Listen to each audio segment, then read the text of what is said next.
Good evening, everyone. Welcome to our meeting. Sorry we ran a little bit late on our meeting, but we'll get started. To those who care to join, please stand for the pledge and remain standing for the invocation.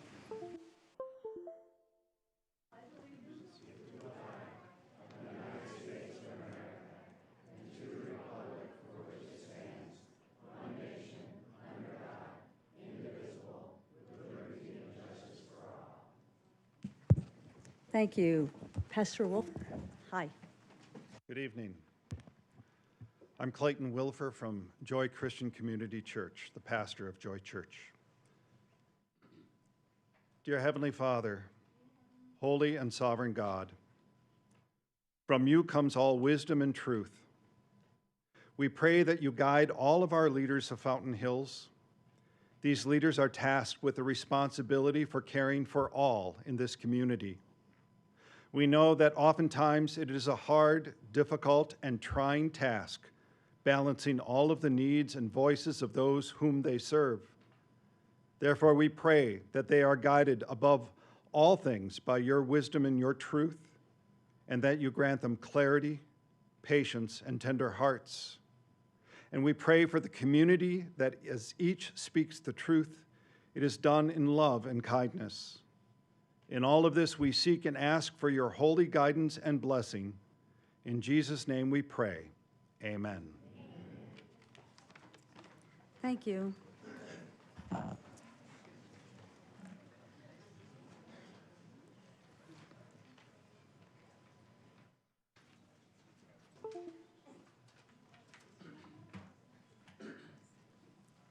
Roll call, please. Mayor Dickey. Here. Vice Mayor McMahon. Here. Councilmember Fidel. Present. Councilmember Grzybowski. Present. Councilmember Kalavianakis. Here. Councilmember Toth. Here. Councilmember Skillicorn. Here. Thank you. Before we get started, just under scheduled public appearances, 5B will not be presented tonight, pending other follow-up.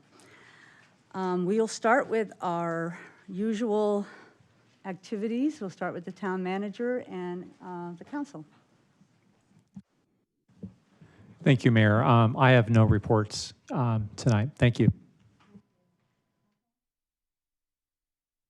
Thank you, Mayor. I attended the service for Mr. L. Allen Cruikshank, and it was a really beautiful way to celebrate the life of someone who's very influential in our community. I think I see a lot of people in the crowd that were there as well.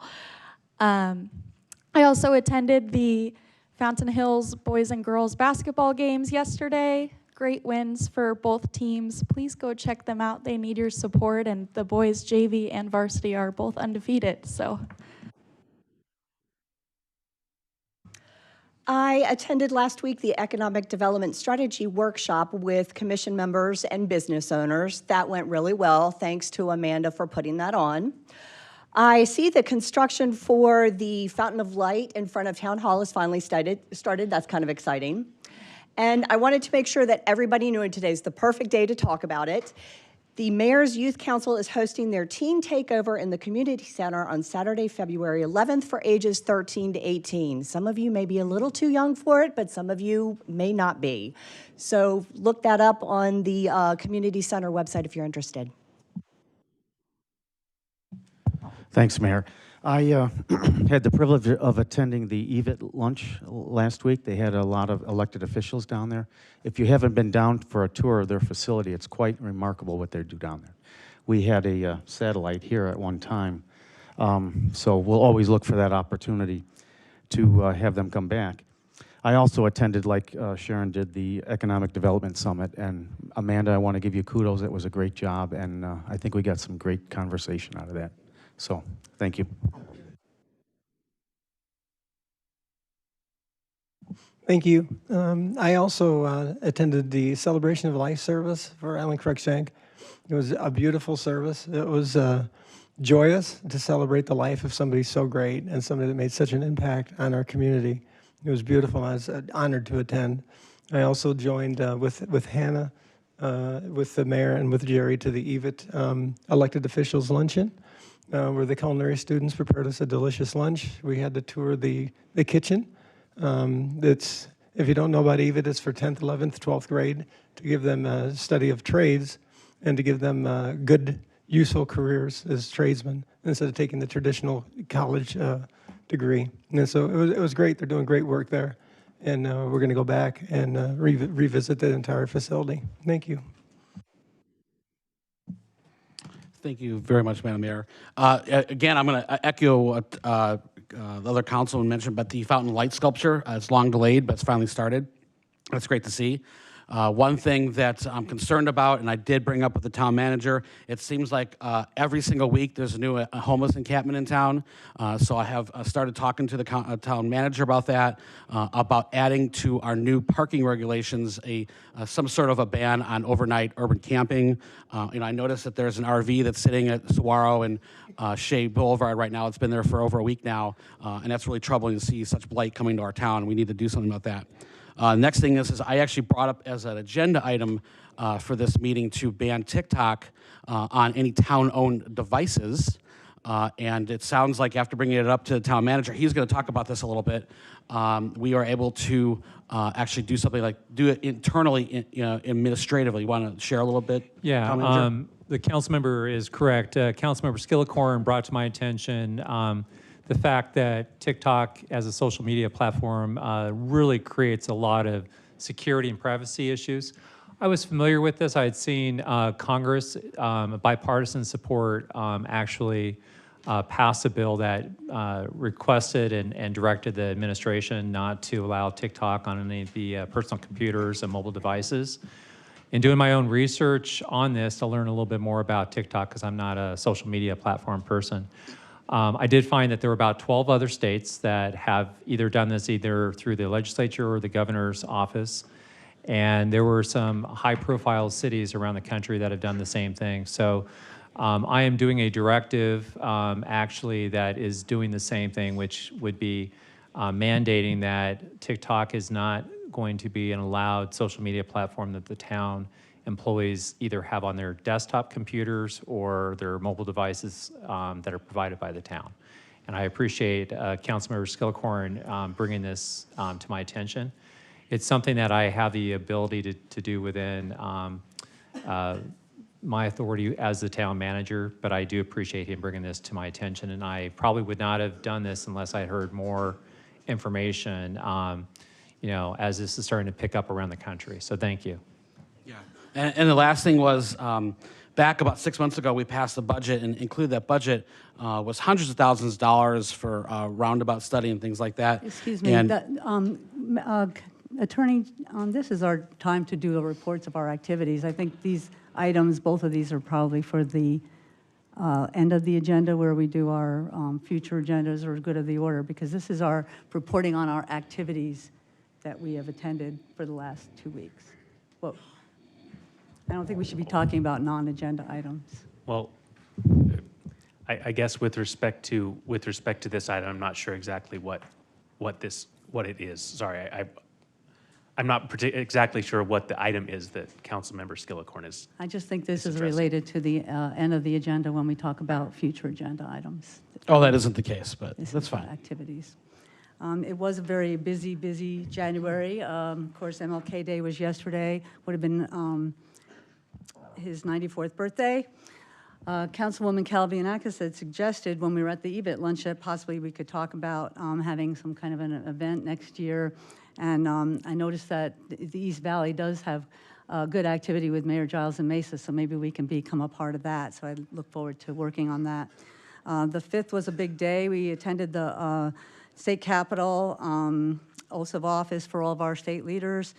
Met with several mayors after that, and then we had the Garden International Dark Sky sort of ribbon cutting there. It's kind of a groundbreaking to move, make room for the Discovery Center, and we had a double ribbon cutting at that day. I did have the privilege of speaking at the memorial for Alan Cruikshank. It was heartwarming to see so many of our community people gathered together to honor his accomplishments and his family and his life. Met with some realtors. It was a great interaction. We had our Fountain Hills Cares planning meeting, and we're welcoming Brenda to that committee to join us, and happy to for our next event will be April 20th, yes, 4/20. Forgot. Attended the Chamber Board retreat. We talked a little bit about some upcoming projects to help the downtown area, the roundabout, the overlook, such. It was my honor to administer the oaths of office for the school board elections. Members Acker, Reed, and Settle. I was grateful for the opportunity to do that. I was on the school board for 8 years here, and I look forward to us continuing to work with them, meeting with the superintendent, as they are a very important part of our town. We did go to the summit, that was great, and the EVIT lunch, which of course Fountain Hills School District is a member district. And they had, again, excellent campus programs and options for our students. So like was said here, if you haven't had the opportunity to check it out, it's a wonderful place. Our first item is the Stellar Students of the Month, but we have them for 2 months this time. So hopefully most of you all could come. I'm going to start with December. And we always start with McDowell Mountain first. So what we do is we read your name. I read what your teachers, administrators said about you. You come on up. Angela over there, she'll give you your certificate. We gather it here in front and take a picture when we're all done. But like I said, we got 2 months to do today. So we'll start with Sherry Lane from McDowell Mountain. Is Sherry here? All right.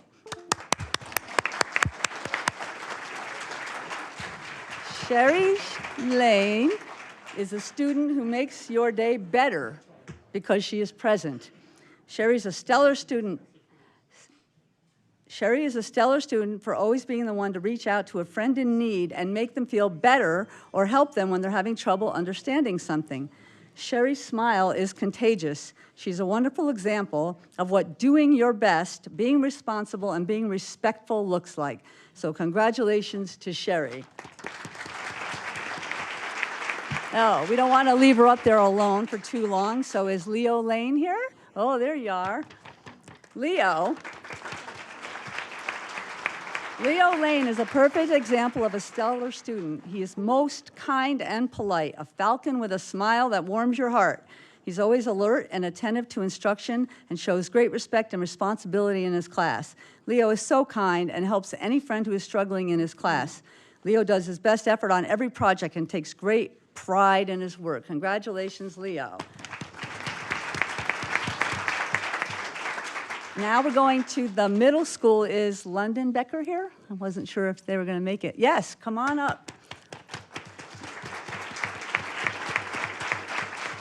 London is bright, friendly, and remarkable, mature in her ability to balance her high standards for her academic performance and her positive involvement with a wide circle of friends. She is a positive influence on those around her and displays consistently high levels of initiative and responsibility. London is creative, not afraid to take the lead on projects which she is conscientious about bringing to successful conclusion. That's London. Our next student from Fountain Hills Middle School is Kaysen Pitts. Is Kaysen here? Hi, Kaysen. Kaysen is keenly interested in the world around him and has a bright smile for everyone. His attention to detail is impeccable, and he takes pride in the content and presentation of his work. Kaysen displays great empathy for others and is perceptive and analytical. Kaysen is happy to take the lead in group projects, which he manages with fairness and good humor. Always ready to work hard, think, investigate, and explore, Kaysen's intellectual curiosity is a great addition to the classroom. Kaysen. Now for the high school, Riley Holmes. Is Riley here? Hey, Riley. Riley Holmes is a sophomore clarinet player and a member of the band council student leadership group. Riley always has good attitude. Riley studies hard and takes her responsibilities in my class very seriously. Her drive and desire to succeed are very evident. That's Riley. And our last December student from Fountain Hills High is Matt Monero. Is Matt here? Yeah, it's awesome. Matt Monero is a senior bass clarinet player and a member of the band council, which is the student leadership group. Matt is a great leader and inspires his peers in numerous ways. Matt is responsible and respectful. Matt is a great instrumentalist, spending countless hours practicing and perfecting his skills. He's a valuable asset to not only our band, but our school as a whole. That's Matt. Yes. So now it's time for January, and we're going to go back to McDowell. Micah Drought, is Micah here? Well, there you go. Micah is an amazing student and demonstrates the Falcon Way every day. He is kind to his classmates and tries to include everyone at recess and during centers. Micah is respectful to his peers and teachers and sets a good example of how to be a great Falcon. That's Micah. Next is Braxton Spears. Is Braxton here? Yay, there you go. Braxton is also from McDowell. He's an amazing student and demonstrates the Falcon Way every day. He is kind to his classmates and tries to include everyone at recess and during centers. He's respectful to his peers, his teacher. He always sets a good example on how to be a great Falcon. Thank you for being you, Braxton. We go to the middle school. Branson, is Brooklyn Branson here? There we go. Nice turnout. Brooklyn is a new student in Fountain Hills Unified School District. She's bright, funny, and kind, and considerate to staff and all students. She's very friendly and always willing to help others. Brooklyn.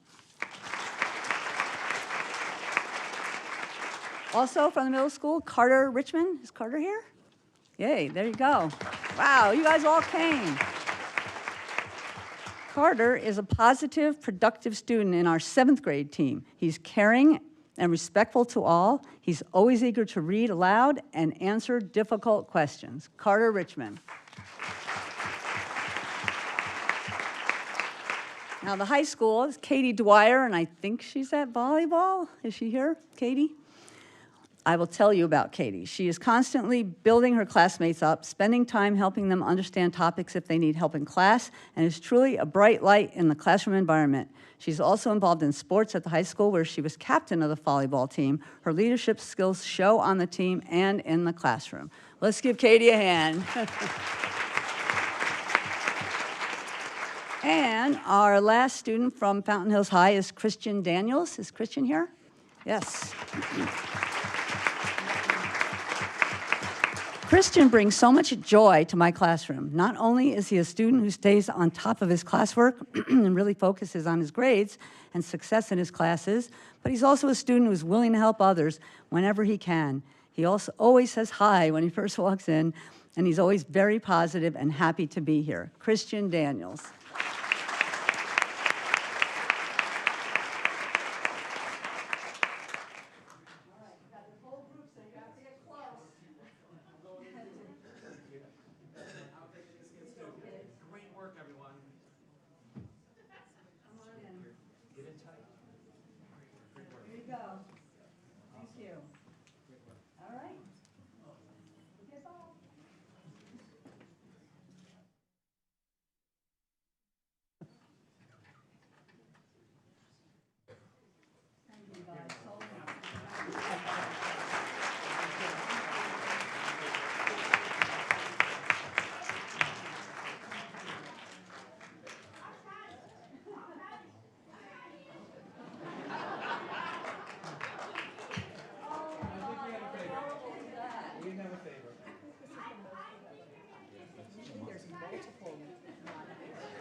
Wow.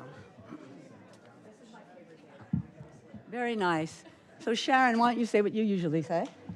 So this is my favorite day of the month, and I'm going to tell you guys, as you leave, you don't have to leave. You can actually stay, because it's kind of cool in that sort of nerdy way. And then Mayor Dickey is going to tell you that it's okay if you leave early, but I'm going to tell you don't leave, because it's fun. Thank you.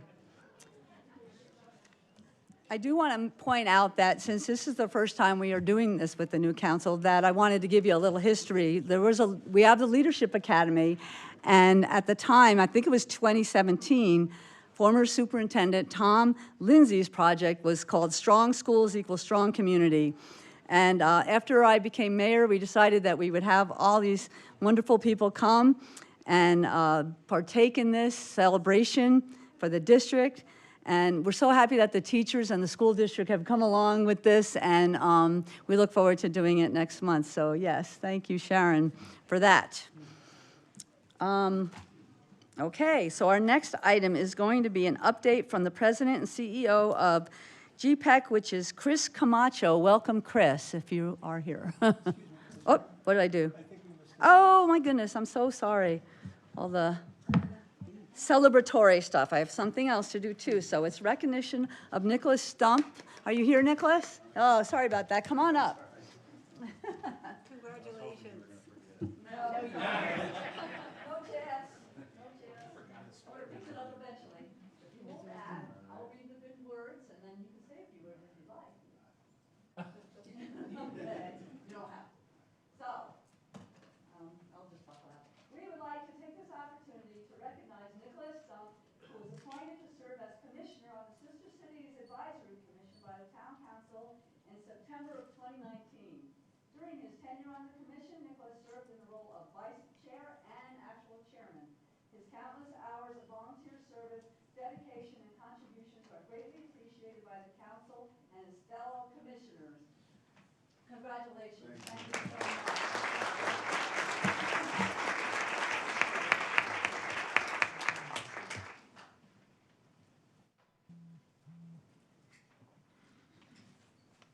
All right, now it's Chris's turn. Sorry about that. Is Chris Camacho here? What am I doing now? Captain Kratzer first? No, you know what, I'm going to go with Chris first, if that's okay, because he's came from out of town. Yes, Amanda? Oh, okay.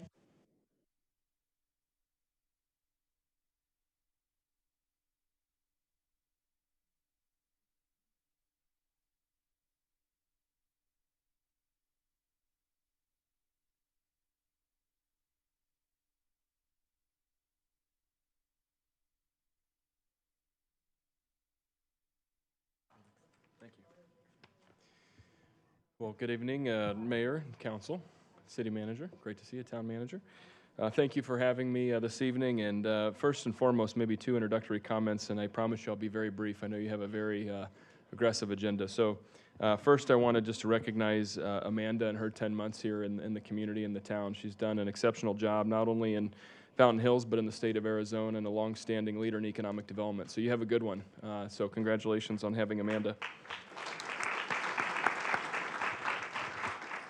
And I also have the pleasure, even though I am from out of town, you know, one town over. It was a short trip for me tonight. I do appreciate going to Wickenburg and to Buckeye and to Gila Bend and some other cities too, but this is closer to home. So thank you for being geographically advantageous this evening. You know, and what I was going to say is it's amazing to have just the level of participation. I do a lot of these council visits, and your community is very activated, which it's great to see.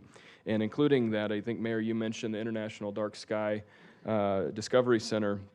I had the pleasure of working with Joe and his wife for the last probably 2.5, 3 years on helping identify potential investors in the project or funders for the project. So amazing to see that evolve, and just exciting for this community. So I promised you I would be very brief tonight. So GPEC, as many of you may know, is Greater Phoenix Economic Council. We're the regional economic development entity, so I work with Amanda and the 22 additional economic developers from around the region. We operate as one economic region, in that we're trying to attract quality businesses from around the world to Metro Phoenix. And most of my job on a daily basis is to promote the region through connecting with global companies and site selection consultants, and even hosting folks around the Waste Management Phoenix Open, as well as the Super Bowl, which is coming up in a few weeks, with the intent of trying to get them to invest in Metro Phoenix. And as much as I love to talk about housing and water and some of the challenges our market experiences, we really work to stay on the offensive of talking to national media, but also talking to companies about making these investments. And so, again, a public-private partnership of which the town is a partner of ours, so one of 22 cities. For your value, you'll see here at the end here as I close, we do have about 2/3 of GPEC's revenue or support comes from the private sector. So you're getting a leverageable investment that allows us to go on the road and tell our story in Taiwan or South Korea or New York or even neighboring California. And again, we've had a hot hand in the last decade of bringing quality companies to the market, and at the end of the day, it's about quality jobs for the citizens. So you can see here reflected almost, we should hit this year 1,000 companies in the last 33 years have decided to move from another location to Metro Phoenix, and it's a pretty pinnacle milestone. I'm proud to say I've been involved because I've been here for 15 years. I've been involved in over 500 of those, so it's quite a long time in supporting this community or set of communities. You can see here, as I just illustrated, 22 cities and almost now 200 private sector companies. And a lot of the time when companies from around the world are evaluating coming to any market, they go through this process of understanding cost, tax, due diligence, the labor environment, the quality of the infrastructure, the quality of the place, the recreational amenities. All of those attributes go into making a decision whether they come here or they go to Dallas or Austin or another location. So we're often behind the scenes. You won't even know, most people don't even know we exist because we're doing the cost and labor and analytic due diligence. But we're the first point of interface with a lot of these companies. And so you can see on the right-hand column here, this is the level of support we provide to many of these firms. So give you a quick bird's eye view of the companies that are in our pipeline today. There's 22 companies that in the last 6 months that have made location decisions to come to metropolitan Phoenix in one of our communities. That's induced almost $24 billion of new investment, which means new tax revenue. It means the state shared revenue coming to the state, and over 4,800 new jobs created, some of which are from the plant called Taiwan Semiconductor. You might have heard of TSMC. I would venture to guess with their initial 3,000 employees, some of them will live and reside in this community and bring a lot of high-wage jobs to the valley. So that's really what we're known for. If you Google us or read the papers, that's what you'd see, but I promise you we do so much more than that in working with our communities. This is the active pipeline. 229 companies from around the world, as I mentioned, are evaluating our communities today. 113 of those came in the last 6 months, and that's over $120 billion of new investment potential, as well as almost 33,000 new Phase 1 jobs.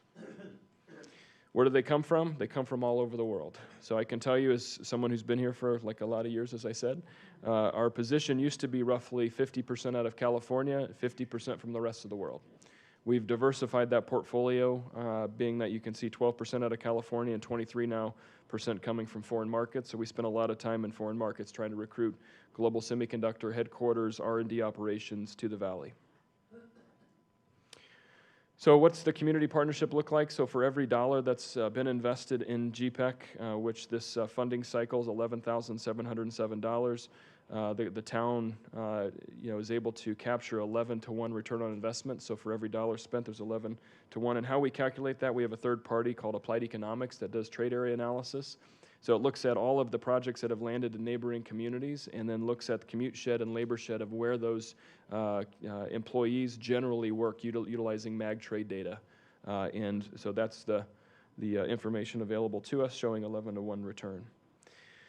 This is just how we're metriced. I won't go through this in too much detail, but the mayor serves on our Mayor's and Supervisors Council, and Councilwoman serves on our board, which we're excited about. And you can see here we're a very measured organization, which we've induced in this year, just in the first several months, the last year, $635 million of net new payroll, and over 5 years, that's over $2.8 billion of net new payroll. So really, again, our focus is high-quality jobs. This is the last 9 projects that we've had come to the valley from, again, different locations around the country. Some have been consolidations from various locations across the U.S., while others have been out of Japan with Tokyo Electron, or TSMC, as I mentioned, in North Phoenix, to X-Energy in Mesa. So many of these companies come and reside across the valley, and then the good news for all of our communities is the mobility of residents. Many of them might live in one community and work in another, and vice versa. So that's really the value proposition we have to bring. Companies don't select cities and towns, they select markets. And so that's why we spend a lot of time being the front door to many of these companies and really doing so with extreme due diligence. And finally, my final slide, because I promised Amanda I would be very brief tonight, is the strategic plan. This is available on our website. I'm happy to email this to anyone who's interested. We have a 3-year strategic plan which helps us navigate the direction of our regional strategy in terms of how do we ensure that we have strength and robust transportation corridors, what are we doing to help advance two-year technical talent within the community colleges, what are we doing to advance STEM talent within the universities, all the way through ensuring we have the right arts and cultural amenities available across the region to meet the needs of not only clients, but certainly the employee base that they're bringing with them. So all of that's available for you, but you can see our 3 top goals are creating a long-standing economic vision for our future, which that's my job. Second is to ensure we have a cluster strategy to recruit enterprises in high-wage advanced industries. And then third is to ensure that GPEC as an organization of public-private partnerships stays strong and healthy. So with that, Mayor and Council, I would hand it back to you for any questions you might have for me tonight. Thank you so much, Mr. Camacho. Any questions or comments from anybody on council? Thank you for what you do. Thank you. Excuse me. Thank you very much for what you do. It's obvious it's made a significant impact in our community and Arizona as a whole, so we appreciate it. It's a lot of work. So, thank you. Thank you very much. And as you mentioned, the many years I've been involved also, just from different things in working for the state and such, and the progress is unbelievable, and the communication is great. You know, you send stuff all the time. I don't know if everybody gets it, but I send it to them, so they maybe get it twice. And every time we have our meetings and we talk about, you have your goals, they're always exceeded every time we meet. It's like, this is what we wanted to do, this is what we did. The impact to the region is amazing. One of the great things I think that has happened in Arizona, at least in the valley, is this parochialism is not there anymore. You're not like, hey, I need this car dealership here in Chandler and I don't want it in Scottsdale.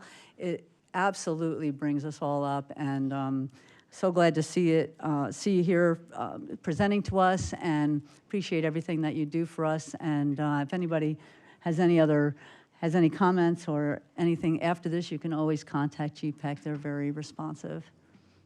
Thank you. Yes. Oh, I just sorry. wanted to No, thank you yes, for coming. Our board member. I thoroughly enjoy every meeting that I've been able to attend. They've all been virtual up until this point, but I'll see you next week in person. I love the opportunity to have Phoenix-wide conversation that you're not only worried about bringing the companies in, but you're worried about the educational system and making sure that we have the workforce to support the companies that you're bringing in.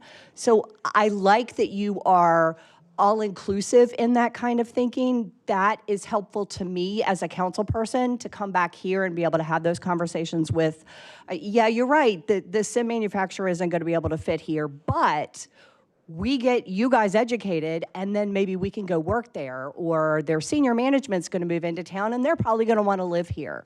So I've thoroughly enjoyed my time on the board, and you are a big part of that. Thank you, Chris. Well, thank you, Mayor and Councilwoman. I can tell you, again, as a nonpartisan entity, we worked with the Ducey administration very closely and had a lot of success. We're working with Governor Hobbs, had a meeting with her chief of staff last week talking about the preparedness side, which you're referencing.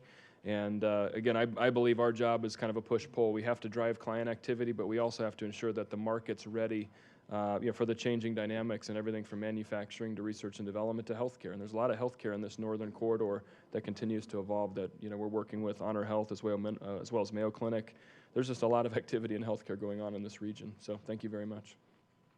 Thank you, sir. Great. Thank you. Enjoy Have a your nice evening. short ride home.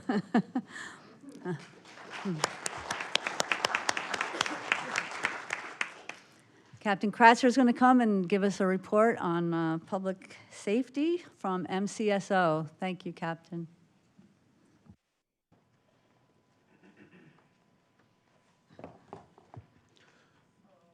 Good evening, Madam Mayor, Vice Mayor, members of the council. Thank you for the time to come up here and present the monthly presentation from MCSO. And this is just a monthly update. I know we have 3 new members of the council. I haven't done an update yet for, but at the end, after I'm done talking about the topics I have, I'm happy to answer any questions, or if there's any remarks or suggestions, recommendations, that'll be the time that I'd be happy to hear those.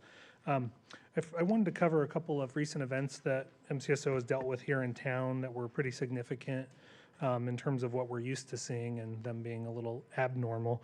But we had a commercial building burglary on December 27th at about 3 p.m. in the afternoon. And this was the location that used to be the KFC A&W building on Shea. And that building has sat vacant for some time. But there were a series of burglaries from the vicinity of the backflow water valves. And a company, plumbers were out there fixing those backflow valves because those created some water issues for the businesses. So those had gotten replaced. The plumbers that were out there had noticed a vehicle pulled up to that vacant building, the old KFC building, and they believed it was a demolition crew when they first got there. About 3 hours later, when they replaced the backflow valves and turned the water back on to that commercial site, they saw water flowing from that building, and they heard some commotion from inside the building. So they went to see, they believed that maybe that location needed a backflow valve replaced too. Maybe that one had gotten stolen. Well, when they went over there, what they found was 2 subjects that were inside the building. And they went in the building, there was water flowing down from the ceiling, and they could see that there were pipes that had been cut. So there were 2 individuals who were in the process of stealing the copper piping and plumbing from the building. So they confronted the individuals. The individuals fled in their vehicle. They called MCSO. They fled towards the 87 highway. We believe we missed them by a little bit. DPS was given the information on the vehicle. But they did get a good license plate, and that helped us in determining the vehicle that was involved. And so because of the substantial amount of damage, it was estimated to be about $60,000 in damage for the plumbing and the copper that was stolen. Our detectives from property crimes responded and assumed the investigation. We had crime lab techs come out, and they photographed and processed. There were latent shoe prints available, cigarette butts that were left behind inside and outside. And so thanks the next couple of days by good work by the patrol deputies here in the district, keeping an eye out for the vehicle, that some of the deputies recognize the vehicle, at least the description, that they've seen it around town. And a couple days later, they were able to locate the vehicle at the Denny's here in town. And when they went to look at the vehicle, they found some cut copper pipes in the back of the truck, and then they saw an individual run out of the Denny's. So they were able to contact that subject, who was the registered owner of that vehicle that was in question from the prior burglary. He had multiple outstanding arrest warrants for felony, fraud, and things of that nature. They were able to book him into jail on the warrants. And then our detectives responded again. They did a search warrant on the vehicle and processed it for the evidence that was found inside. The case is still ongoing. He's been charged with obviously the warrants, and was booked into jail on those. And the processing time for the cigarette butts and the copper that was found to connect the subject to the crime is still occurring. So I want to give an update on that one, and just one of the things that deputies are actively doing and have done, and we're encouraging the public, if you see something that might look out of place, just a reminder to contact MCSO, even if it's us checking it out and it turns out to be nothing. We'd rather err on the side of caution and just make sure that, maybe that it was a demolition crew and not someone burglarizing the place. So and then the next incident I want to talk about, this one probably was a little bit more visible to residents in town, was an aggravated assault incident that occurred on the 3rd of January. And that was where we had a vehicle that was shooting at another vehicle 4 a.m. in the morning on that day, on the 3rd of January. And basically what that was there was an individual who was at the Four Sons gas station getting fuel, and a vehicle passed them, and they knew each other. They recognized the suspect that passed them. They had some prior conflict. The vehicle started to follow them after they got their gasoline and started chasing them at a high rate of speed. The suspect vehicle then proceeded to fire at least 14 rounds at the other vehicle while they traveled down Saguaro and then down Grande. And so We received multiple calls from residents at that time of the morning, at about 4:10 in the morning. I think we received 5 calls, some reporting to hear rapid gunfire. One person who was walking their dog and actually saw the incident occurring. And then the vehicles went onto the Fort McDowell reservation, and we got a call from the Fort McDowell PD within about 15 minutes stating that they were out with the victim vehicle, and the 2 victims in the vehicle, and their vehicle had been hit by at least 1 round. Luckily, no one was hit by the bullets. It took MCSO detectives responded. They processed the scene. Grande was closed for a large portion of the day for them to photograph and collect all the shell casings, and there was a few live rounds found. Fortunately, we don't believe any structures were hit somehow, and thankfully nobody was hit from inside residences where a stray bullet may have hit. In the end, Fort McDowell PD went to just to clarify, the 2 victims in the vehicle and the suspect, they all resided on the Fort McDowell reservation. Fort McDowell PD went to the residence of the suspect. They found him there. He fled from them in a vehicle, so there was a pursuit that went through town and went around the fountain. The suspect ended up striking a utility box, knocked out some power to a few of the local businesses, and Fort McDowell PD lost sight of the subject. So, but within about a 45-minute time period, perimeter was set up. MCSO was called to let us know that they had pursued the vehicle and lost him, and detectives were able to locate the subject also at the local Denny's, and they were able to arrest him. There's no connection to Denny's in these incidences. It just so happened that that's where both of them were found.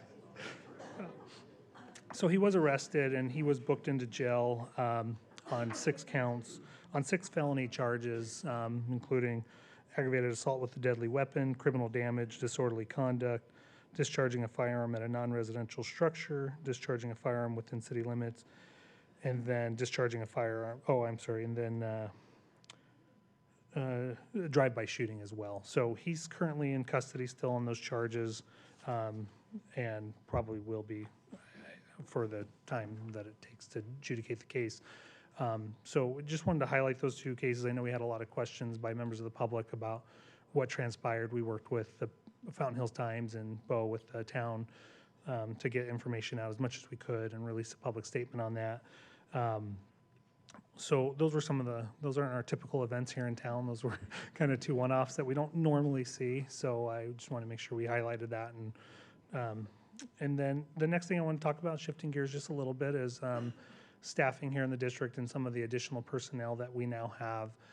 So there was some discussion, and when the town went back and looked at the contract with MCSO and the town, whether or not MCSO was meeting that contract with personnel, and it was determined that we weren't meeting that, and we struggled, like every other law enforcement agency. Staffing's been an issue for at least the last 4 years, but for the first time in the time I've been here in 4 years, we're fully staffed according to the contract. So we have all deputies that the contract requires and that the town pays for, and that's been the case for about the last 3.5 months now. So that's given me the ability to put resources in different places and adjust schedules. And we now have a squad that's considered a community action team. And what they're utilized for is for special things that might come up in town. We dedicate those resources to the town for any special enforcement. If we're having issues with short-term rentals and loud noises and parties, we'll utilize them in that way and change their schedule to address those issues. If there's issues with vehicle burglaries, we'll adjust their schedules based on mapping and timeframes of when those crimes are occurring. So that's just a way that we're able to expend our resources when we are fully staffed with what the town pays for, which is a great thing, and the way we should be offering services to the town and residents. So with that being said, that's really what I have for my update, but I'm happy to take questions or comments or anything from council. Thank you. Thank you, Mayor. Thanks for what you do, Captain. We really appreciate your service. Would you talk a little bit about your patrols in neighborhoods? I've gotten some calls and emails from residents about crimes of opportunity and what you're doing to mitigate that in our town. Can you talk a little bit about what you're doing with that? Yeah, definitely. Good question, Councilmember Friedel. So our deputies, when they log on, each squad, they're assigned a patrol beat in town, so they know which area they're responsible for. Within that beat is a geographical area that is made up of, some of our common roadways and our residential areas. So one deputy may have the area that Fire Rock is in, and that's their area of responsibility for their shift. So the expectation is that when they're not busy for a call for service and they're not running traffic enforcement, that they would make numerous drive through the neighborhoods. They would be doing some proactive enforcement. If there's businesses in their beat, that they would be doing business checks, making sure doors aren't unlocked in the middle of the night, and those sorts of things. Now, the way that we ensure that deputies are doing that and have accountability for their time is they are expected to put themselves out on our CAD, our computer-aided dispatch system, when they are in those areas and when they are doing those patrols. So I can run a report to see when deputies were doing proactive enforcement. We call them 670s or 671s. Those are welfare checks or community patrols. And so we run, every month we run stats to see what the deputies are doing and where they're spending their time, and making sure that they're accountable for their work hours and they're not just sitting at the patrol district here. So, and one of the things as crimes occur, like when we get a string of vehicle burglaries, or if we get shopliftings at a certain store, we will direct those deputies in that beat to spend more of their time during that period in those locations and try to deter. And then we'll check our stats to see if it's impactful and if it's deterring the crimes or having any success. And if not, then we'll throw more resources at it or come to another, find another approach to it. What we do, what I wanted to make sure that the public knew, is that if there is something that they're concerned about, they can always go in, call the station here. Our administrator will take the information for added patrols, vacation watches while they're gone, or just, hey, we're seeing some suspicious activity in our neighborhood. We'd like to see deputies patrol more. And we actually have a pretty comprehensive system where that's entered, it's tracked. Our criminal intel unit processes those and then sends it back to the district as a request for the district, and then that way there's some accountability with the request and that there's some follow through. So today, for example, we had 2 vehicle burglaries on Thistle in town, and one of the things with that is both of those times, so getting information out to the public and awareness, both vehicles were unlocked, so the person didn't have to make much attempt to get into them, just check the door handle. One of the vehicles had cash in it that was stolen. The other vehicle didn't have anything taken. It was more just the crime of opportunity. Checking door handles, they find a car unlocked, they rummage through it to see if there's anything of value, and then they move on to the next, house and check the vehicles there. So we are working currently with Bo, with the town, to put out a public release and for vehicle burglaries again, and just trying to refresh that information to the members of the community about locking your doors, not leaving valuables in the car.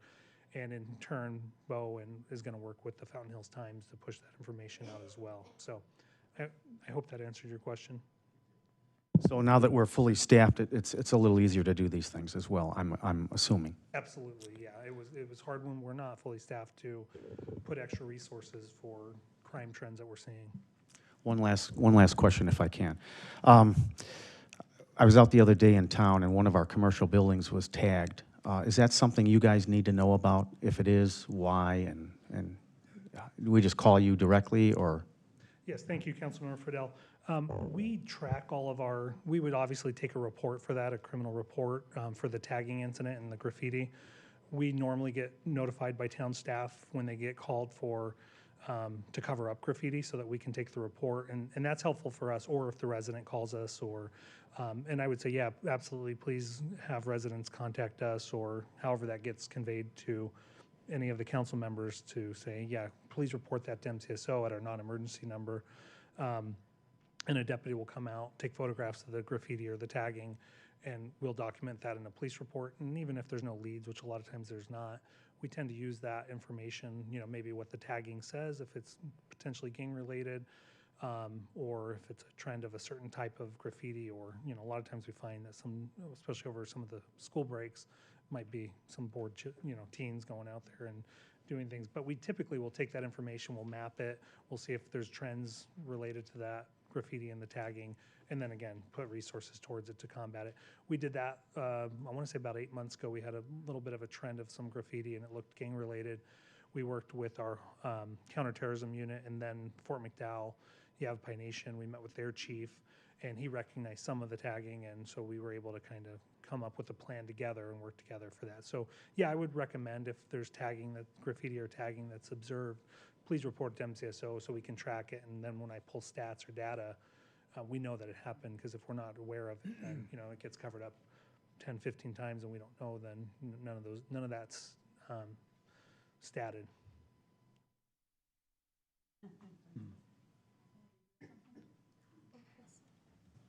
I almost forgot.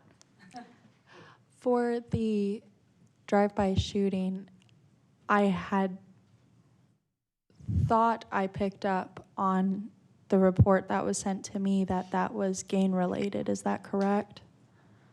I don't think we had any well, I take that back. The suspect involved was known by Salt River PD as being affiliated with a gang. Okay.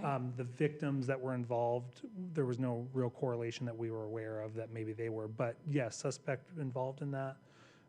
There was some knowledge by Salt River PD that he was involved there and had some prior incidents on the Fort McDowell reservation that they were actively looking for him for. So he was a well-known player on the reservation. And also, real quickly, you said you pull those stats monthly, correct? Yes. I would like to see the breakdown of time between that proactive patrolling specifically, rather than, not that I don't care about wellness checks, I'm just, I would like to know how much time is spent patrolling versus how much time is spent at those stationary speed checks. And Councilmember Toth, it's not necessarily broken down by time as much as it is calls for service. So the breakdown would be how many calls for service that they are on for traffic enforcement or an assault or a domestic violence, and then how many calls for service that they're on for the proactive patrol, a 671, a 670. So that would be provided. We provide the town with a monthly report, and that's broke down in the monthly report for those stats of proactive versus non-proactive enforcement. So to clarify, you do not have a breakdown of how much time is spent stationary versus how much time is patrolling? Not necessarily time, like do I know on a 10-hour shift that for 7.5 hours they were out and about and active compared to 2.5 that they weren't? No, it'd be more of the breakdown of how many calls they were on during that shift. We have deputy patrol logs where it breaks down their calls for service and how long they spend on each call. So there's a lot more in-depth review that would need to be done to look at, okay, all your calls combined during that day and your proactive enforcement put you at this many hours. That meant you had 2.5 hours. We're not doing an analysis like that typically. Okay. We're doing it by calls for service to make sure, all right, in a 10-hour day, you've taken 5 reports, you did 4 traffic stops, and you did 8 welfare checks on businesses or whatever. And, to the sergeant, patrol sergeant, and then the lieutenant, and myself, the captain, is that a reasonable use of that deputy's time, or could they be doing more? And we break it up and we look at squads and how they're broke up as well. So Okay, thank you. you're welcome. Very brief, and I hate that we even have to talk about it, but back to that shooting, since Fort McDowell and Salt River had already had a contact with him, knew he was, if an MCSO officer ran his plate number or had any interaction with him, we would have known about the warrants and the activity. Is that correct? They're communicating with the rest of the police forces. Councilmember, that's true to some extent. If there was an active warrant and we ran his plate, it would come up. Just because he has some affiliation with the gang, if his license plate was ran that's associated or registered to him, there's not any sort of national law enforcement database that says, FYI, the plate you just ran is associated to the registered owner, has been, identified as gang member. If there was a warrant, an active warrant, or law enforcement sensitive information, like, in the past he's known to have assaulted an officer, those sort of things will pop up, but not maybe just the fact that he's a known gang member or been associated with the gang.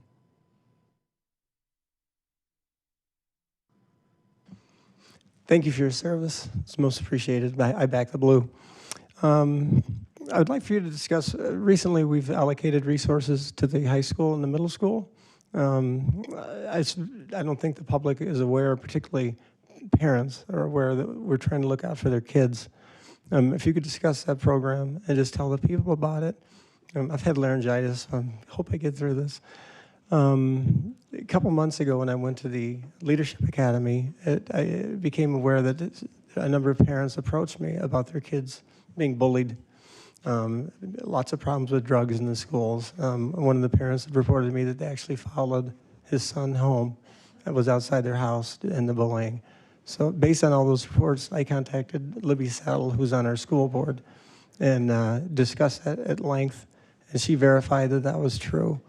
Based on that, I contacted your office and talked to Lieutenant Halverson, and you said that you would divert some resources from Squad 5, namely a couple deputies and a lieutenant. From there, we took it to Dr. J, the superintendent of schools, who agreed there's a problem and went forth with it and asked us to pursue it. At that point, I took it to Grady, and I identified the problems with him, and he got back to me a couple weeks later, and he said that everything checks out, and so we'd like to begin this program. So could you just give us a status on the program? Yes, thank you, Councilmember Kalavianakis. So yeah, to your point, when you met with Lieutenant Halverson, unfortunately I wasn't able to meet with you that day, but as soon as you were done meeting with him, he came to me and talked to me about the conversations you had, and one of the ideas that was brought up and strategized was utilizing that new Squad 5 that we have, the Community Action Team, to supplement our school resource officer, because it's one deputy at the schools, and currently there are 3 schools, but her time is typically mostly spent at the high school just based on the incidents. You know, when we have incidents, are typically at the high school, not usually the elementary, sometimes the middle school. But based on her not being able to be in all of the places at one time, the recommendation and the suggestion and the concerns that were brought forward to you, you know, that was a good use of our resources of using Squad 5 to supplement the school resource officer. And I too talked to Town Manager Grady Miller about that, and we all agreed that that would be a good way to use Squad 5, and possibly in the long term, looking at the potential of whether or not it's practical to contract for another school resource officer. So in the interim, if that is the decision down the road and we implement that, that would be a great thing to have a permanent body at the school. But in the interim, we'll use our Squad 5 personnel to be more visible in the mornings when students are coming on school, parents are dropping off kids, and just randomly throughout the day here and there, just being able to supplement and show that there's some security, and so that students and parents feel safe, that there is some level of visibility and presence on the campus. Thank you very much. We appreciate it. And also, we talked about, and I haven't gotten back to the school or Libby yet, but about maybe getting a canine unit there to sniff for drugs. I think that'd be a great idea too. Once that dog went to the school, all the kids would be on notice. Better not deal drugs at our school, because we have a dog that smells. Yes, and to that point, Councilwoman Kalavianakis, we've done that in Queen Creek school districts before. We've brought our canine in at their request to have them go through the school at certain times of the day periodically, and it was a pretty effective tool, and surprisingly welcoming by almost all the students, probably because they weren't engaging in those activities. So that is something that we can do, and I look forward to hearing back from the school on that and hearing back from you.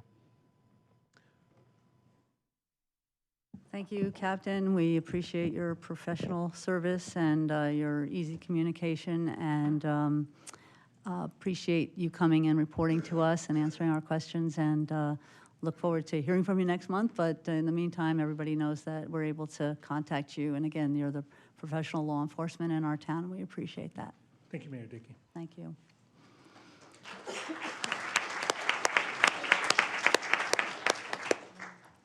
Next item is called to the public. Linda? Thank you, Mayor. In your packet, you have a comment by a person named Michael regarding the police officers. It's a nice comment. And the next in-person public comment, we have State Senator John Kavanaugh.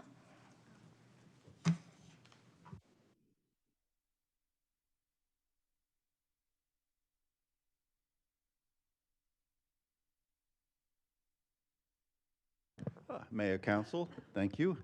I learned over the weekend that the last council meeting, there was some question concerning the application of ARS 9462.04 with respect to the action you took to rescind the sign ordinances. Specifically, that section requires a P&Z meeting if, in fact, the action that you took, the rescinding, is considered a zoning ordinance. I only found out about it this weekend, so I was only able, because of the holiday, to talk to our legislative council this morning. So the results was not the result of an extensive research, but the attorney happens to be one who specializes in this area of law for the state and writes them. So basically, she said that it's a two-pronged question. The first question is what you did, the rescinding, was that an ordinance? And even if the answer is no, then there's no violation. But if the answer is yes, you go to the next question, is it a zoning ordinance? So with respect to the first question, is it an ordinance? She agreed with your attorney that this is not an area which is especially clear in law, which, by the way, means if somebody wanted to sue you, they have to convince a judge that it is. It's not like it definitely is. She said what would be helpful to make that decision would be whether or not what you rescinded, the zoning laws, were they ordinances. That would give weight to getting rid of an ordinance being an ordinance itself. But again, that is unclear in law, as your attorney said. But she did add one thing to what was discussed in your meeting, and that is that even if what you rescinded were ordinances, that still leaves the second legal question of, is rescinding an ordinance an ordinance? And that is also unclear in law. So there's two areas that a person would have to convince a judge of. Then you go to the next area, which is it a zoning ordinance? Because if it's not a zoning ordinance, then the law doesn't apply also. And there she found something more concrete. She found the 1998 case, Whiteco Outdoor Advertising versus City of Tucson, 193 Arizona 314. And in that law, it was stated that the Court of Appeals, which an appellate level court, said that the regulation of lighting on a billboard, which is a type of sign regulation, is not, for the purposes of this section, a zoning ordinance. So that would be a second hurdle that somebody suing you would have to overcome. And obviously, you have a Court of Appeals saying something in that realm was not a zoning ordinance. So there it lies. I know that you cannot comment because this is your call to the public, but if you have any questions, feel free to give me a call. I certainly would want, as your state representative, to be a resource for you at the state. Next, we have Lyle Edwards.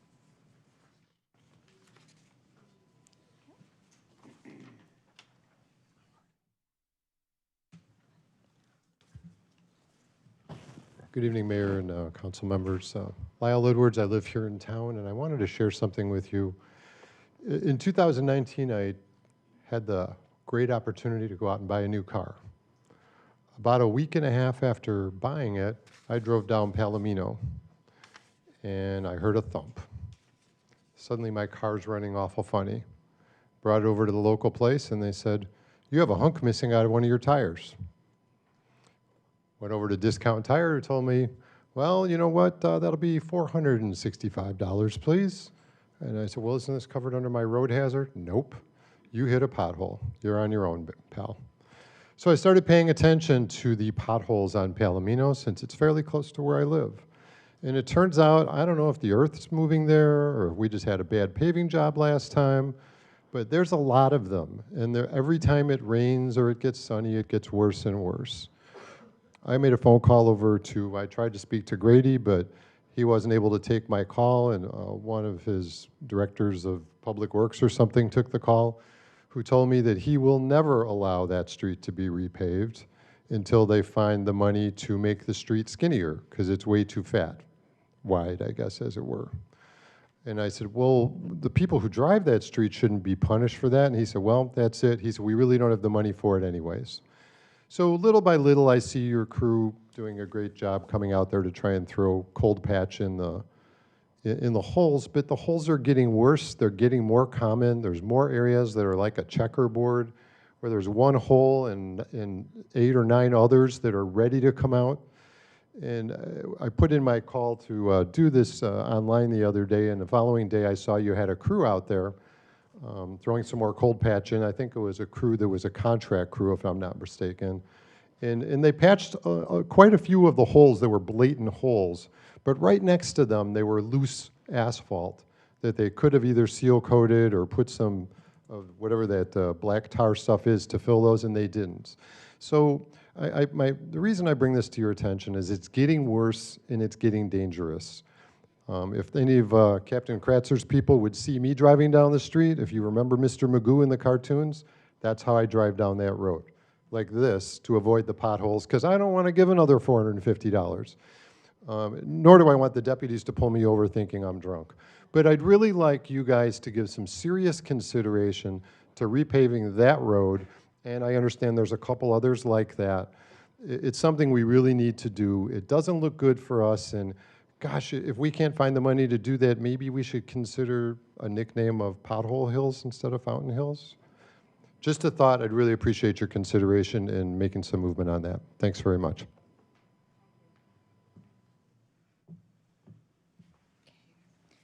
Next is Crystal Kavanaugh.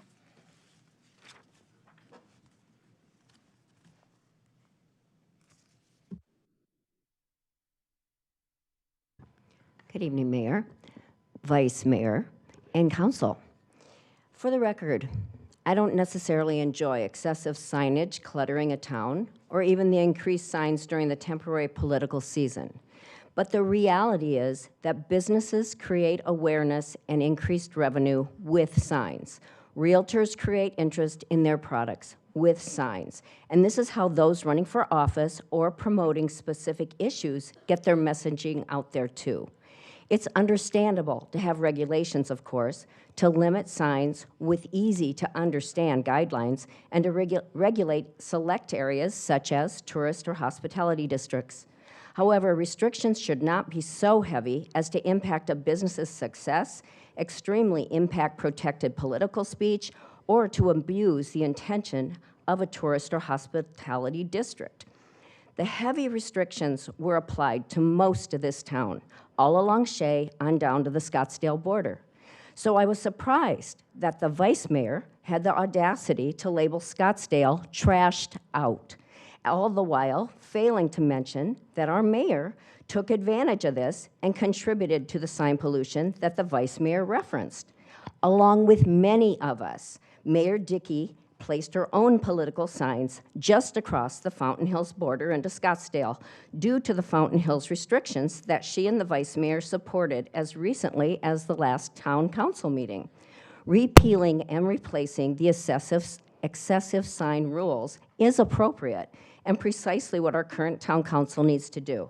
The public will get to provide their input on this as it goes along. Simplification and clarity is key. The previous sign ordinance seemed to combine various portions of other codes, which resulted in an ordinance that was confusing and convoluted. Code enforcement was also apparently confused as various interpretations were provided to me. A confusing ordinance can be beneficial to those trying to restrict signs that they do not like, or to provide cover for selective enforcement, particularly when it's the speech that you disagree with. And just as there was selective enforcement of the sign ordinance, there appeared to have been some very selective time extensions offered tonight by allowing a citizen to give his opinion on the repeal for 10 minutes, as it was earlier stated on the agenda.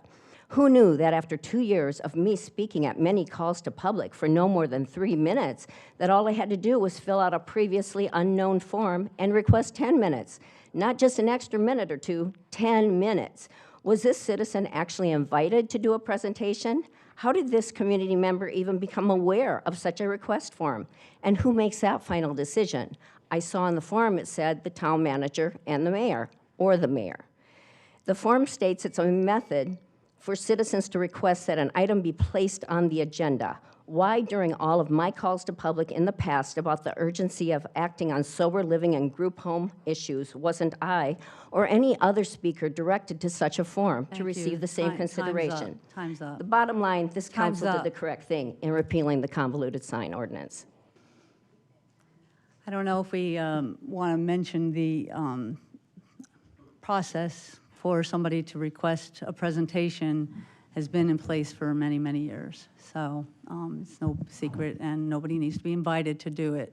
It's on our website. So if you're an expert in something and it has something to do with, well, I don't know, we're probably going to look at it a little bit, but it's absolutely been in place for a long time. It's not a secret, and anybody can avail themselves of it at this point. Next item, our next speaker, please. Our next speaker is Barry Woborski.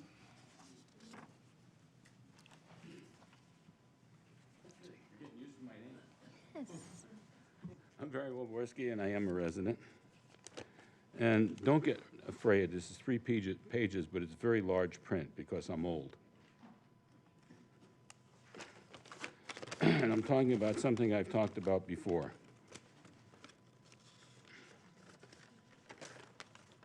About a month ago, I spoke before this council on the issue of traffic safety in Fountain Hills. Since that time, I have not noticed any change for the better. I mentioned last time that the mayor and the former council have pressed the sheriff's department to focus on speeding in Fountain Hills. I also mentioned that the deputies complied by parking in parking lots, driveways, and side roads with radar or LiDAR guns. Recently, a friend of my wife's was pulled over for traveling 42 miles an hour in the 35-mile-an-hour zone on Fountain Hills Boulevard south of the Catholic Church. I really don't think that made the city any safer. Sitting off the road with a radar or LiDAR gun is very productive in producing great statistics. However, I don't believe it has a significant impact on traffic safety in Fountain Hills. Most of the speeding complaints in Fountain Hills occur in residential neighborhoods. And in those locations, a radar or LiDAR gun would not be very productive due to the small quantity of citations issued. What I see on the roads in the town every day are people turning left from the right lane and right from the left lane on 4-lane streets. People stopping in the middle of the road on 4-lane streets to find an address. People blowing through stop signs regularly. An absolute nightmare at 3-way and 4-way stops. Worse at the roundabout, where 6 cars will be lined up waiting to go through as a whole bunch come round and round and round and won't let anyone in. I also see a lot of people weaving from the shoulder to the left lane on 4-lane streets. Last week, my wife and I saw a car weaving through all 3 lanes on Shea Boulevard. When we pulled up next to the car at the stoplight, we saw that the woman driving was putting her hair up and had both hands behind her head. We need to have the deputies stop running up meaningless statistics with laser and LiDAR guns and start patrolling our streets, and I think we've heard that here tonight. We need to see more violations for infractions other than speeding. And they can even give out speeding tickets when they're patrolling, just like they did for many, many years before the invention of radar and LiDAR. Perhaps we need a law in Fountain Hills forbidding the use of radar or LiDAR for traffic enforcement. That's something to think about.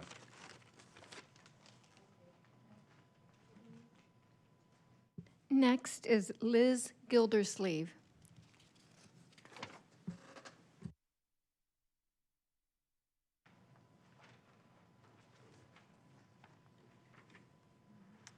Good evening, everybody. I have some brief comments on 2 separate issues tonight.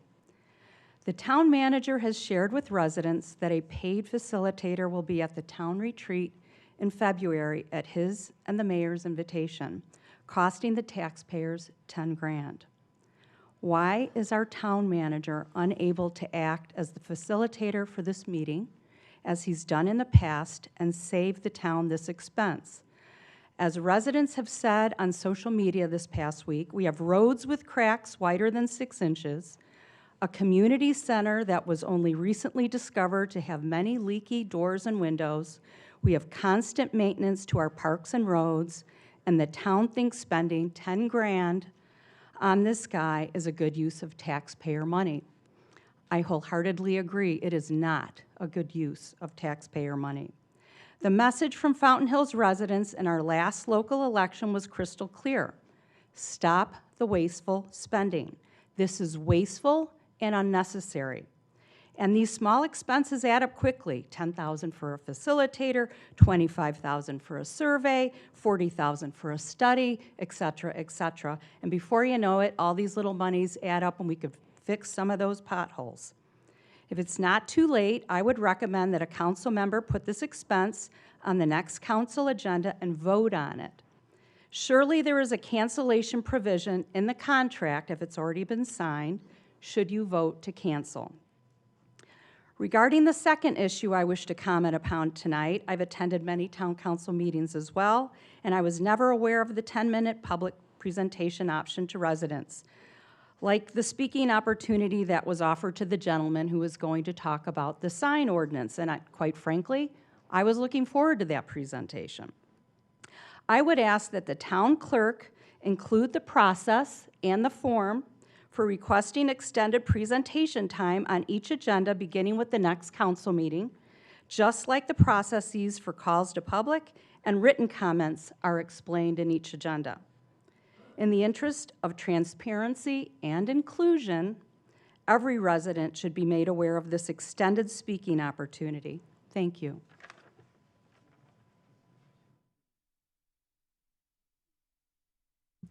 Next is Lori Troller.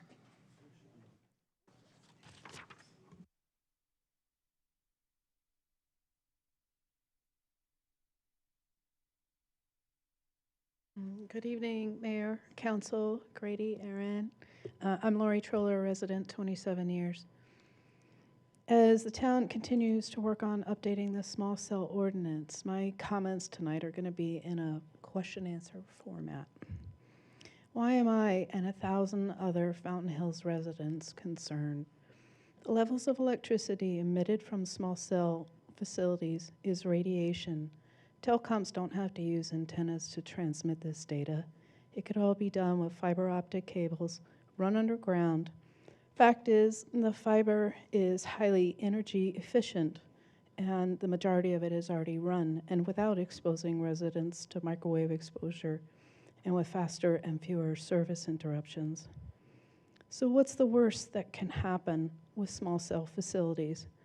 A telecommunication company applies to put a tower antenna and on any residential property, yours, mine, whose ever, and our town manager is going to have to approve it. I wouldn't have bought my property at the time if there was a microwave tower on it, and apparently 94% of those shopping for homes would offer someone 20% less than the original value with the tower on it. Now that your property is devaluated 20%, how do you fight it? Law dictates you start with your town ordinance, and it's exactly why this document is so powerful and important to individuals. If the document does not set standards for telecommunication companies, they have a large right to do what they would like to your property and expose you to unmonitored microwaves. So what can be included in the ordinance to help us? And this is only to mention a few. 1, enforce co-location on infrastructure on nearby towers. 2, limit minimum effective radiation power, that's ERP, to a level providing a 5-bar telecommunication service with town insulated fuse of 0.1 watt of ERP. All electrical equipment other than antenna be built underground. 4, implement pricing fees for the fuse maintenance. 5, require an EPA review compliance on all permit applications. 6, require fiber sharing boxes in public rights-of-way to promote fiber to premises. 7, require 14 electrical code requirements as part of a permit process and final inspection prior to going live. 8, 1,000-foot setback from residents' corner of home to antenna. Also schools. Why would this council not take 1 hour of free advice from an experienced lawyer who has written hundreds of ordinances across the country? To this date, I don't have an answer. Thank you. Next, we have Jean Selecta. Hopefully I said that right. Perfect.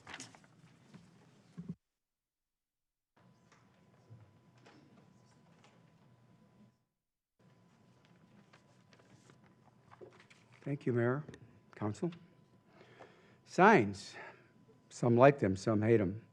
But what city or town government throws away signage regulations that were developed and revised by businesses, the chamber, and other people without any review? Just one, this one. How radical, thoughtless, and uncaring of our community that this council gutted the sign ordinance 2 weeks ago. To those residents watching and that are here, imagine complaints about other things like, I don't like speed limits. Well, we'll just repeal them. I don't like the building codes. Well, we'll just repeal them, creating shoddy housing. This is all silly. It's damaging, and it's dangerous. Your newest members, they're playing to a community of special interests, a small group, not the community of 25,000. The special interests you cater to want no rules and often ignore them. I know this because I worked 5 years in planning and zoning in this town. I spent 3 years on the Planning and Zoning Commission with the assigned responsibility of monitoring sign regulation abuses. And I was the only non-business person on a sign committee, one of several over the years. A decade ago, that created most of the business-friendly regs that you've all thrown out. These regulations were supported by mayors, Kavanaugh, Schlum, Dickey, and others. The town and the chamber committed to educate years ago the sign owners on proper use of signs. After 1 year, this goes back a decade, 91% failed after being educated. What did they do? They left A-frames out 24/7. They placed signs in the street. They put out multiple signs. They blocked sidewalks for walkers and the handicapped. They placed signs on curbs. They say that are blocks away from the main arterial and from their business. Some businesses never seem to learn, probably your special interests. So do the right, honorable, and respectful thing. Repeal the repeal. One anecdote. After implementing requirement that A-frames must be brought in at night, the total number of signs displayed dropped dramatically. If they're so valuable to the businesses, why could they not find the time to go out and bring that sign in? This gutting of the sign ordinance will bring back permanent sign clutter. Think Shea Boulevard during elections. Signs laying down in disrepair or strewn over the neighborhood. Signs distracting motorists. Signs violating illumination standards. All this impacts negatively our home values. At a conservative 1% impact on our home values, that's $5,000 for each homeowner. That's $60 million for our town. Don't mess with our homes. This is our town too. Thank you. Thank you. Next, we have Glenn Gruner.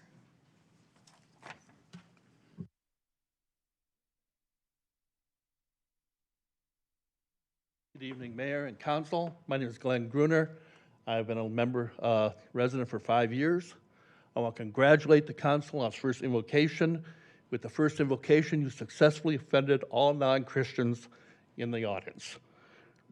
We started out by praying to a Heavenly Father, and we ended by, in Jesus' name. Now, to start a town council with those invocations borders on endorsing a specific faith practice. That's all.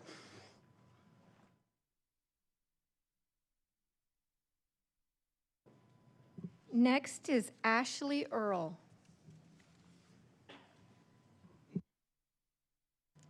Hello, good evening. My name is Ashley Earl, and I'm a resident of Scottsdale, but my family does own a business in Fountain Hills that's operated. I would like to address the council regarding a comment made by Vice Mayor Peggy McMahon at the last council meeting. The council was discussing a sign ordinance, and Vice Mayor McMahon made a comment about the neighboring city of Scottsdale. She did not like that she did not want Fountain Hills to, quotes, look like a trashed up Scottsdale, unquotes. This is extremely disrespectful to one of the top cities in the country for tourists, which also helps Fountain Hills businesses. To speak this way about a neighboring city is very disrespectful and in violation of your rules of procedures. Code and Ethics Violations, Section 8.6B, which reads, responsibility. We shall safeguard conflicts in the integrity of the government by being honest, fair, caring, respectful, and by avoiding conduct creating an unexplainable appearance of impropriety of otherwise unbeneath to a public official. I ask for the council members to please consider admonish or censoring Vice Mayor Peggy McMahon. Thank you.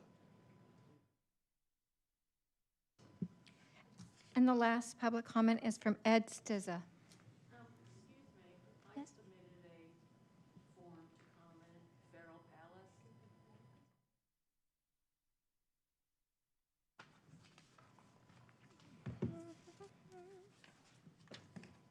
Good evening, council, staff, and mayor and vice mayor. I hope things are well, and Happy New Year to everybody. I haven't got a chance to say that to a lot of you, so I'm going to try to be as quick as possible with this so that I don't eat up my 3 minutes. But I want to put a big thank you out to the previous town council. You guys all deserve credit for being up here. This is not easy, and it's time consuming. And so that's really a big deal. Everybody should be thanked. And I want to put a special thank you to both Jerry Friedel and David Spellich for listening during that time period of the last council, listening to the residents. So there's a couple things. It was good to, and thank you for joining all of us in this next couple years. And I hope that you guys can do a much more thorough job as far as looking at all the details that we've kind of superseded, and all those have to do with the same 4 things that I talk about all the time, which is aesthetic, density, our dark skies, and also our way of life in Fountain Hills. I've heard a lot of comments tonight that relate to those, and we just all have to do a better job at it. And it's not easy, but it's something that I think is very important. And so it was nice to see that we now have a form. I had asked this for the last couple of years, actually, if there was some way to present to the public and to the council, both P&Z and in these chambers, some sort of PowerPoint presentation. I read the form, and we can now do that. So that's a pretty big deal, and because I think pictures being presented by the residents here in Fountain Hills, along with the verbiage, I don't care if it's stretched out to 10 minutes or 3 minutes, will actually describe a lot better on some of these subjects, and we can get through them possibly quicker. So that's a good thing. And even though the gentleman didn't speak tonight, I was also looking forward to hearing him. So there's a couple things to talk about with with our painting ordinance. I'm hearing we don't have enough as far as any sort of authority to start to control our color schemes in this town. The ordinance states that we have desert colors that are supposed to be accepted and approved. Our town's starting to be painted black, white, and gray. I don't know how many of you are paying attention. I'm sure you are.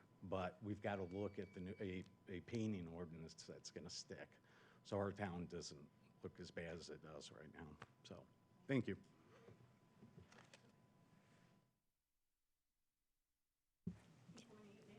Yes, and state your name for the record, okay?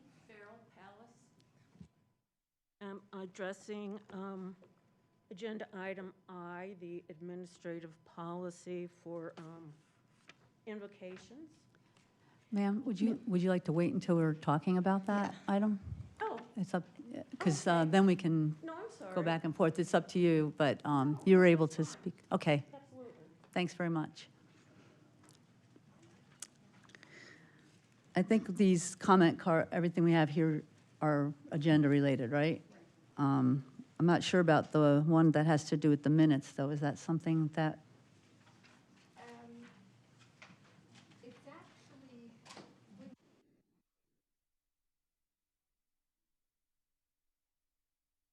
Okay, thank you. So that one, we're not going to, so we can just do the consent agenda? Okay, great. we can just say there was a comment about the minutes from Diane Price. Okay. Thank you. So our next item is the consent agenda, and do I have a motion to approve? Is there any recusals or anything? Motion to approve the consent agenda. Thank you. Second. All in favor, please say aye. Aye. Thank you. All right. The first item that we have on our regular agenda has to do with the appointment to all the boards and committees and all of the activities that we have. First of all, I want to thank you all for submitting what you want to do. And, as you can see with GPEC, it's really important to be available and to be at the table and be at these board meetings. So everybody that requested, that's what's there. We don't have to take any action, but I just want you to see that, and that'll become part of our record. All these organizations, we'll contact them, then they'll let you know when they meet.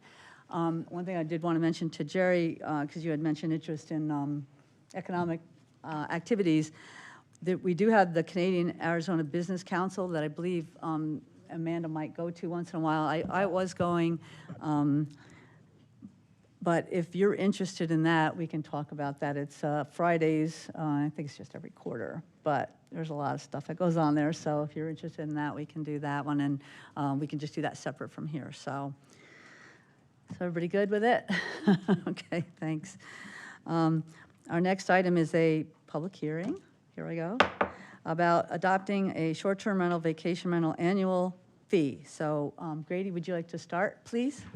Yes, I'm going to go ahead and have our finance director come up. This is a follow-up that we had with the council on when the council last October reviewed the short-term rental ordinance and regulations. And then it was adopted, I believe, in November. And then we had some follow-up. We wanted to also put this fee in place. And so we had some discussion with that. I'll turn it over to Mr. Pock, who will be presenting a report on this. Thank you, Mayor, council members.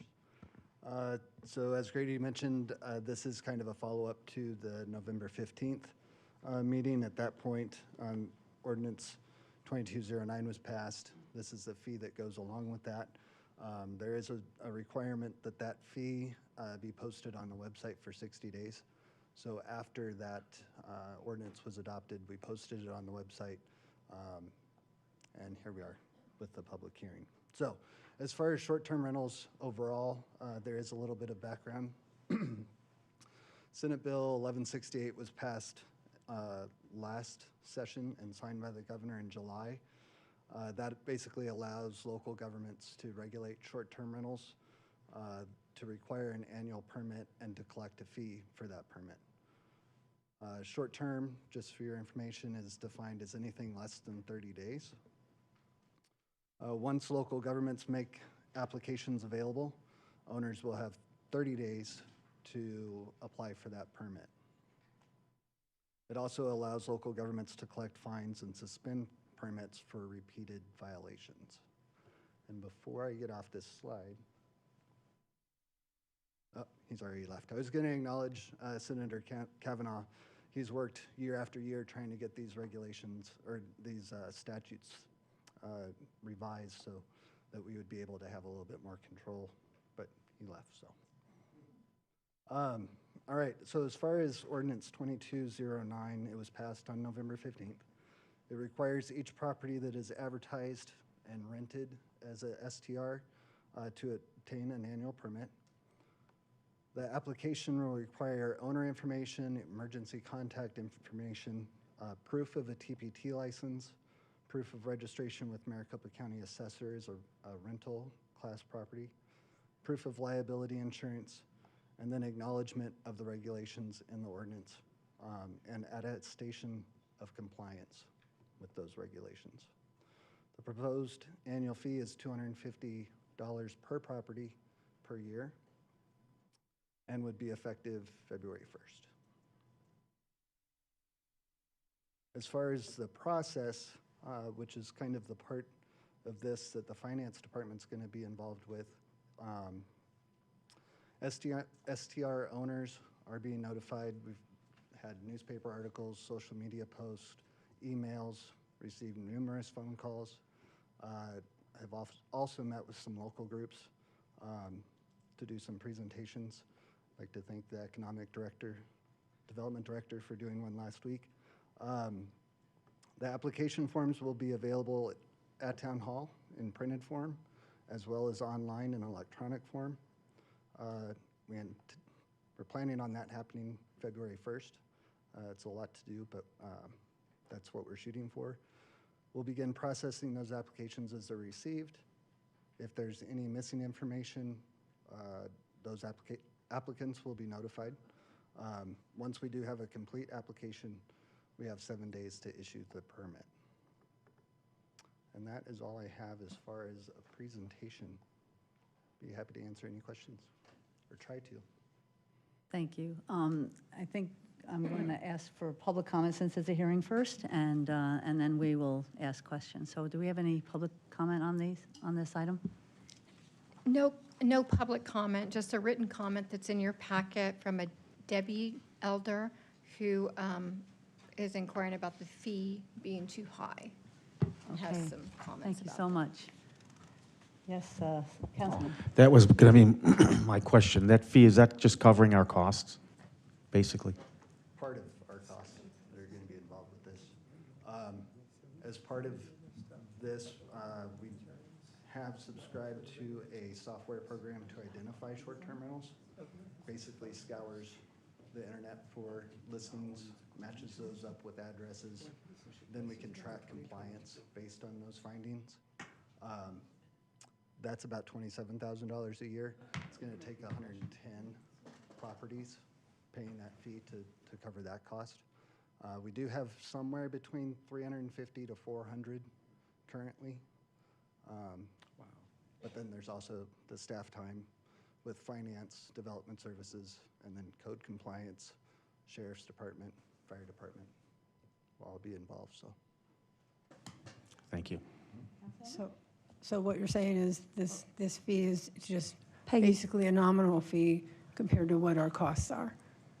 Yes. And it's going to enable us to continue to monitor, keep track of the rentals, et cetera, and the revenue that we normally receive on them in addition to this, et cetera? So, right. Thank you. Thank you, Madam Mayor. I was wondering how, if it doesn't necessarily cover our full cost, you said that it covers part of it. Correct. I'm wondering how we reached the $250 number. That's set by statute.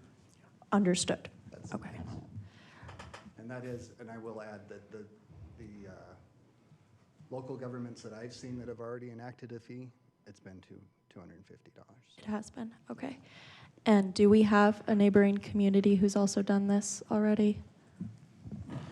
Yes, we do at least have, Scottsdale did it. Scottsdale, Tempe, I believe, is Yeah. also passed there. Those are the two that I was aware of. I can't say that I know of more. There may be others.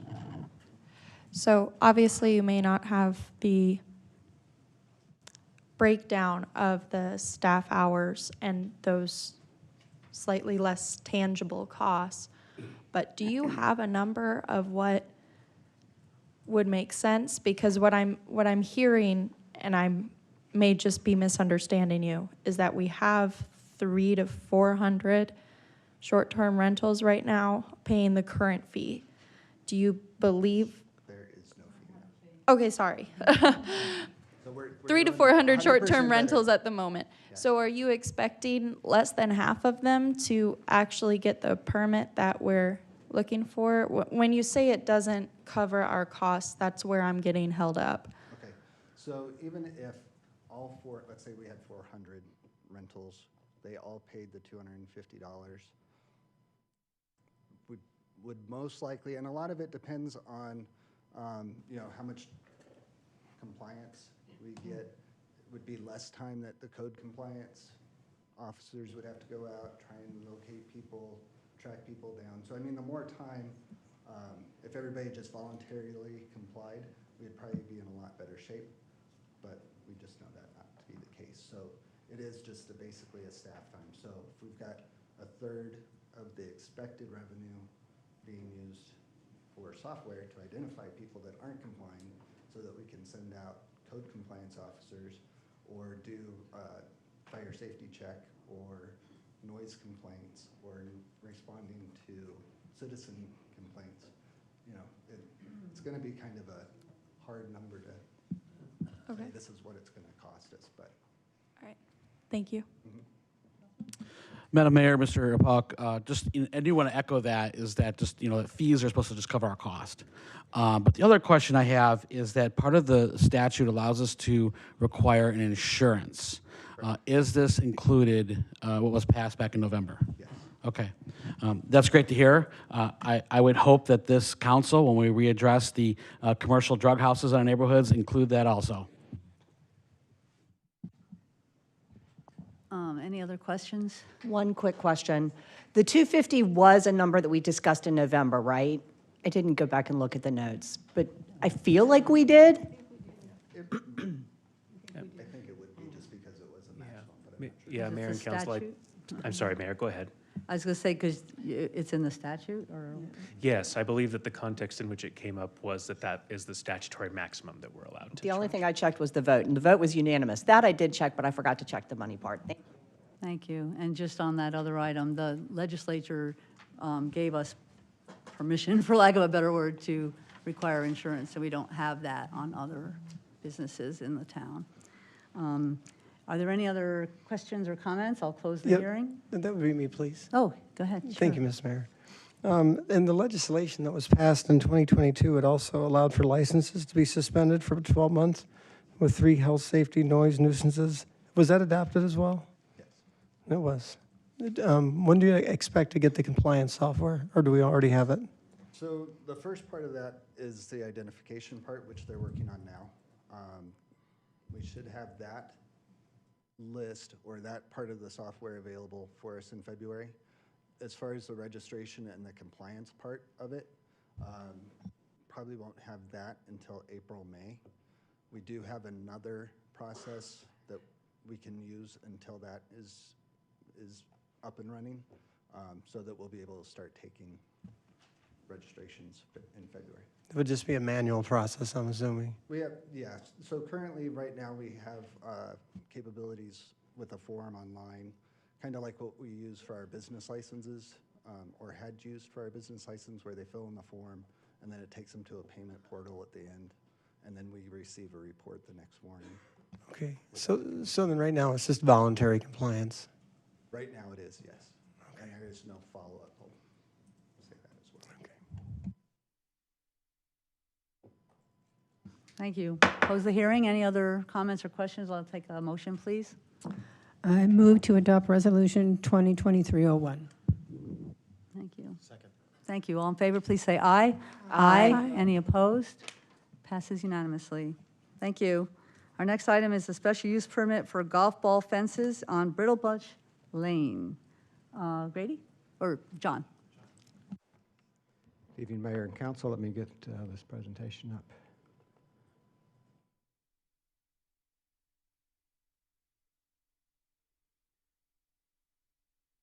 As stated, this is a request for a special use permit for a property on Brittlebutch Lane for a golf net. You can see on the map the location of the property and its relationship to the golf course. Focus it in just a little bit more. You can see the distance from the closest tee box. The house and property are subject to golf ball strikes. There's an expert report that the applicant submitted that estimates there could be as many as 250 balls per year threatening the property, and those balls could be striking the property at as much as 97 miles per hour. Here are some photos that were provided from the applicant showing some of the strikes that have happened on their property, and I believe the one next door to the west. So council in 1998, after some extensive discussion, adopted the golf ball net ordinance or golf ball fence ordinance to provide the opportunity for residents to install these nets along golf courses based on certain criteria that were listed in the code.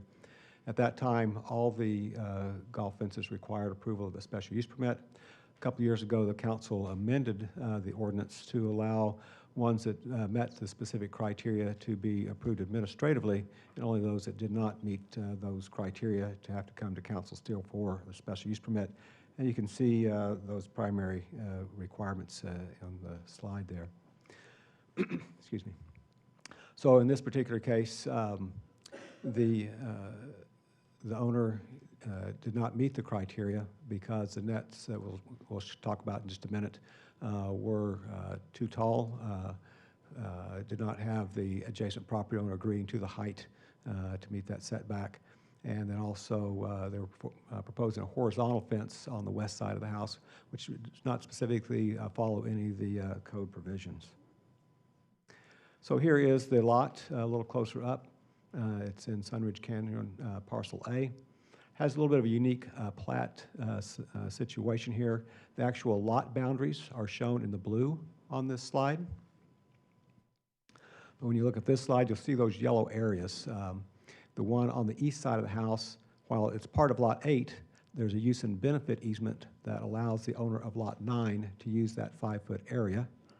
And similarly on the west side of the house, that yellow stripe on to the left or the west of Lot 8 is actually part of Lot 7, but the owner of Lot 8 can use that.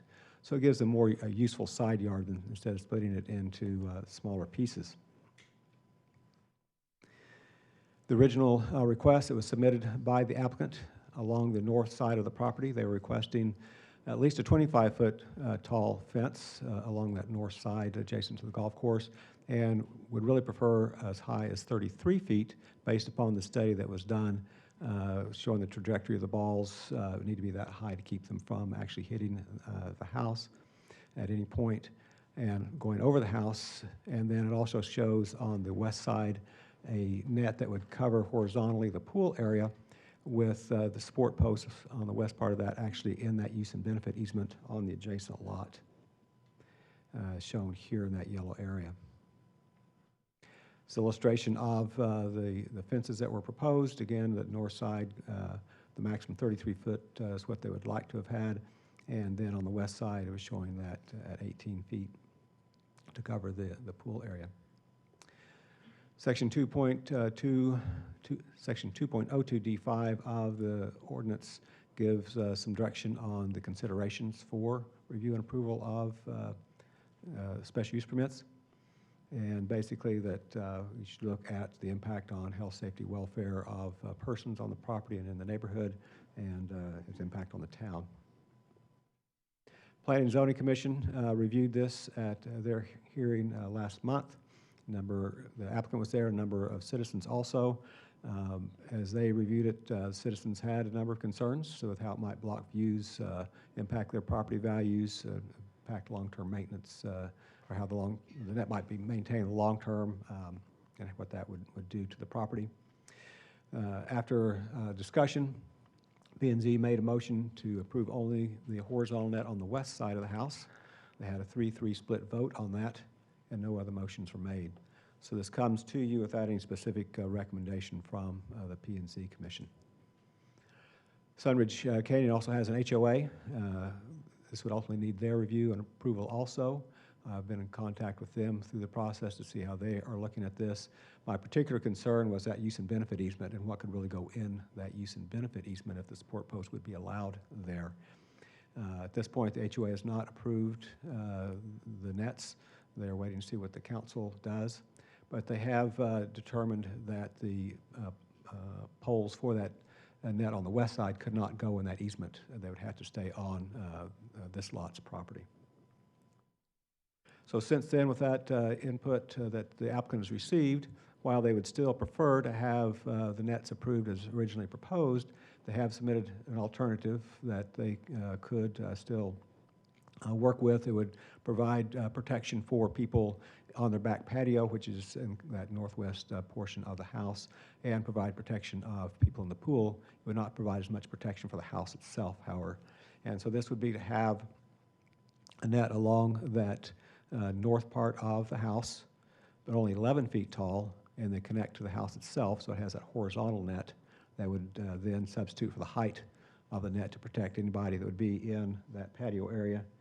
And let's see if this light's working. So that patio area, covered patio area is right in here, and so it would protect people in that area from the balls, and still also the net on the west side, but they're showing it pulled back someplace close to that property line.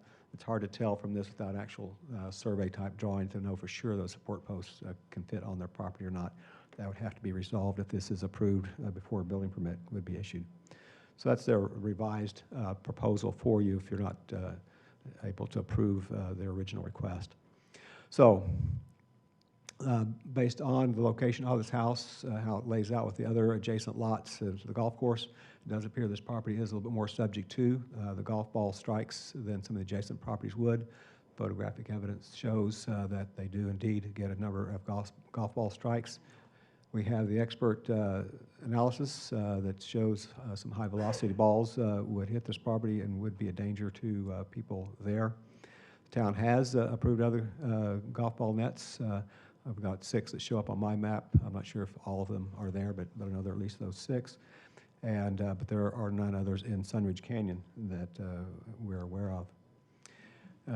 It would have, particularly the original net, would have some impact on the views from the adjacent properties. The reduced one would have less of that impact because it is below the ridge line of the house.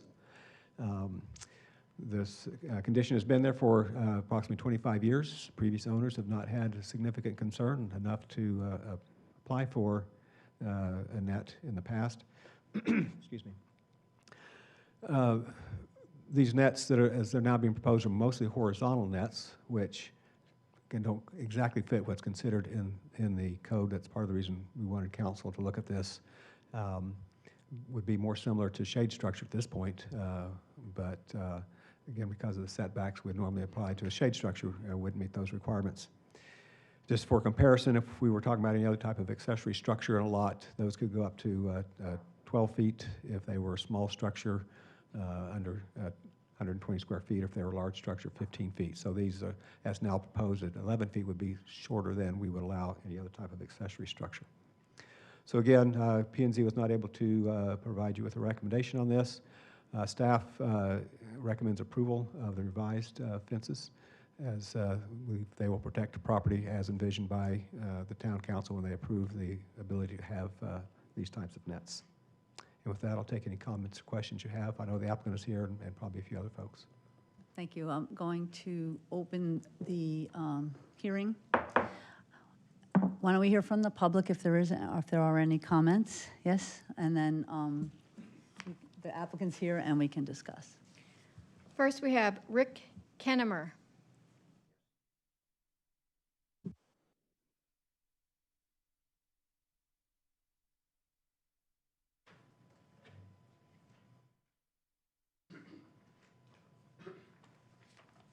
Good evening, Mayor, Councilman, Councilwomen. My name's Rick Kennemer, and I am the neighbor directly to the east. That's probably got the most impact visually of this structure. I was unaware until earlier today that the design had changed. And for us, you know, I get the safety thing. We live right next door to them. I've started counting now. From the 1st of December, we've gotten 5 golf balls in our yard. So 6 weeks. And that's probably pretty average. I can't speak for the Johnsons. I don't live in that house.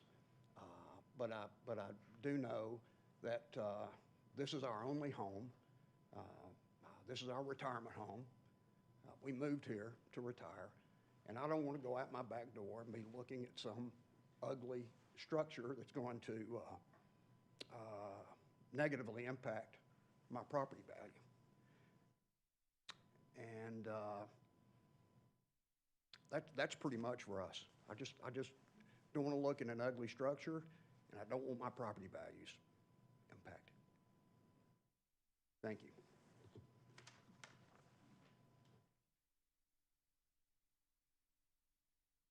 Next, we have Kenneth Gibbs.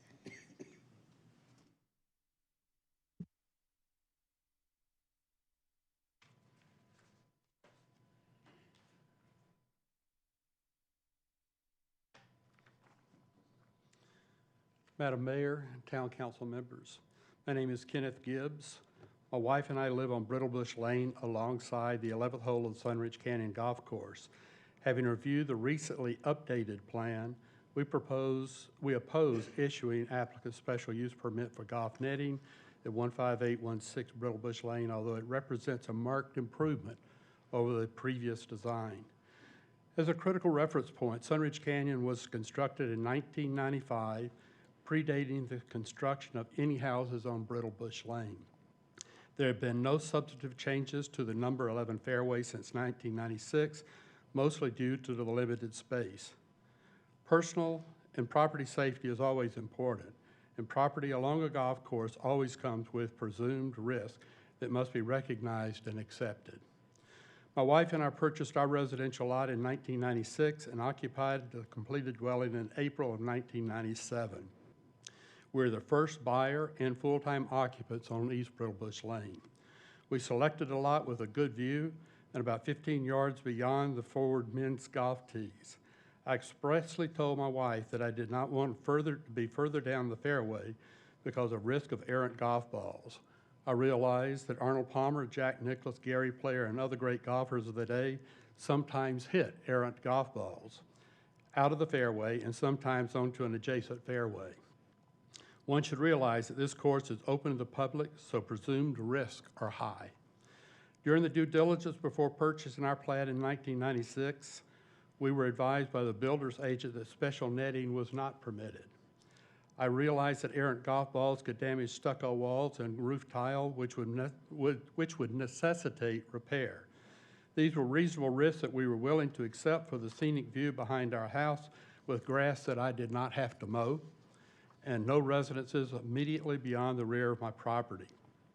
We specified shatterproof glass for windows along the backside of our house, and we installed a sun and wind sensor activated automated retractable awning above the patio. We acknowledged and accepted the risk for our actions. One would expect that even a moderately experienced home buyer would anticipate these presumptive risks. Surely, a personal site visit prior to the home, prior to purchase, would reveal such risk, and if a site visit were not convenient or possible, reschedule for an acceptable viewing time. Even after the acceptance of a purchase offer, the customary pre-closing home inspection by a qualified person should elicit a comment of such presumptive risk. Once one special permit is issued, others will follow, and there goes the neighborhood. Let's keep the home ownership rules that have contributed to Sunridge Canyon being a community long known as an established premium community. Thank you.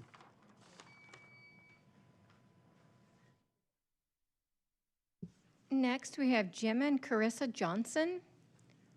Did you want to each speak separately? Yes, I do. Okay, so. We're the owners. We purchased this home and just recently. And if you read the report by our experts, there's a real problem. We're going to get 250, based on his modeling, to 300 golf balls a year. After purchasing the home, we moved into it to do a complete remodel. And we were getting 8 to 10 balls a week. Subsequently, because of the law, we had to rent it to a tenant for a year. And he's now getting that same number. He's collected 78 balls, not counting the balls that his daughter was throwing back to the golfers, not counting the balls that he was giving, I guess his daughter was giving to her boyfriend who plays golf. And that's just since we rented, and I think that was back in March, April, maybe April or May, when the market's slowing down. The main point I want to address is I'm not so concerned about the house. we expect to get hit, okay? But because of its unique location, it sticks out there. And we get hit more than anyone else is getting hit. And it's extremely dangerous. Balls are coming in, guesstimated at 97 miles an hour. That'll put you out, that'll end your life. That's what I'm concerned about. We modified our plans so that it's not a vertical net, 33 feet. If you want to approve that, that would be great. But if you don't, we're asking for a horizontal net that'll just give us some shelter, 11 feet high in the backyard, that'll look good. We'll paint it, and incoming rounds will bounce off or it'll stay up there. All we're trying to do is protect ourselves, our kids, our grandkids, anyone else that is in the property. If it hits, makes a mark, I can patch and repair. We currently live on a golf course. We have nothing like this, the number of balls. The people that signed the petition against it also live closer to the tee. They're not impacted by anything resembling the number of balls that we receive. If you've read the report, if you haven't, I have copies for you. He's extremely qualified, and I'll leave it at that. Chris, did you want to say something? Yes. First of all, we're not, well, thank you for hearing us today. We're not 100% sure if the previous owner had problems with golf balls, but we are aware that he gave the person that was maintaining his pool a giant basket of over 400 balls that he had collected there. It's possible that he chose to not disclose the volume of the balls because it would impact the price that he would obtain for the home.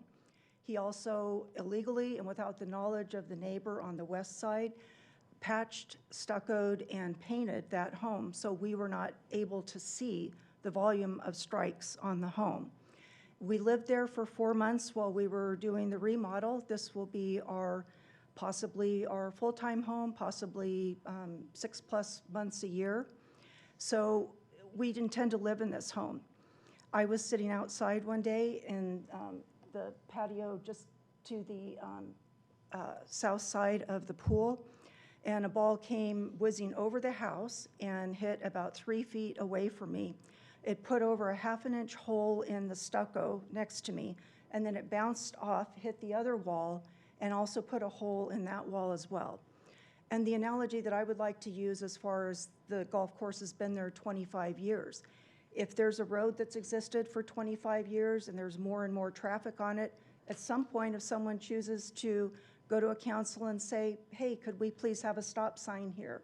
Because we're seeing a lot of accidents because of the increase in the volume. That's basically what we're asking. The gentleman that did the report for us said that initially when the Sunridge Canyon golf course was built, they were not having the high number of, the amount of volume of golf rounds that they are having today. So we did do our due diligence. We were duped by both the agent as well as the seller, who went to great lengths to hide exactly what was going on in the backyard. And we would like to be safe in the backyard. I don't care about property damage. We can take care of property damage, but we can't fix broken people. Thank you.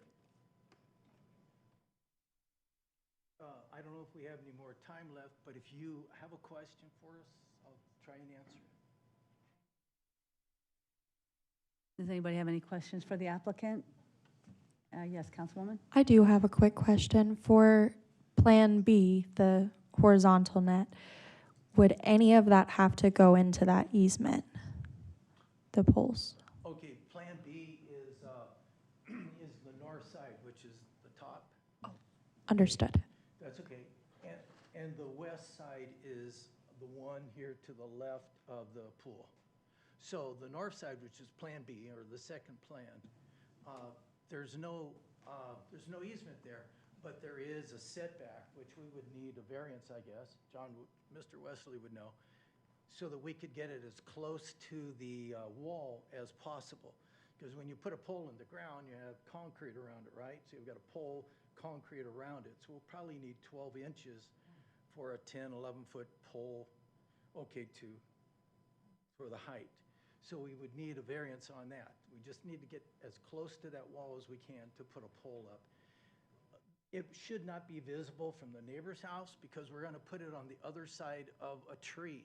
So my neighbor comes out, he looks to the left, he sees a wall, and then he sees a tree, and he shouldn't be able to see this because I'm gonna put the net behind the tree, away from that corner property line. So we're bending over backwards to do everything we can to make everybody happy. And again, I'm not worried about the ball hitting the window and I gotta replace the window. We know that. Okay, it happens. What I'm worried about is stepping outside, and I've almost got hit. Our painter got knocked off his ladder when he was out painting. We had the pool guy coming in, and he's doing the pool, and balls are flopping in the pool. We're just trying to mitigate a situation that should have been addressed a long time ago. Now, why people don't come out and say, hey, I got a problem, I don't know, maybe they just sell and move on. And that's not our MO. You know, we bought the property to be in the property, to have the property for the duration. So it's not like we're trying to come in and flip something or change the nature of the neighborhood. So that north side, again, shouldn't impact anybody. When you drive by it, you're not gonna see it. Unless you got a drone, you're not gonna see it. If you're hitting balls on the golf course and you look over there, it'd be really hard to see because there are trees over there. You can't see it from this drawing here or the picture, but there are trees on the downside. So that's the first thing you're gonna see are trees. I'm gonna paint the poles to blend in, however we have to do it. We got a painter, he knows how to blend things. We're gonna blend them in, they're gonna look good. The net's the top grade, the best netting you can get, and it's gonna be expensive. Willing to do it? Because maybe you could walk outside and enjoy your backyard. Someone can visit you. They can be outside and not have that ball come whacking in there and bouncing off. What's the cost going to be? Well, I don't have the last number, but it's got to be at least 15,000. I figure 15 to 20,000. Is it just because there's basically one company called Nets Unlimited that does this kind of thing for everybody? You have a tennis court, they'll build it. You got a school and you need a net or you know, fencing, they'll do it. But that's the number I've got. Just for the one on the corner was 11,000. And then we've got the west side, okay, and the west side, the way we've got it drawn here, if we can get it in, that west side is additional netting. So what's that? Is that 8,000, 10,000? I'm not sure. You know, I'm waiting for them to go out and they're finally gonna tell me, give me a number when I can tell them on this date you can do the whole thing. If they have to come out twice, it costs me more. Okay, but it's gonna be, I'm guesstimating 20, 25,000. Can we ask other questions and comments? Okay. Did you explore any solution with the HOA and the golf course? HOA, okay, now we're getting into this neighborhood thing. My neighbor his wife is a member of the HOA, or the board. She walked around with this anti-net petition and kind of stirred up a bunch of stuff. And the HOA, who had subsequently, or prior, had to basically approve the netting on this side, then said, well, we don't know if we really want to do that. And now we really don't want to do anything before you take it to the planning and zoning. And now, with the planning and zoning, we really don't want to do it until you go to the city. And then once you go to the city, if the city approves it, we really don't want to approve it until you've got your permits pulled. So HOA hasn't been particularly helpful as far as I'm concerned. And I don't know, I mean, I've sent them all the reports, I've sent them all the documentation, I've asked them to come out to the property. Mr. Wesley was gracious enough to come out to the property and actually look and see what's going on with that property. And he could look over the fence and see what's going on next door. Nobody's impacted like we are. As far as the golf course, I've talked to the owner there, and he's very reluctant to do anything. My point is, Oh, okay. you'll be the first one in this neighborhood with one of these. It's going to look kind of like Top Golf in my my estimation, with these nets all over. Do your Only neighbor? one on the northeast corner. The northeast corner that was going to be 33 feet. That one you can call Top Golf, okay? My experts say this is what will prevent you from getting hit by a golf ball, okay? The second option I proposed was the netting on the north that's horizontal, not vertical, horizontal. You'll have a net over the top of you that you're not going to see from the street as you drive by, and you're not going to see probably from being a golfer. The height is 11 feet sloping to 10 feet. The two neighbors that were up here and spoke, are they good with that, or are they still against even the 11? The second gentleman who spoke is not a neighbor. He's not even remotely close to us. The first gentleman is a neighbor, and he is on the, He's the one that yes, complained. on the east side. Oh, okay, all right. How many homes away are you? Okay, we're not going to go back and forth with this. I think we do have some fair questions, though, to ask your actual neighbor what he feels he will see with the horizontal, and the objection that you have with that, if that's okay, Jerry. Well, I had one more Okay. point. For $25,000, I think you could probably put some trees in that would drive these golfers in another direction, and you would have a natural solution, and your neighbors couldn't be upset with that. Okay, I've asked the owner of the golf course, is there anything you can do?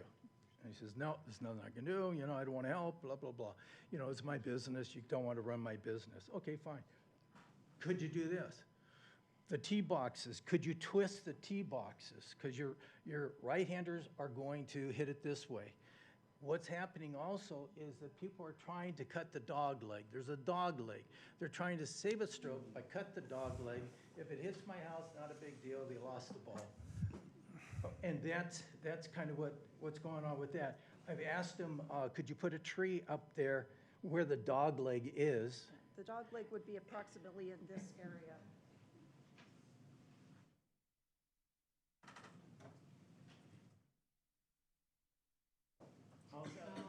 You see kind of where that dog leg is right there? So they should be shooting this way, but they try to cut it by going this way. And we've talked to a number of golfers when their balls have landed in our yard. And we've said, are you trying to cut the dog leg? And they say, well, yeah, of course. And so, and the reason why we can't put up trees is because the distance from our house to the fence line is only about 10 feet. And there's also a limit of 20 feet high for trees. Well, those balls are going over the house and hitting the wall, and I would welcome any of you to go out and see the ball strikes are anywhere from, 4 inches up all the way up into the neighbors', tiles, and it's breaking their tiles. And those balls just come over the house, and you wouldn't think a trajectory like that would come in with the velocity that it does, but it's incredibly dangerous. One more thing on that. I asked the owner of the golf course, I said, the other thing is, if you could just, rather than twist it a little bit like this, could you do that? And he says, well, maybe. Okay, if you put a tree here, right here, people are going to want to hit this way. So if we twist and we put a tree, could we do that? He said he would do that, or he'd take it under consideration. I was out there today. I don't see anything's been done, so I don't think he thinks it's an issue, Excuse me, I think Vice Mayor has a question for you. Sorry. Yeah. Good evening, and I appreciate and understand. I live on a golf course as well, and errant golf balls are extremely dangerous, even if you just get one or two. Especially when you're outside with your family in the pool. It sounds to me like you have conducted a thorough investigation, and now it sounds to me like what you're trying to do is accommodate everybody, accommodate where your house is, and have a solution that is going to be aesthetically as best as it can be and even probably enhance your property's value in the long run, since you know this and you are going to have to disclose it on sale. We will disclose. Right, I know, because you're going to have to, because you have knowledge if you're up and up. So it sounds to me like this is going to be a workable solution. My question, and with your concern about the paint and all that, and there's no intrusion on the neighbor. No, on this side, You mean with the neighbor, Kennemers? Okay, no, So because right it's going to be on, yeah. it's going to be on the west side of the trees. Right on the corner, there's a tree Right that you there can't see. is a large tree, and we were planning on starting the horizontal netting here, and that tree's what, about 15 feet high? No, it's about 10 or 11 feet 11? high. And so we'd be going down from the height of the roof line, which is low, it's a Right. one-story, down to 10 or 11 feet. Okay. So I don't know how it would possibly be visible from this yard because Okay. of the tree. And furthermore, it's the fencing that we proposed in the west area as well would not be visible from the road because it's set so far back. Okay. In my estimation, the only people could see it would be a golf. I know, but it sounds to me like you're accommodating your house and the structure you have to work with so that it is aesthetically as, and not interfering with anything or any other property value, et cetera. My question is maintenance. Do you, I mean, you plan to maintain it? I mean, as nets age, they get holes in them, et cetera? And will that be part of the agreement with the SUP, et cetera, like that? Absolutely. Okay. Just like with the HOA, you know, you've got to paint your house. Right. You've got to look respectable, you know. Well, thank you. I appreciate your time. I hear your frustration. Report alone was $3,000. I'm sure. I'm sure. Councilman Skilcorn? Thank you, Ms. Mayor. Just one quick question on Plan B. There's 2 nets, correct? What are the height of those? What's the maximum height on those 2 nets? Okay, on Plan B, it's 11 feet going to 11 or 11 going to 10, just a slight slope, depending on, and some of this depends on the guys when they get out there. They've got to attach it. So if they say, well, it's 11, but gee, Jim, to get the right slope, we got to go to 10. And they've been out to look, but, you know, again, they're not engineers. You know, I'm not building a Boeing airplane or anything. So it's going to be 11 to 10, or maybe 11 to 11, something like that. On the north side, same on the west side. Originally, it was drawn as 18 feet, and then I guess the previous, or the P&Z said, okay, you can have 15. I don't need 15. You could see 15 from the street, you know. But 11, you're not going to see because you've got the setback from, you can just see the side of, or where the house is towards the street. That's probably 30 feet, plus you've got another 50, 60 feet to the street. So you shouldn't be able to see that. If you're seeing that, you're just looking. You're looking to see that. So both nets are 11. Well, that should be 11 to Okay. 11, or 11 to 10, 5, 10 Okay. to give us a slope. Okay. And then, Ms. Mayor, when Mr. Wesley comes up, I have questions for him. So that's in conformity with, you know, your roof, the eaves right there? It's in conformity to that particular height? It's below that Okay. roof line, yeah. 'Cause Okay. if you want it above, it looks kind of ugly, you know? So, but if you get it below, Yeah. there's enough room where you walk out, you're not walking into a cave. But Okay. you got 10, 11 feet. Okay. It's a net. Thank you. Thank you. And by the way, last but not least, we talked to people that wanted to, I wanted to put sails in there, you know, pretty sails, so you could do sails. Wind sails. He said, man, this is like a Venturi. When this wind blows through here, it's like a Venturi. He says, it'll rip those sails up, off, and I can do it, but that's like too much. Then we looked at possibly putting the pergola All right. in part of that area. Well, that would give you some protection maybe, but nothing like what. But it's also in the easement area as well. It's also in the easement area. So we're really stuck, and we're trying just to minimize and mitigate somebody getting hurt. And I think both of those plans, I think we've done our best to, if they're not approved, I don't know what else there is for us to do. Councilman Skilcorn has a question for John Wesley, please. Thank you, Madam Mayor, Mr. Wesley. You know, I know that there's a couple numbers like 15, 25, 33 in this original, and I'm almost thinking since this is at 11, it almost conforms to the administrative of SUP. The only difference is that we're close to the setback, right? We're too close to that wall, and the immediate neighbor. Is that the only thing there? Mayor, Councilmember, basically yes. And let me point out too, the tree that was being talked about is here. They were showing the net still coming all the way over the property line. So if this moves forward with a motion for approval, it would probably be helpful to clarify that really is staying to the west of that tree. And I agree at that point. They are getting to be that 11-foot distant from the adjacent property, 11 foot high. So that could have been approved administratively because it would meet the criteria. So are you saying that Plan B, it administratively could be approved? Do they even need an SUP? Or is there an issue with the setback and the neighbor? For the net on the north, Councilmember, if they indeed move it over so it's west of that tree, then there would not be an issue with the neighbor to the east for that one. With the net on the west, however, there's still, there it is. With this, there is still potentially an issue because of the property line that's here. Those poles, first of all, need to either be on their property or I need something from that neighbor saying they're okay with them in that location. And then we are though dealing with a structure that's encroaching into a setback at that point that doesn't exactly meet the code.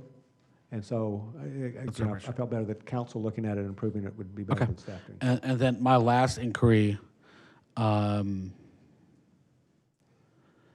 would be the HOA is the final authority on this, correct? They will also have to, for the property owner, they will need that. The town, we can issue a permit, HOA approval or not. We try to work with the HOA, and it certainly is better for them to have both. This board could say, thank you for consideration. We understand. We'll go ahead and approve. And then HOA, they're the more local government, right? They could say no, even though the town authorized the SUP, we're going to say yes or no. Right. Okay, I think that's fair. So basically, if they move the one on the north side over, they can do that administratively, and then we could do an SUP for this one on the left side, or whatever, the west side.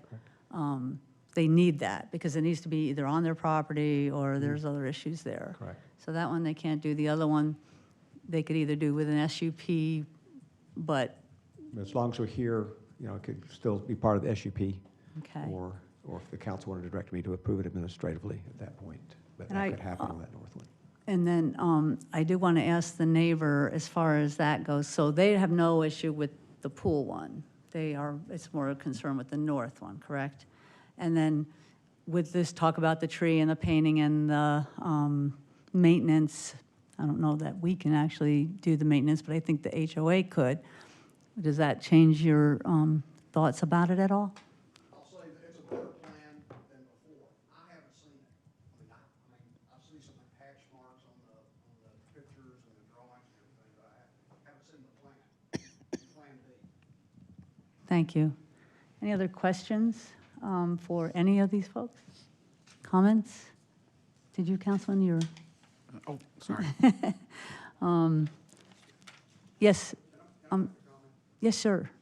I just wanted to say that, I appreciated the study and everything that the Johnsons brought forward and everything, but there's one glaring thing in that study that has bothered me from day one. It's based on 50,000 rounds of golf a year. Now, at Sunridge Canyon, that's going to be 42 foursomes a day, 7 days a week, for 10 months, because we're closed August and September. There's no way. There's no way. That number is flawed. As a matter of fact, I called the golf course, and they gave me a range of 12 to 15,000 a year in terms of rounds. So I just wanted to make that point. Thank you. Appreciate it.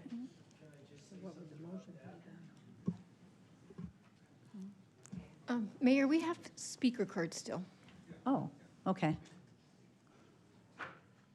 The man that did the report, okay, and he's an expert in the analysis of golf ball trajectories. He advises in golf course design and safety in the United States, Canada, Australia, Britain, Spain, and Hong Kong. He's recognized as a golf expert witness in the courts of California, Colorado, New York, Canada, and Australia. If you read that report, he's included more things than I could imagine you'd even include. He did a modeling. Apparently, he knows different golf courses. I doubt that he got the exact number because I don't think anybody would give you the exact number unless you audited their IRS records or something. But based on his experience, these are the numbers he's come up with. And they are consistent with what we collected as golf balls and what now our tenant is. And if you need to take a look, come out, take a look at that wall, you will see that someone has patched it and painted it and covered it up. And it was our painter that really drew our attention to it. And he says, you know, I almost got knocked off here. And his associate did. But he said, someone's patched and painted this just recently because there's two color paints. Thank I called you. my neighbor to the west and I said, hey, look, I'm thinking of doing this thing. What do you think about it? And she said, someone patched and painted my house. And I said, well, yeah, didn't you paint your house recently? And she says, no. And she says, don't you touch it. And I said, don't worry, I'm not going to touch your house. Somebody painted that house recently before we bought it. Okay. Hey, sir, I think we're going to hear from some other folks here and then discuss a little bit more, but thank you. We understand. Elaine Dowling.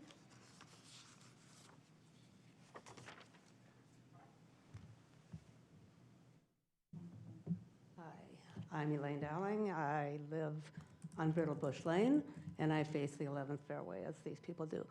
I am not adjacent to them, and when that fence is built, I probably won't see it from my house. But I have a view lot with a view fence, and I feel it's setting a precedent. We don't have fences now in Sunridge Canyon, golf ball fences anyway, and I don't think we should now. So I sympathize with these people, but due diligence could be argued. And I just feel like we're paying the price for a mistake that was made, maybe in buying that house. Maybe they have a lawsuit with the seller.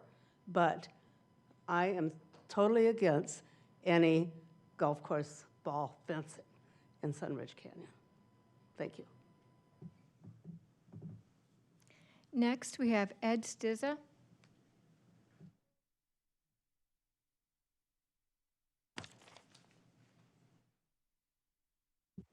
Madam Mayor, Town Council, I have to put this closer to there we go. So, staff, so we listened to this presentation at the last P&Z meeting, and the applicant went through everything in detail, and they're having the same discussion again. So this new and improved version of it definitely is a lot better, you know, so I still have a question that every single inch has been explored by both the town, the golf course, and there was question whether or not the golf course or the town could possibly get involved in an administrative sense with the golf course and see if you could mediate, much like you're trying to do here in a public forum, mediate some sort of solution to this. That dog leg is important to the course, obviously, you know, so, but at the same token, it could be lessened to help with this problem. You know, I feel for these people, but at the same token, I mean, I think we all would have seen the problems when we were buying the house. So this is a tough one. So, but it has to do with aesthetic. Again, you're listening to people in Sunridge Canyon saying, we don't want any nets. In the HOA, I'm really surprised because HOAs are pretty strong here, that the HOA is just backing out, letting you guys make the decision. So that's a weird thing. I don't understand that, so hopefully, I don't know, hopefully there's an answer for that. But I think that every inch of this has to be explored, and I'm not so sure it has completely. They did lower it, so that's a big deal, but I think there's some other things that could be done, but anyway, hopefully everything's gonna get looked at, so, thank you. And then our last speaker is Barry Waborski. And I'm still Barry Waborski. And I also happen to be on the board of the Sunridge Canyon HOA, and I am the treasurer of that board. And so some things were said about the board earlier that I'd like to respond to. Bobby Kinnear, who is a member of the board, is the next-door neighbor to this gentleman. She has recused herself from any communication whatsoever to do with this problem. She doesn't take emails on it. She doesn't take phone calls on it. She doesn't attend board meetings where that's discussed. So I would like to make that clear. Number two, we started getting a lot of emails from Mr. and Mrs. Johnson, and then all of a sudden they started to talk about hiring lawyers to sue the people that sold them the house and sue the realtor that sold them the house. And then they started to send copies of our emails to their attorney. At that point, we contacted our attorney, who said, from now on, just tell them to have their attorney talk to me and not you get involved in it, which is why we haven't been terribly responsive. We also had to pay our attorney to look into the easement thing, and what they had to do was go back and dig up plot maps to see exactly what the easement said, and we were spending quite a bit of money on that. At that point, the treasurer, me, stepped in and said, let's not spend any more money on this till the city council decides what they're gonna do, because if they say no, it's a non-issue. If they say yes, then we can spend the money and find out what we can do. So I just wanted to say that the HOA has been doing its due diligence. I could just respond to some misrepresentation. I think we're going to discuss it a little bit now, a little bit more. If you all have any questions, or for the applicant, or for John, or for the neighbors. I have a comment for John. Yes, sir. A clarification. One sec, sorry. John, is there any chance of getting these parties together, the golf course and the HOA, and punt this back to them and let them work this out, put a tree in there on that hole, turn the, what do you call it? Tee box. Is there any chance of that happening? Mayor, Councilmember, excuse me. If the council would like for us to do that and continue this for a period of time to give us that chance, that's certainly an option. I don't know how responsive they would be, but we could try. You know what, personally, I think that's a good idea. This is the HOA's got a big hand in this, so they need to come to the table. I do have two comments. One, I wanted to point out that according to the staff report, the horizontal net on the west side of the house, if the property owner wanted to build a patio cover, they could, provided they complied with the lot coverage and setback requirements. So I just wanted to make sure that we all noticed that. Also, I had an opportunity to chat with a Sunridge staffer, and he said that the annual yearly rounds for Sunridge Golf Course have been about the same for the past 25 years, if not less. They have not increased. Thank you. A lot of good information. The pergola idea came to my mind, the idea of figuring out if there's a way that they want to try to do it with, doesn't require SUP. We're still unsure about whether it could be on the property or the easement. I think there are too many, for me, uncertainties in this that I don't think that I would feel comfortable making a recommendation at this time. What we did was we investigated the pergola, and it cannot stand that length because that's over 17 feet. And they said that it is not possible to put a pergola in. That's the very, very first place we started, was something beautiful to enhance the property. Thank you. Okay, I appreciate that. Any other comments, Councilwoman? Yeah, I tend to concur with the mayor on this one. I think there is reasonable accommodation that can be made, and just like with Councilman Friedel said, I think if you guys got together, I think this could probably be done without an SUP. If we were to issue one, we are setting a precedent for the whole Sunridge community, which doesn't have any fencing. And I don't like that, because when people move in, when these zoning regulations are there, they read the CCRs, they knew the town code, to ask for special permission, then everybody's going to do it. And I do see a decrease in property values. When people buy golf course lots, I think it's reasonable to anticipate that you're going to get golf balls in your backyard. And so I would decline. I would vote no. First, Linda, do we have any more speaker cards? Councilmember Toth, no, we do not. Okay, thank you. On this item. Right.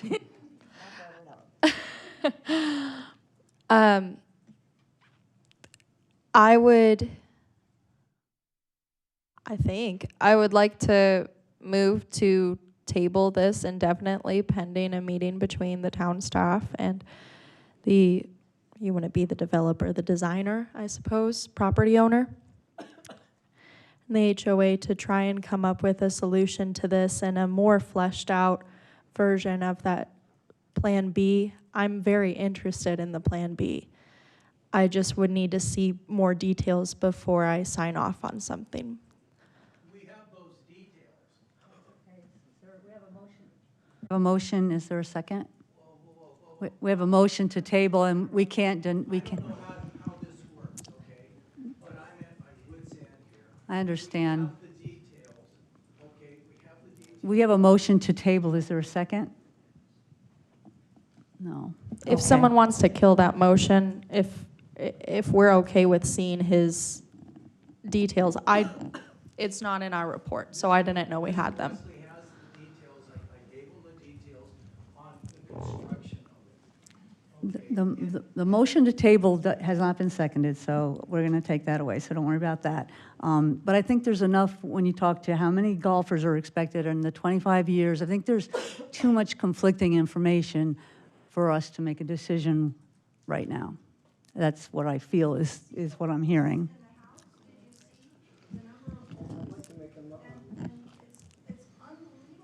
I'd like to make a motion to deny SUP 22-00002.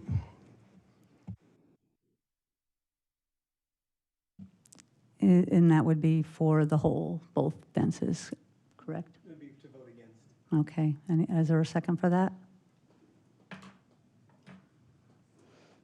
Okay, I think we're going to wait to see what more information we can get. You have to admit there's been conflicting information about the number of golf rounds and such, and I think it has to be something that we need more definite information, especially about the easements and where it can fit, what can it, can't it.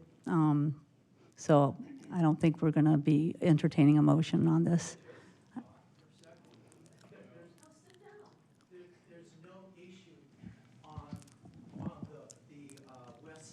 I think the council has spoken now on this item, and if it comes back to us yes, Aaron? No, I was going to echo what you were saying, Mayor, is that I believe the council's made its determination, and so we can cease the debate and discussion at this point. Thank you. Thank you so much. All right. Should we go on? Is everybody okay with continuing? I'd like to. 5 minutes? Okay, 5-minute recess, please.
Yeah, you're welcome.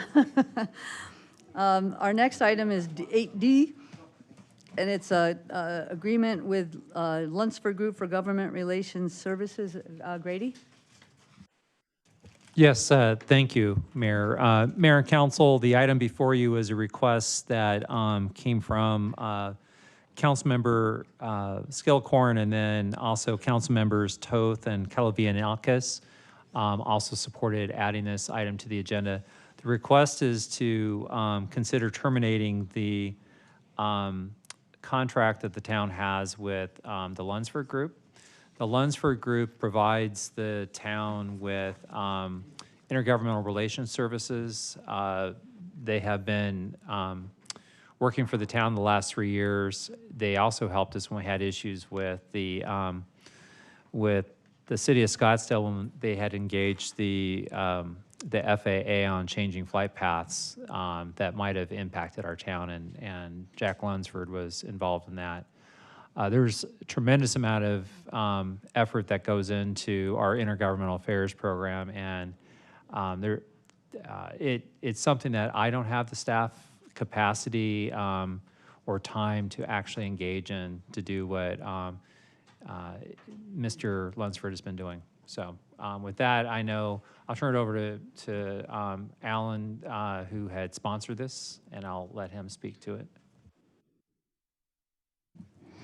Yeah, I'll be just very brief. I just don't think this is a necessary requirement anymore. I think that every member of council and the mayor are capable of talking to our legislators and affecting change. I'm not sure why we would hire a stranger to do that. Do we have any speaker cards on this item? We actually have a lot of cards, but nobody who's actually asked to speak. So what I'll do is I'll say if they're for or against it, okay? Okay. Cindy Couture is against termination. Lisa Miller is against termination. It looks like Glenn Sexton is against it. Fred James is against it. Peggy Yeargain is against it. Sherry James is against it. And then these that I'm reading now are in your packet. And then David Long is against it. Christine McGinn is for termination. Liz Gildersleeve is for termination. Debbie Elder is for termination. And Gina Waldo is for termination. And these are all in your packet.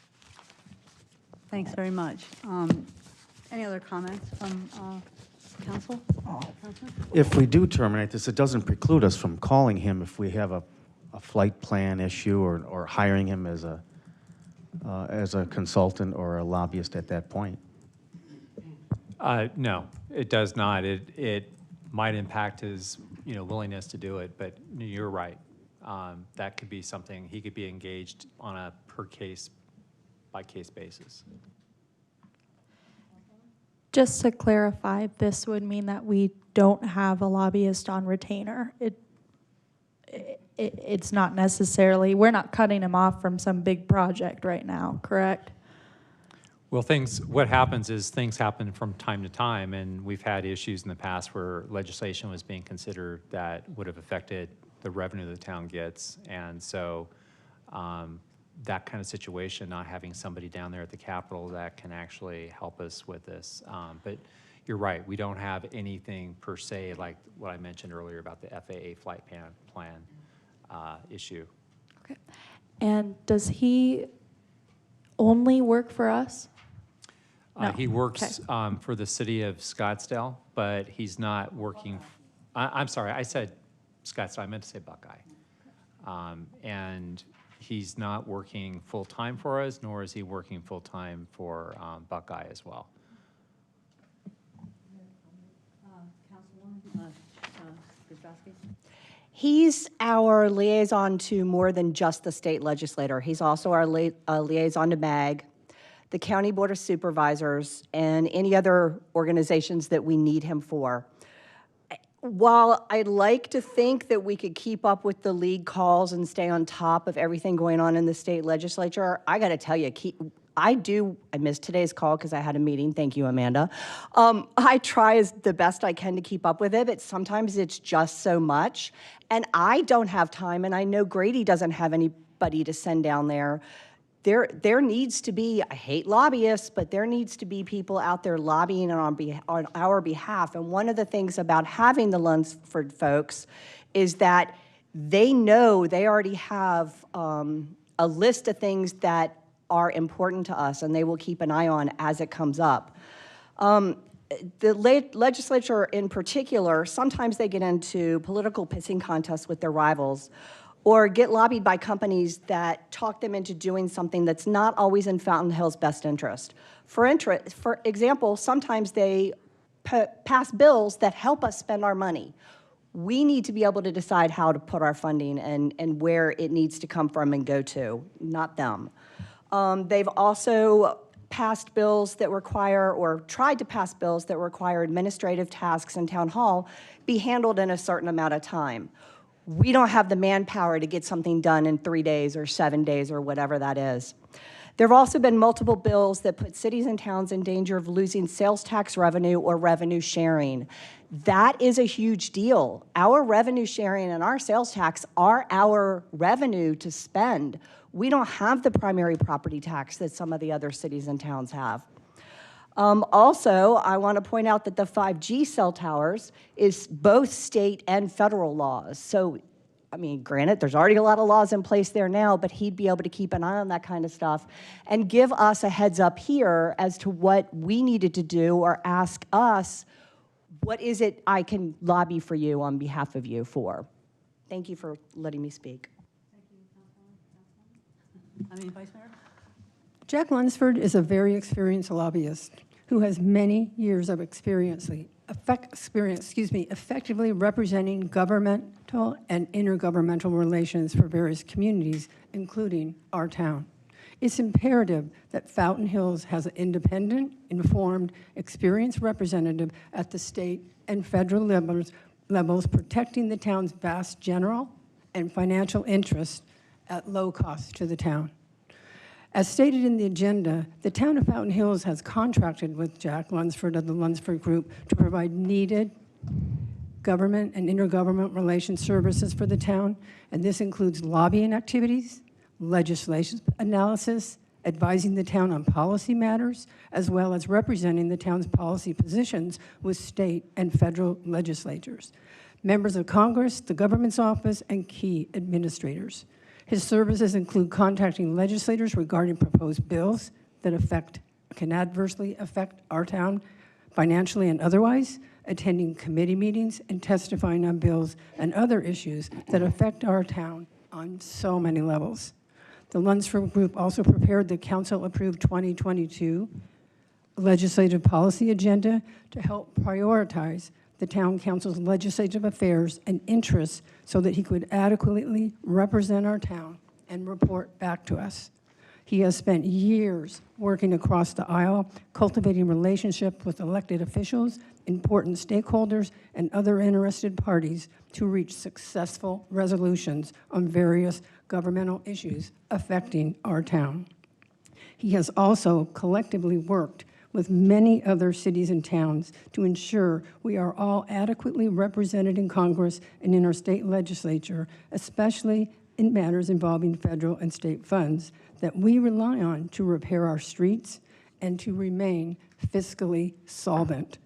Over the years, the Lunsford Group has successfully prevented onerous legislation from passing that would have adversely impacted millions of dollars in annual revenue to Fountain Hills, prevented Sky Harbor and Falcon Field flight paths from coming directly over our town.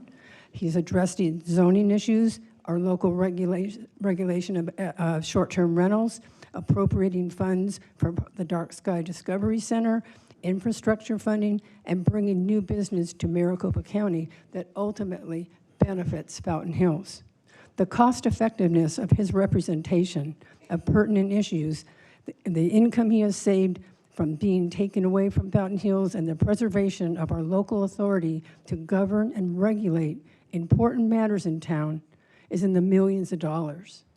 to terminate his annual $40,000 a year contract prematurely and without just cause is political, irresponsible, and will be detrimental to the town time-wise and in the millions of dollars for today, tomorrow, and in our future. By voting for this irresponsible agenda item, you are basically saying, don't pay attention to major important federal and state governmental matters that are pertinent to Fountain Hills and will adversely affect our rights to govern our town. Like Kavanaugh's bill to do away with the rental tax to the tune of, it's going to be a couple $100,000 a year. I mean, they're working on that in the legislature right now, as well as lowering corporate tax, income tax, that it will adversely affect our ability to remain solvent. And accordingly, I respectfully request that the council wait and give Jeff the opportunity to speak with you personally and present the Lunfards Group commitment to the council-approved 2023 legislative policy agenda before further discussion and vote on this agenda. And I was on the legislative call this morning, and like Sharon said, we are not experts in this area. We are not lobbyists. Yes, we can say we can pay attention, et cetera, but even amongst all of us, there is no way that we have those cultivated relationships that he has influenced and has properly and adequately represented our town. So thank you.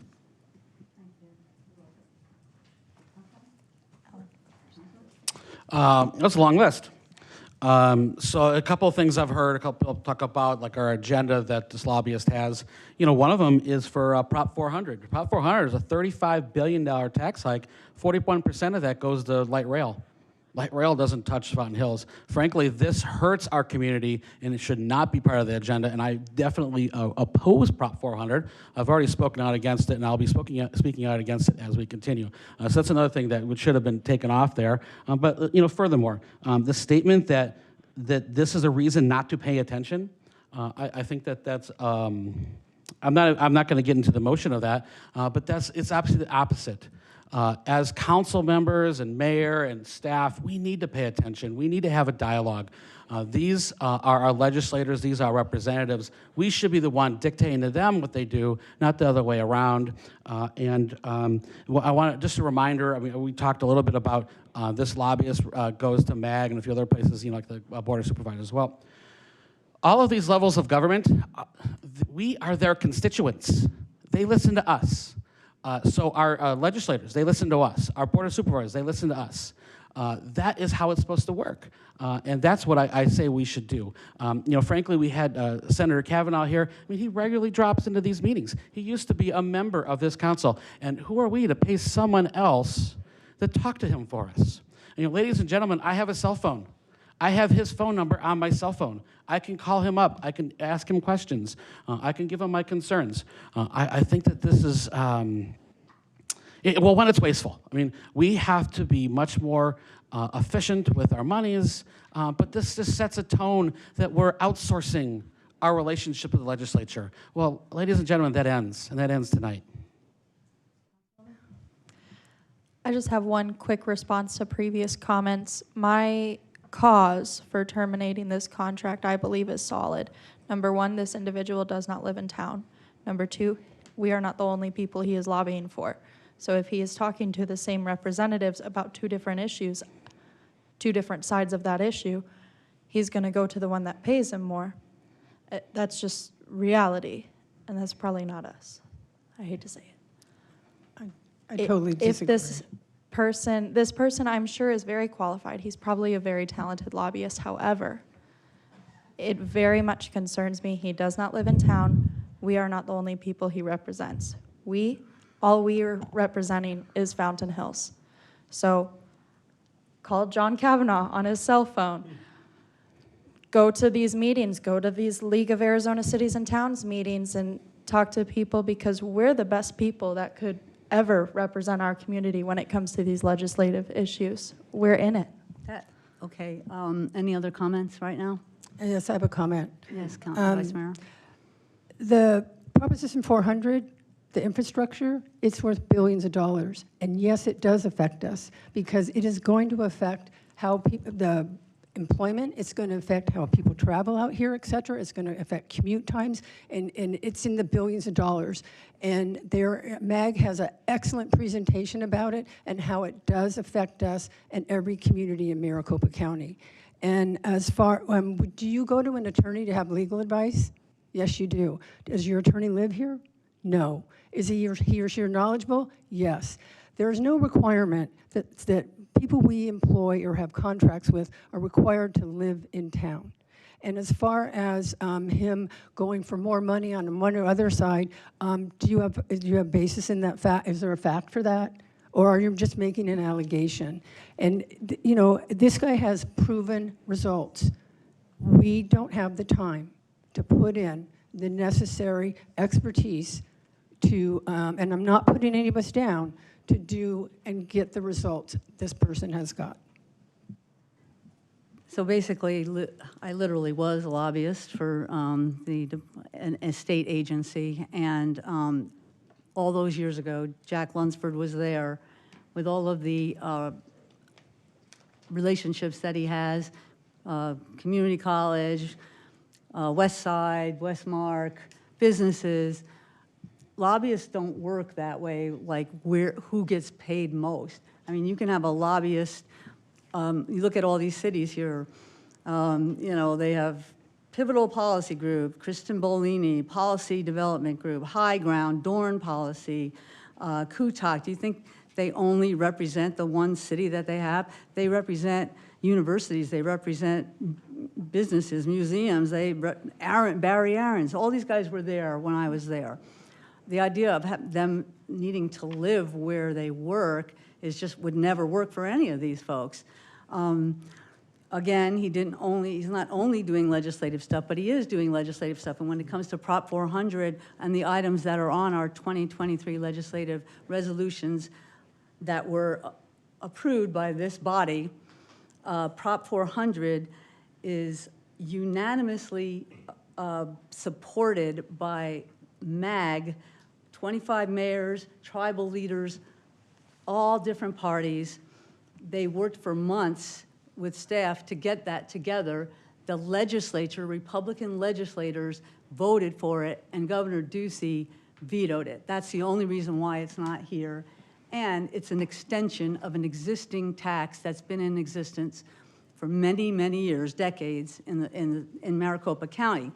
So for us to say, for example, Alan, that you would be our lobbyist, that if you're against Prop 400, then you cannot be our lobbyist. You can speak for yourself, just like you spoke for yourself when you are in favor of eliminating the rental tax. We went through this last year. I think it was $500,000 that it was going to cost us just for the long-term rental tax. It's a universally accepted municipal position to be against something that will cut our revenue like that, particularly when we don't have a property tax here in town. If we eliminate the tax on food, the tax on rental property, and you weigh in on them as an individual in favor of them, you cannot lobby for this town and take those kind of positions. And none of us, what if, one of us takes a position that you don't like? That's not how it works. But we accept we want to keep local control. That's the number one. We want to retain our state share revenue. Number two, we don't want them to tell us what to do kind of about anything, whether it's fireworks or anything like that.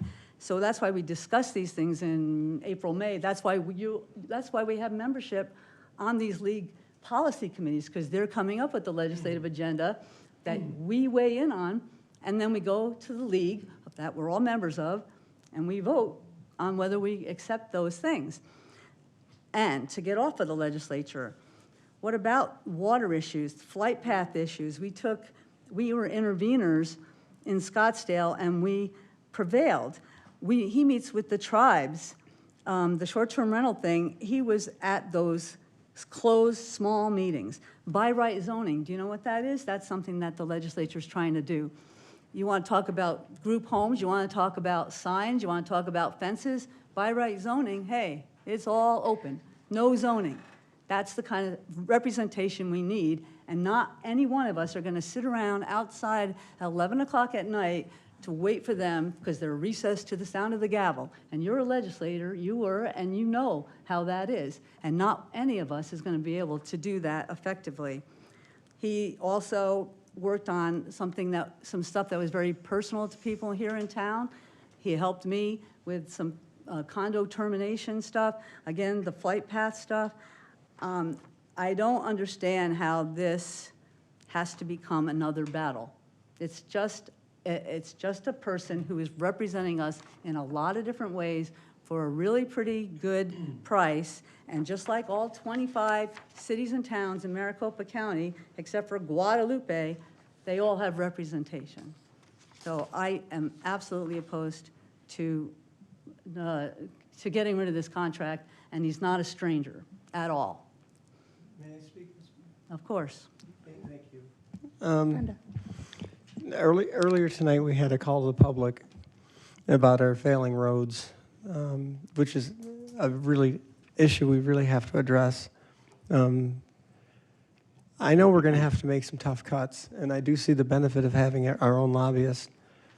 But if we're going to get the things done that we promised the people of Fountain Hills, it's going to start by cutting programs that we really like.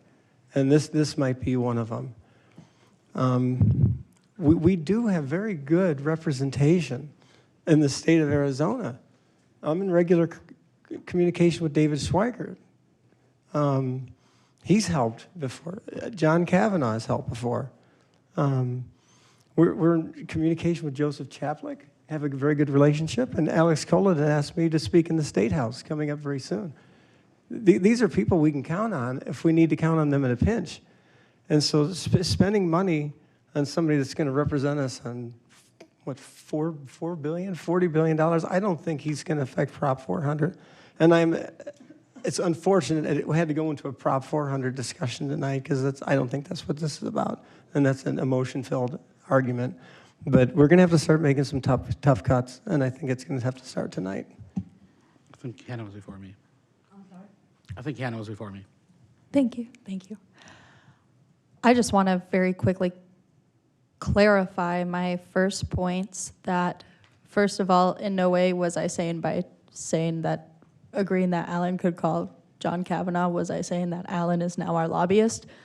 I was making an example that it's our duty as people who represent this community to be up to date on things. And although, no, we don't have time to read every single bill, but we do have time to take a look at the ones that matter to us, to Fountain Hills. And my point specifically regarding lobbyists, where, no, it's not how it works that someone needs to live in town. No, it's not how it works that they need to only work for one town. We do, though. We live in town. We only are representing one town. So the fact that that's not how lobbyism, I don't know if that's a word or if I made it up, but the fact that that's not how lobbying works is exactly why I'm for terminating this contract. And then just a real brief, I mean, Madam Mayor, you mentioned that, about the expertise. I think we all have expertise here. We all have expertise to communicate the needs to our constituents, to our legislators. I think we all do. You brought up good points about certain bills, about the right zoning and such. And frankly, probably the most of what's on that agenda I support. There's only a couple things that I don't, but most of those I do support. There's yet another thing. We get emails from the association about that the town should oppose this bill or support this bill. Again, we're going to get emails from the Association of Governments that about bills in committee that deal with these subjects, and we can pick up the phone and call. And I know you mentioned that you're past at the state, and I look up on the Secretary of State website right here, and it says that you used to be a lobbyist. You know how it works. You can talk to legislators. You know what it's like. Everyone here is articulate and capable and can represent the people of Fountain Hills in our legislature, in our county, and even in Congress sometimes. I think we can do a better job than a hired gun. I agree with the freshman councilman that we all have our own specialties, but we don't have the time to read every single bill thoroughly, and let alone understand each of those bills. I mean, you and I can read the same bill, and we may get 2 or 3 different things out of it, and that's only 2 people reading it. So I feel like when you go to a specialist, I take my car into the shop, and I don't expect him to only work on my car. You can't expect a lobbyist for such a small organization to only work for one organization. We're not the Retail Merchants Association. We're not the NRA. We're not the AARP. We cannot afford somebody to go in and just manage us. So this gives us an opportunity to pool funds with somebody else, which we do with intergovernment agreements for street repairs and all sorts of things. This is just another way to manage that. And yes, I do make a call to my people and do the request to speak. I do, but when I do it as Sharon Grzybowski. I don't do it on behalf of the town. For a town, that's the whole point of the lobbyist. That gives them the opportunity to speak on behalf of the entire council. Then you have a chance to vote with as the council through the lobbyist, and you can have your own personal request to speak or your own personal Kavanaugh call, however you want to handle it. Thank you. And you talk about the $40,000, but if we have people purporting to represent us supporting eliminating the rental tax for $500,000 to $600,000 a year, I don't know why we're even talking about money when it comes to this. And frankly, he's not a hired gun, all of these sort of terms to try to make it like he's not a real person. He is a very respected, decades of experience with every kind. So this is not a partisan thing. But when you belong to the League of Cities and Towns and you're in MAG Regional Council and you're sitting there with 25 mayors of all stripes, mostly are, and they agree on something, then we're just going to be taking our own individuals. Do you even know how a bill works? Do you even know what COW is, or first read or second read or assignments? And we're not experts. Yeah, we could say, okay, we need a bridge or something like that and call somebody. That's not how this is. This is much more, and you know that because you did it. So I absolutely think there's value in this. It's a united voice. I don't want any of you calling legislators on behalf of this town, because when you say somebody helps you, if you're not in favor of Prop 400, that's not helping what this town agreed is important to us and what all these other mayors agreed and the tribes agreed and the county agreed is important to them. So if you don't want to be a part of a united front, so to speak, then make sure you don't speak for me.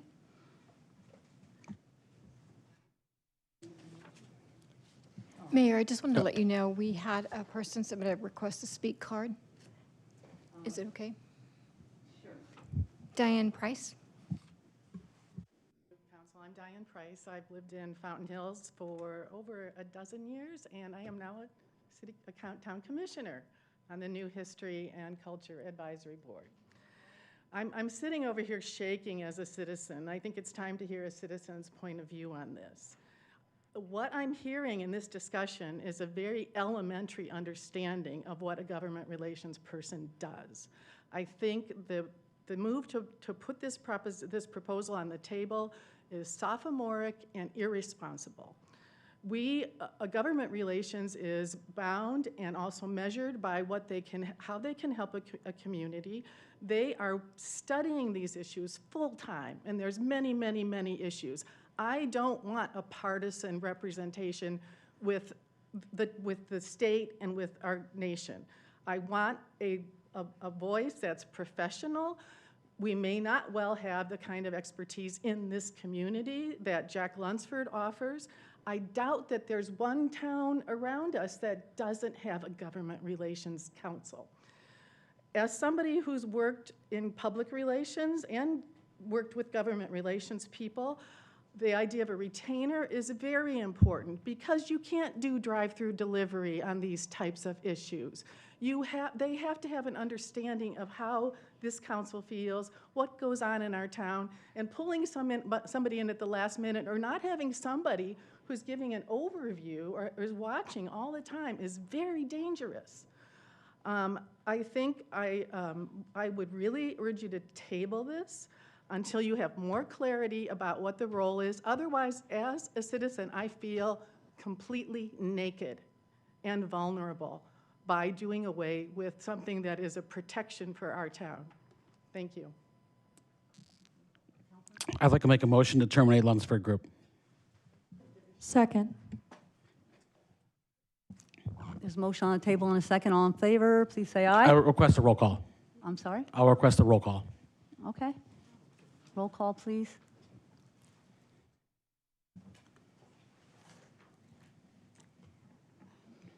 Councilmember Skillicorn. Aye. Mayor Dickey. No. Vice Mayor McMahon. No.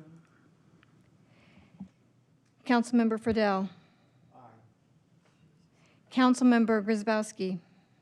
No. Councilmember Kalavianakis. Aye. Councilmember Toth. Aye. It passes. Thank you. Motion passes 4-3. Our next item is authorizing staff for a grant funding through FEMA. Mayor and Council, our town engineer, Dave Janover, is going to be giving a brief presentation on these three projects. Kind of excited about this. This will really help our community out with some of the rain events that we have, and I'll go ahead and turn it over to Mr. Janover, who's going to give a report to you. Thank you. Good to be here tonight. I'm Mayor, Council. Very nice to be here. I'm thankful for the opportunity to discuss with you for a few moments about some of the grant applications that we've been working on. So just a little bit of background. The IIJA, the Infrastructure Investment and Jobs Act, was signed into law by President Biden November 15th, 2021. So one of the grant programs under this IIJA is the Building Resilient Infrastructure and Communities Program, which is known as BRIC.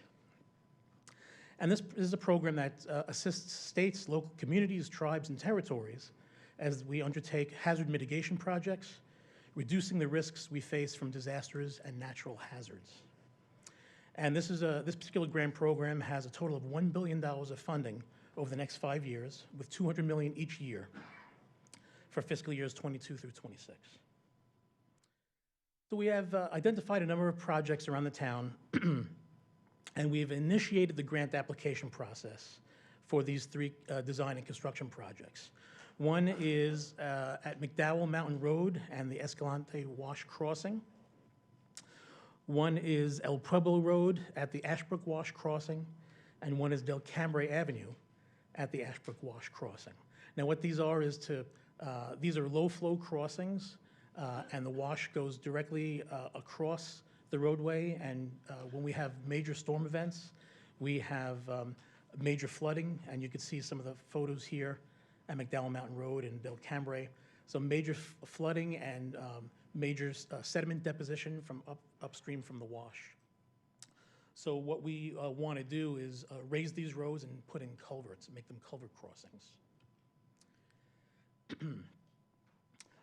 So in addition to, as I said, the flood water, we have silt and debris from upstream wash that's deposited onto the roads during these major storm events, and that requires us to expend funds to remove the sediment and also close the roads, because these the debris and the floods impede emergency vehicles access from crossing safely at times when it's most critical, so it affects these response times.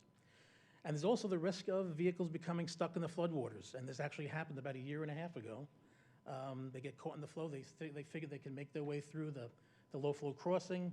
Oh, that doesn't look that high, I have a pretty big truck, I can get through it, and all of a sudden they stall, and now they get actually washed downstream.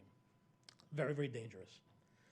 So a viable solution for each of these locations is the raising of the roadway, removal and reconstruction of the roadway, raising the elevation, and putting pipes underneath the roadway, known as a culvert. And that will allow for the uninterrupted passage of stormwater flows under the roadway, under the newly constructed roadway, with minimal risk, a minimized risk of overtopping. So these are the exhibits that staff had prepared for, as part of the applications. The one on the upper left is McDowell Mountain Road at the Escalante Wash Crossing, and that red area pretty much is the area that would be raised up now with the water that passes underneath from north to south, through the under the roadway, which is the Escalante Wash. On the right-hand side, you can see the Del Cambre Avenue crossing. So that is a low-flow crossing currently that we're looking to make into essentially not a bridge, but just a raise of the road to put the water underneath it. And this is right at the convergence of the Ashbrook Wash and the Balboa Wash. And that water flows from the left side or from the west. Hopefully that would go under the roadway and continue out to the Ashbrook Wash out to the east. And then at El Pueblo Road, which is just to the east of Del Cambre, this is just a little further downstream, and that's the bottom exhibit that you see there. We will be raising that road, putting culvert pipes underneath that, and the water would go again from west to east through the McDowell, Yavapai Nation, out to Verde River.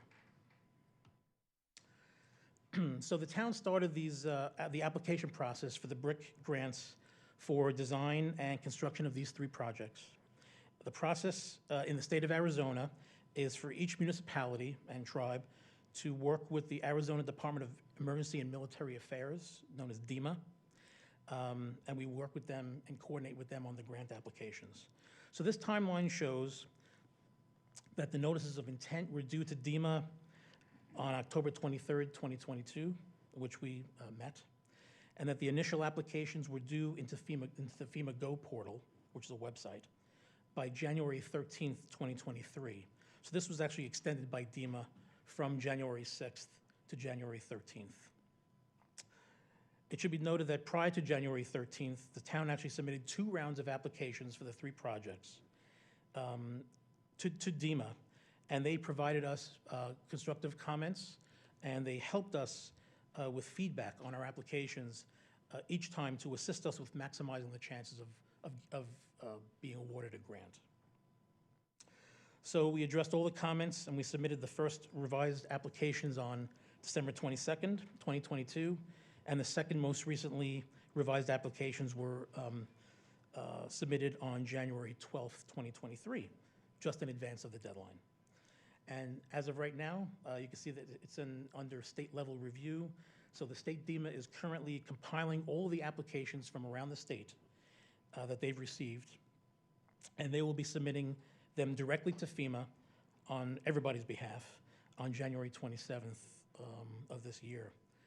I should also note that when we made our initial application and DEMA had given us some feedback, they told us that our projects ranked, I believe, 7, 9, and 10 from within the state from what they got. So that's a pretty good feedback that we got from them.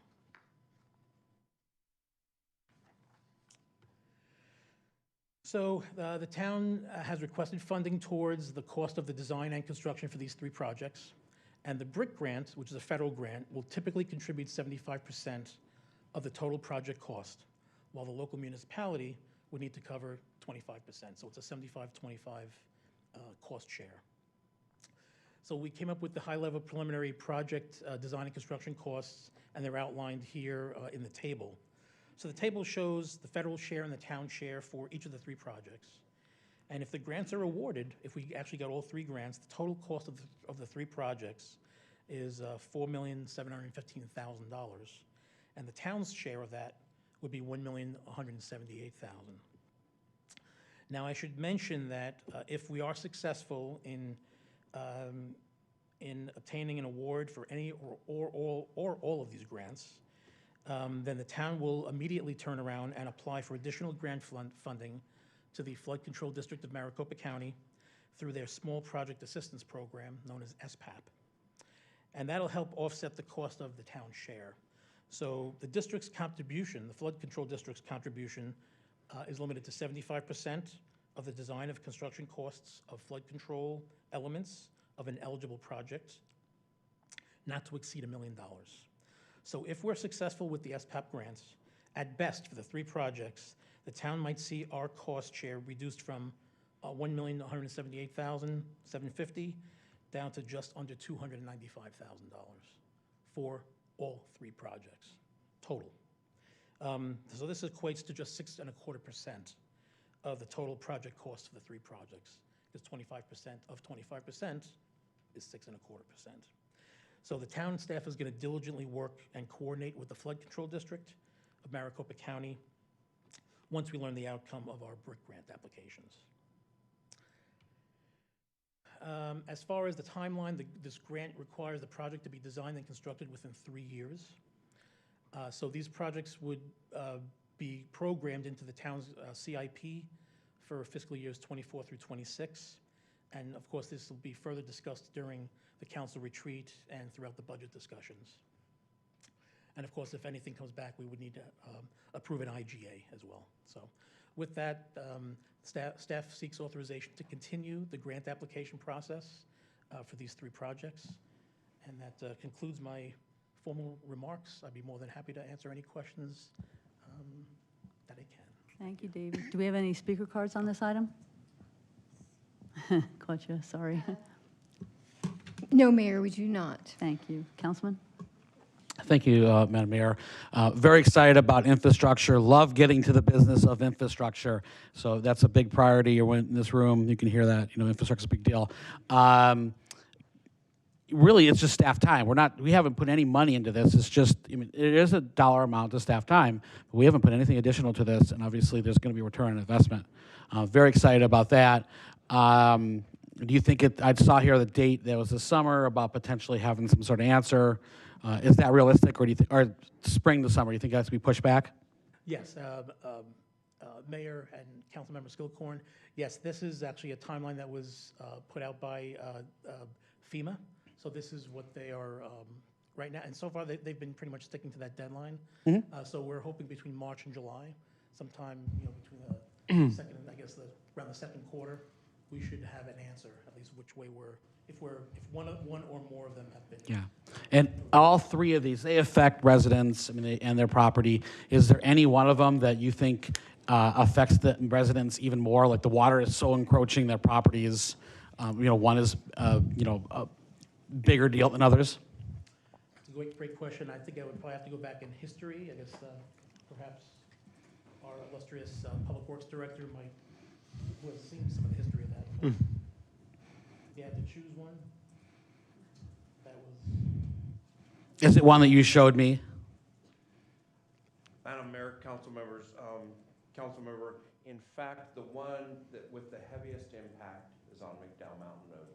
The reason for that is impacts the ability for the first responders and the automatic aid or shared responses from our sheriff's office to get access to that area. The other 2 locations are critically important passages for the residents. However, there are safe detours around those.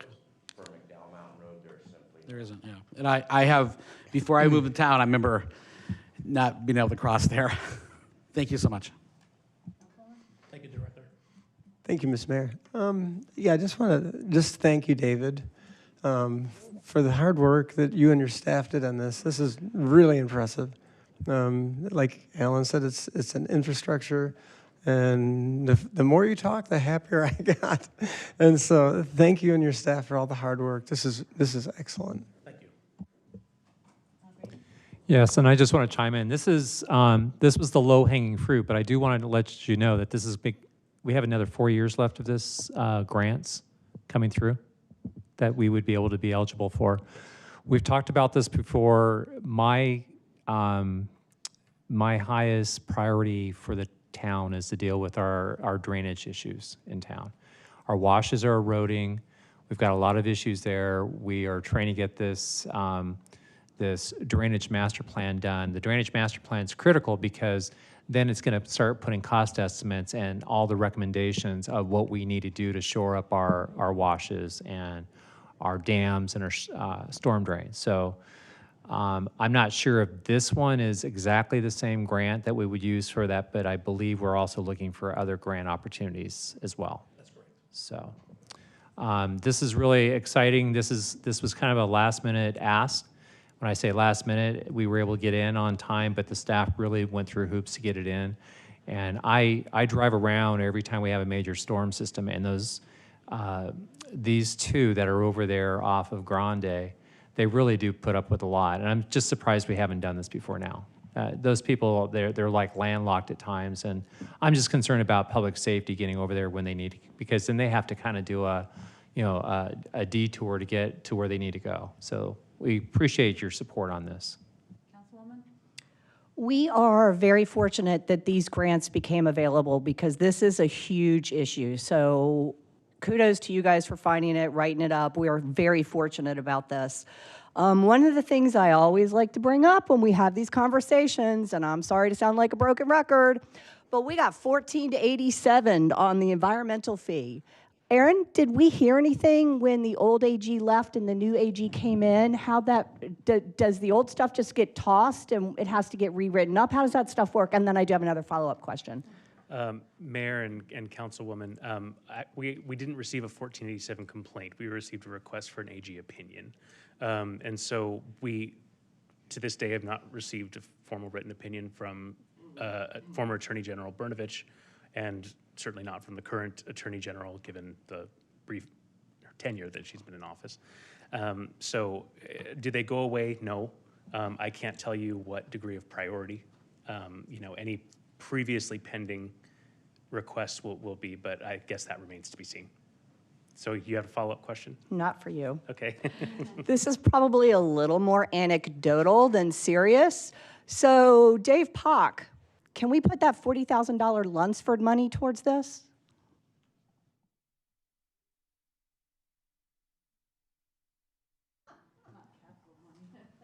I didn't think so.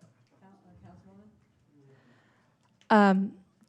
I move to authorize staff to continue FEMA BRIC grant application process for the noted projects. Second. I have discussion.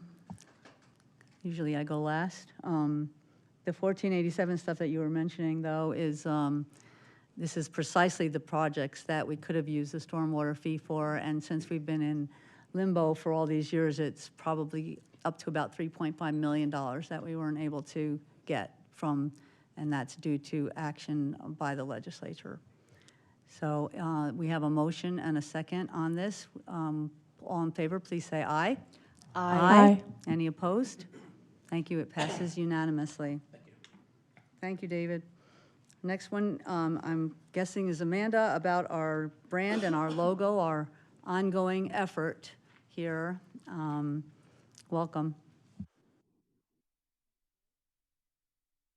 I'm trying to be alive.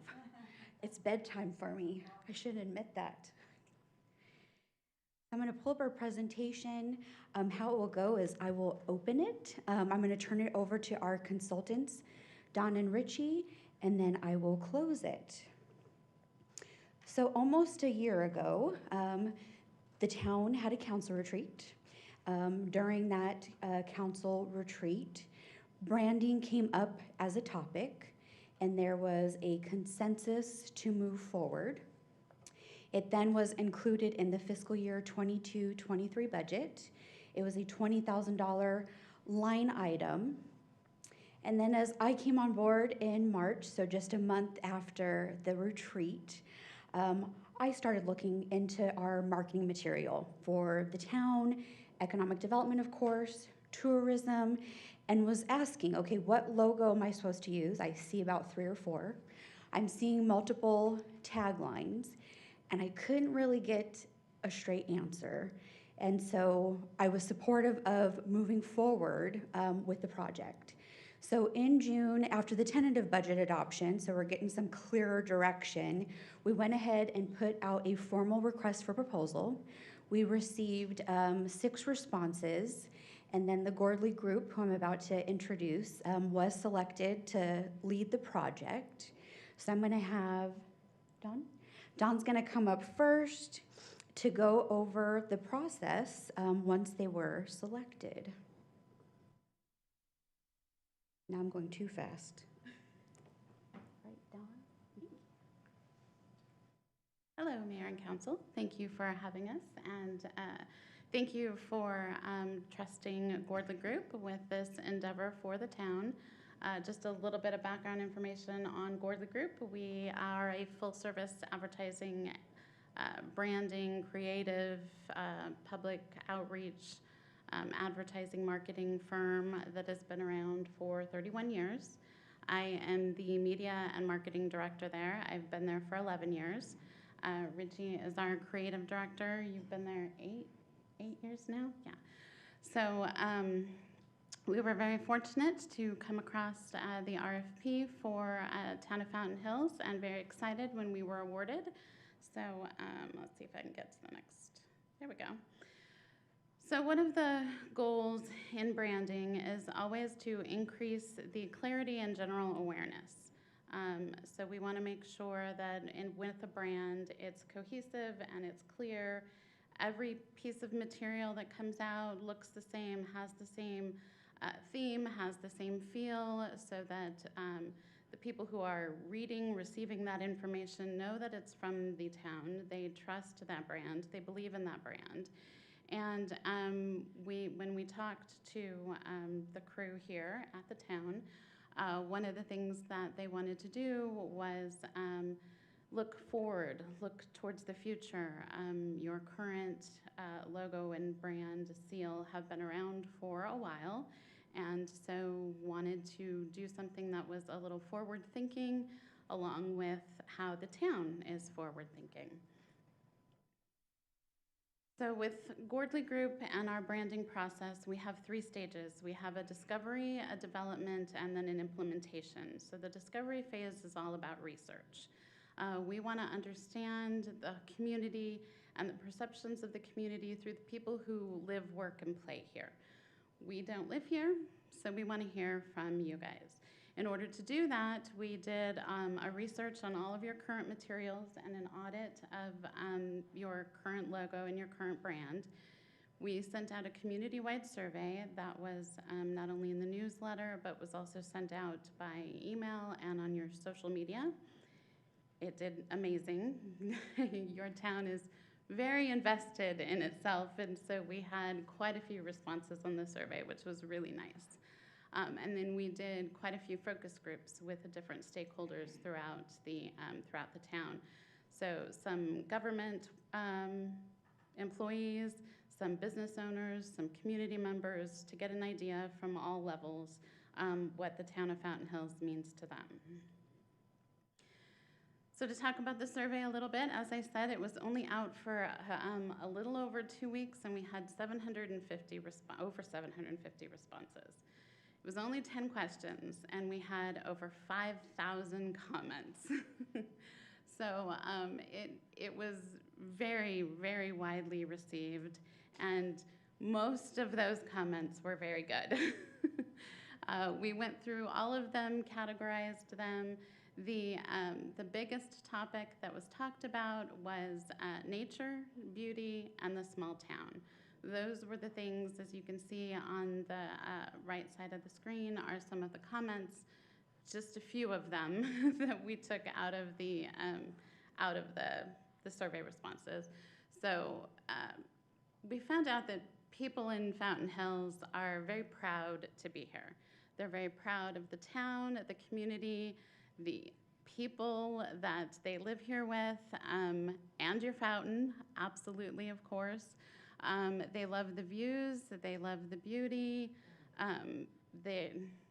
There were, I think, a quarter of the responses that talked about something having to do with nature or beauty, and over 1,000 comments that talked about the small town lifestyle and feel of Fountain Hills.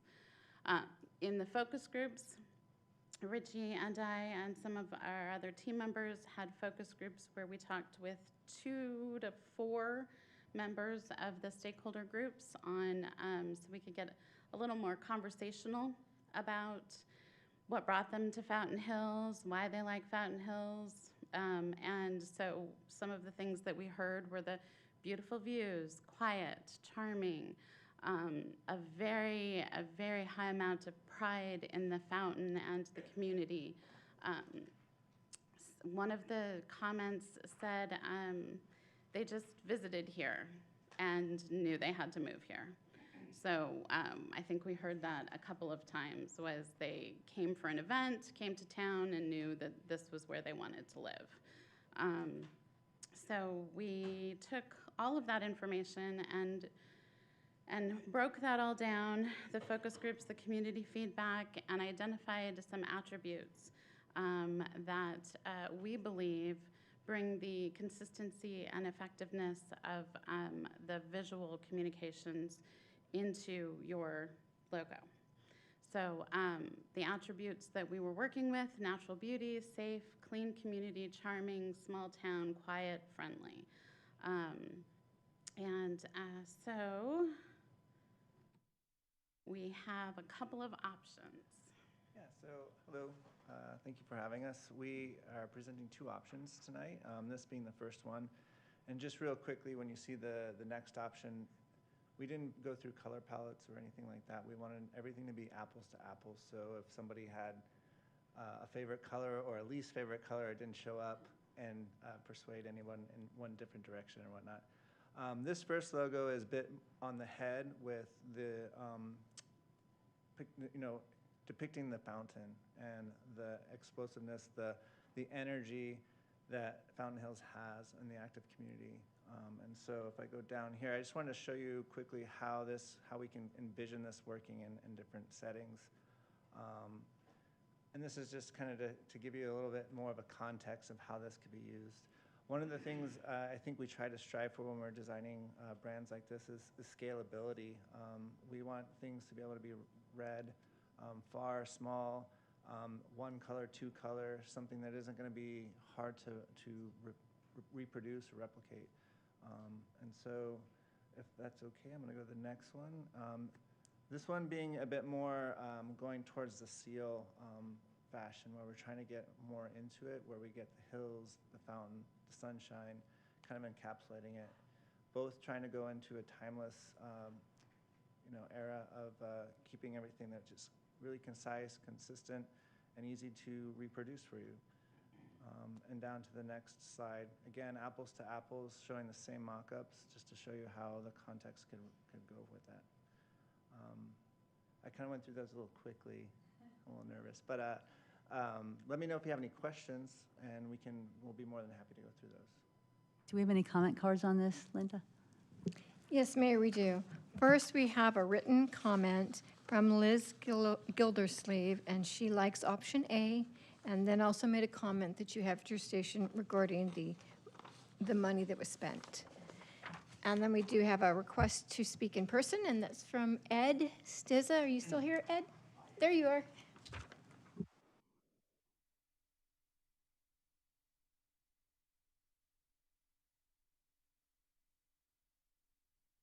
Mayor, town council members, staff. So I've seen this for the first time today on the agenda or on the town website with the agenda items, and I opened it up, and this is a difficult thing to say, speak. This is a creative business that I was in for a long time, and with all due respect,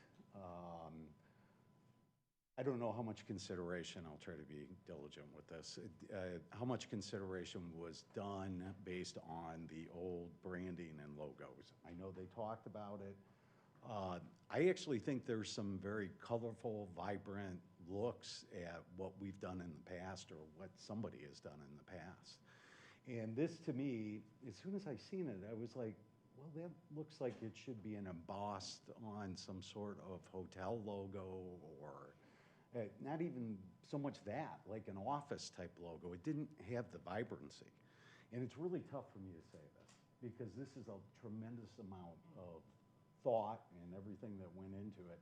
But the representation of Fountain Hills is extremely important. And as I had people in town over the holidays, as we all did, I mean, this is really, people will gravitate to this in so many different ways. So this has got to be spot on, and especially as we move forward. And I would hope that you guys don't just vote on this tonight. I would hope that there's some sort of way to come up with some more possibilities. I mean, was this whole contract 20, correct, to come up with the logos? Or is this, I mean, there's 2. So is there any way that they can go back to the drawing board and come up with more? Amanda, do you want to address? I mean, there's a lot more. It's tough for me to say this. It really is. Well, I'll wait till you're done with your comment, and then maybe Amanda or Grady. Well, Again, it's tough to approach this, right? This is a lot of work that goes into this, and I know what kind of work these people put in. But when I first seen it, it just didn't stand out to me. And if it's going on everything, I mean, I realize some of the other logos are antiquated, but for instance, like the fountain piece that was on the website for a long time, or still is, with the colorful, and I know you said colors, right? You didn't pick anything, so that could be part of this also, you know, presenting again in presentation, color, you know, might help, you know, so. Yes, I'm going to have Amanda come up, but I do want to just point out something. We're not ditching the town seal. So we will still have that on official records and documents and things of that sort. So what you see like in your packet, that will probably still continue. But the logo, what the council would select and give direction to staff, ultimately will be through time as things need to be replaced. It's not, we're going to do, you know, like an immediate replacement of what we have. It's as needed. And I'll go ahead and turn it over to Ms. Jacobs, who has some additional comments. Thank you, Madam Mayor, Council. So I didn't get to jump up before the call to the public on the closing. So really what is before you is logo concepts. And staff is requesting, and so our recommendation is option A, which is before you. That again, it's just a concept, the collateral material you're seeing. We're not gonna go run and start slapping a logo on. As Richie mentioned, the work is not done, but right, it's an investment. And so if we receive feedback from you that you also like option A, staff will then move forward with the consultant on colors. Next steps, as then Dawn mentioned, is we have a 3-month process of implementation. And so that again is more feedback on color, its taglines, brand guidelines, and standards. And so it is not done. Think of it as just a concept, which I know sometimes is hard. I'm kind of glad to know it's not done, because I think it's kind of dull as it is, so I was a little worried. Sorry, guys. So I'm very glad it's not done, because you know me, I'm going to want a little color in there. I don't care what it is, but it needs to be color. I'm leaning towards A. I got to tell you, on B, I didn't even pick up that was the sun. Thank you. Thank you, Ms. Mayor. Thank you for being so delicate, Ed. I'm not going to be. This looks like a Rorschach test to me, and I think 10 people could look at this and 10 people could come up with a different conclusion. That looks to me like an amphitheater. When they were talking about a logo and a brand, I was expecting the Magnificence Fountain with the 4 peaks with a young boy and a girl with a dog, saying something like, come to visit and you'll want to stay. That's a pretty good idea. This does look, it just looks corporate. It doesn't look friendly. It's not warm. And, you know, what I say, go back to the drawing room? I'd say let's just stay with what we got. That's my opinion. I want to thank you both for all of the hours and work you put into this and for sitting here for this entire meeting just to do this presentation. Thank you. I do, however, have to agree with my fellow council members in some capacity. There's a lot I like about option A, but I agree the colors need to change to just be more welcoming and show a community that's vibrant and ready to thrive. So knowing that this is a concept, I do want to clarify, is if we approve the concept, that's still the image, right? The colors are what they'd be playing with in the tagline. Madam Mayor, Councilmember Toth, that is correct. So they would start moving forward instead of with both or going back to the drawing board. They would continue working with this type of, this logo based on your feedback. We had heard too, Councilmember Kalavianakis brought up the 4 peaks. We heard that from some of our folks that participated in the focus group. And so adding some of that, again, we're looking for feedback. Agree with you too, and based off of our economic summit on the Thursday, just hearing some of the themes. We don't want to be a bedroom community. We want to be vibrant. We want to appeal to young professionals. So I agree. We're all in agreement. Even the designers are actually in agreement. We need more color. Also to Councilmember Kalavianakis, two's point, this is where too we work on those 3 months of the brand messaging, having more images, not just the logo concept. And I want to end on the positive. I like the simplicity of the design. I like that it's our fountain. I think since it's our namesake, that should continue being a part of our logo. I think if we add too much, it won't look right. So I'm trying to give you a compliment in that the design itself I really like. I would be interested in seeing the other colors before officially approving it. I would really like it to look more like our fountain.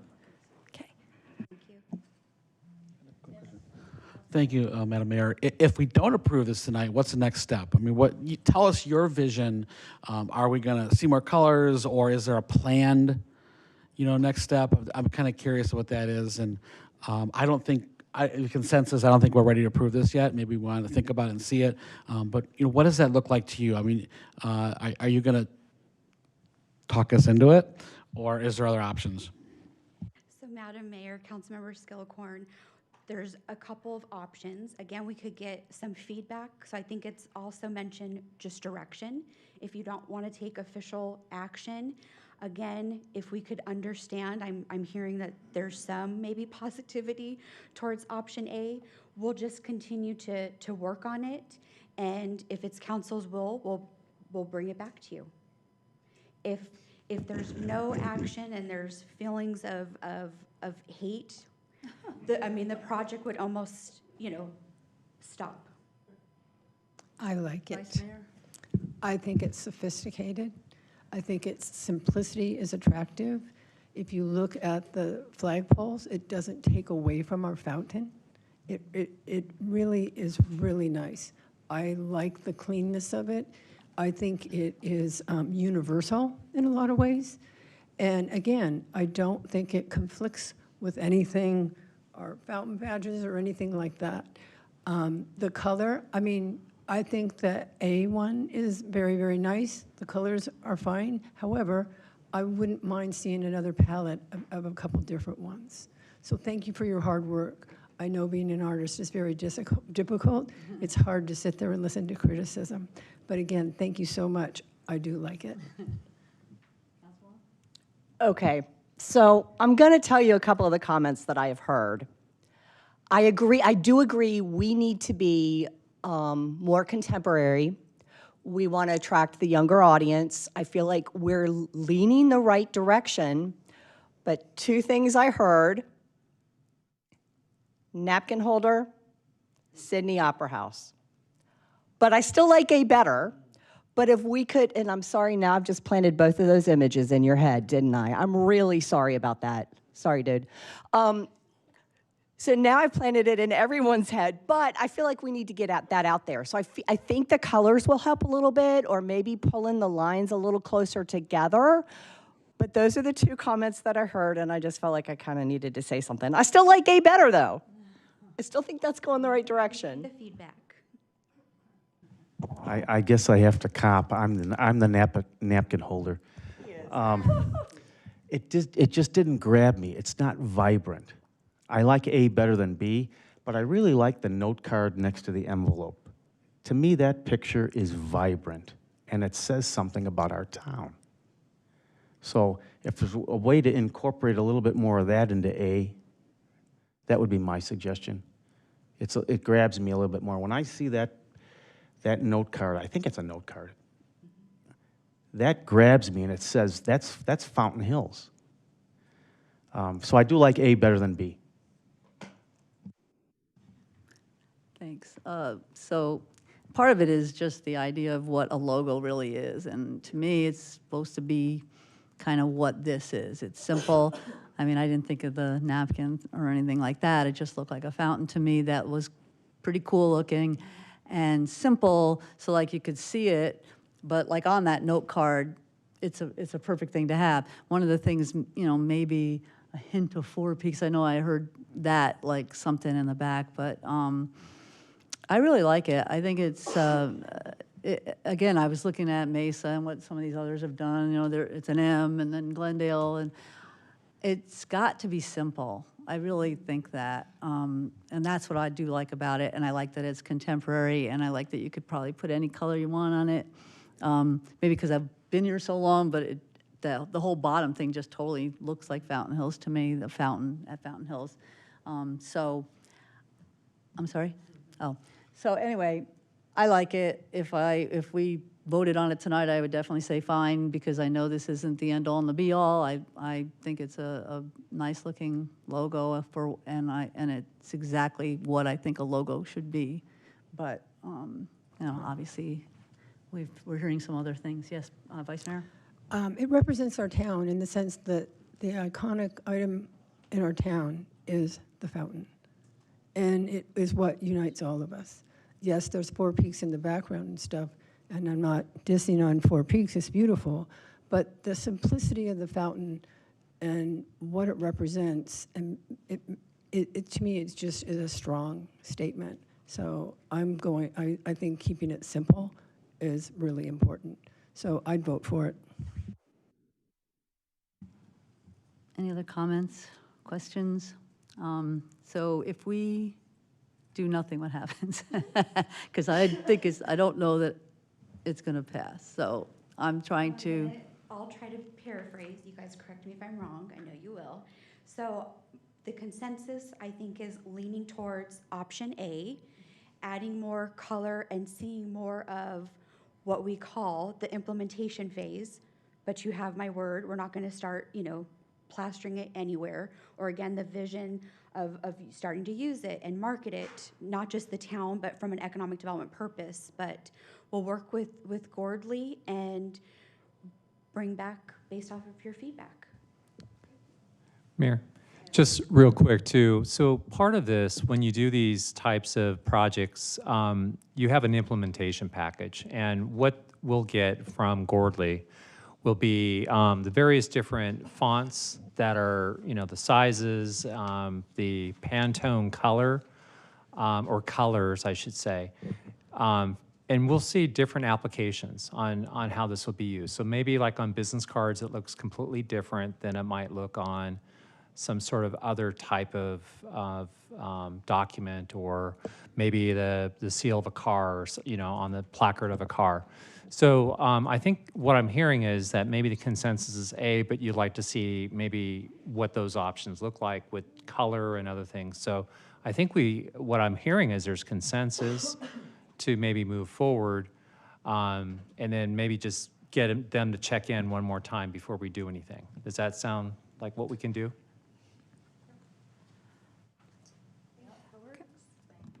We'll be back in a few months. Appreciate it. Thank you. Thanks a lot. Next item is a budget transfer. David?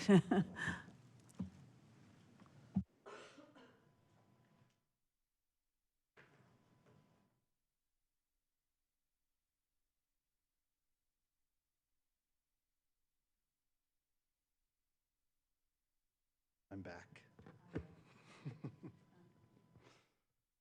All right, so this item would, in the past, has normally been on consent, but since we're getting so close to our favorite time of year, oh, and I meant my favorite time of year, budget, we thought we'd go through this a little bit, in a little bit more detail so that it was a little clearer, maybe for everyone involved. So for the quarterly budget transfers, we just finished up our second quarter of the year, so I've got some of that information. But to go over some of the policies first, the town maintains budget control at the departmental level, which is more restrictive than what's required as far as the fund level. Departments may move budget between non-wage line items or between their divisions and programs in that department. Any transfer affecting wages or benefits requires prior approval by the town manager and town council. Capital projects are budgeted by project, which is again more restrictive, and any change to an existing project or the addition of a new project must be approved by town council. Any use of general administration contingency must be supported by revenue collections and approved by council. Any questions on those policies before we go forward? Okay. So contingency you'll hear a lot about. The town is required to adopt a balanced general fund budget. When expected revenues are more than our budgeted expenditures, the difference is added to general administration contingency just to balance the budget. We do not reduce our expected revenues to meet expenditures. We increase the expenditures in contingency to be used if they're received. So if budget revenues collections are being met, that contingency can be authorized for use by council.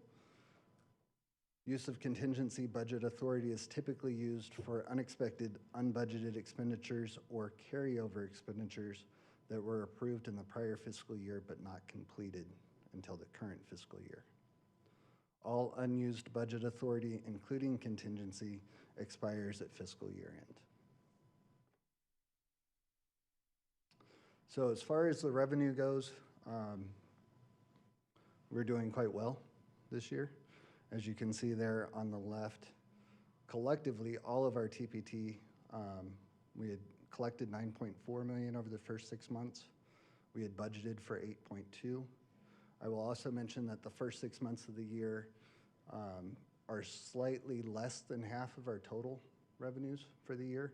Our spring and early summer, the last 6 months of our fiscal year, tend to see a little bit higher. Not a lot, but 52% compared to 48. As far as overall general fund revenues, TPT accounts for 58%. As far as state shared revenue, which is our second largest revenue source, it accounts for 34% of our general fund revenues. Quick math, that's 92% of our total revenues are between these two categories. You can see our state shared sales tax is right on target, and our state shared income tax is right on target as well. These are typically some of the least volatile parts of state shared revenue. HERF and VLT are also considered state shared and obviously are a little bit more volatile depending on gasoline sales and car sales. So as far as the requested budget transfers before you tonight, general administration contingency, would be reduced by $152,000. 102,000 of that would go to the finance division. There's actually three different things that covers. We had our fire services study and our law enforcement study that were approved for fiscal year 22. Those reports weren't finished until fiscal year 23, and the final invoices weren't received until fiscal year 23. The third item is something goes back to what we talked about earlier with the short-term rentals. It was about just over $27,000 for that software subscription to identify and monitor compliance. That's also part of that 102. 30,000 would go to the facilities operations organization code. That would be for the acquisition and installation of 2 containers, climate-controlled containers to put behind the community center for storage. Can I ask a question on that? Sure. Why do we need those containers? What are we storing in there? So, and Director Goodwin.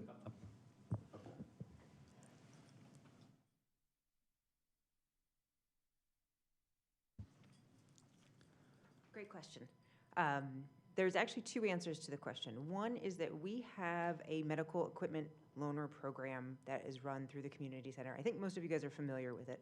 Yeah. We lend out wheelchairs, we lend out walkers, crutches, whatever, on a temporary basis. Right now, those are in a shed that was donated, but it's not temperature controlled, and things, as we know, in the desert, in our garages and our sheds, crack, they deteriorate, they're not well maintained. So we need a better place to store those types of materials. Secondly, we have a lot of activities at the community center. As you know, our holiday program is a very, very active space with 20 plus Christmas trees, I think, in there, as well as wreaths and other things and other activities. And we don't have adequate storage to maintain those items. We have a bit of other seasonal things, but it's mostly the holiday decor that we have a lot of issue storing. It's not a joke to say that it is sort of shoved in a closet and the door's closed as quickly as possible as of right now. I think I've seen one of those closets. I have another question. So $30,000, the initial thought I have is, could we not rent a storage place in town?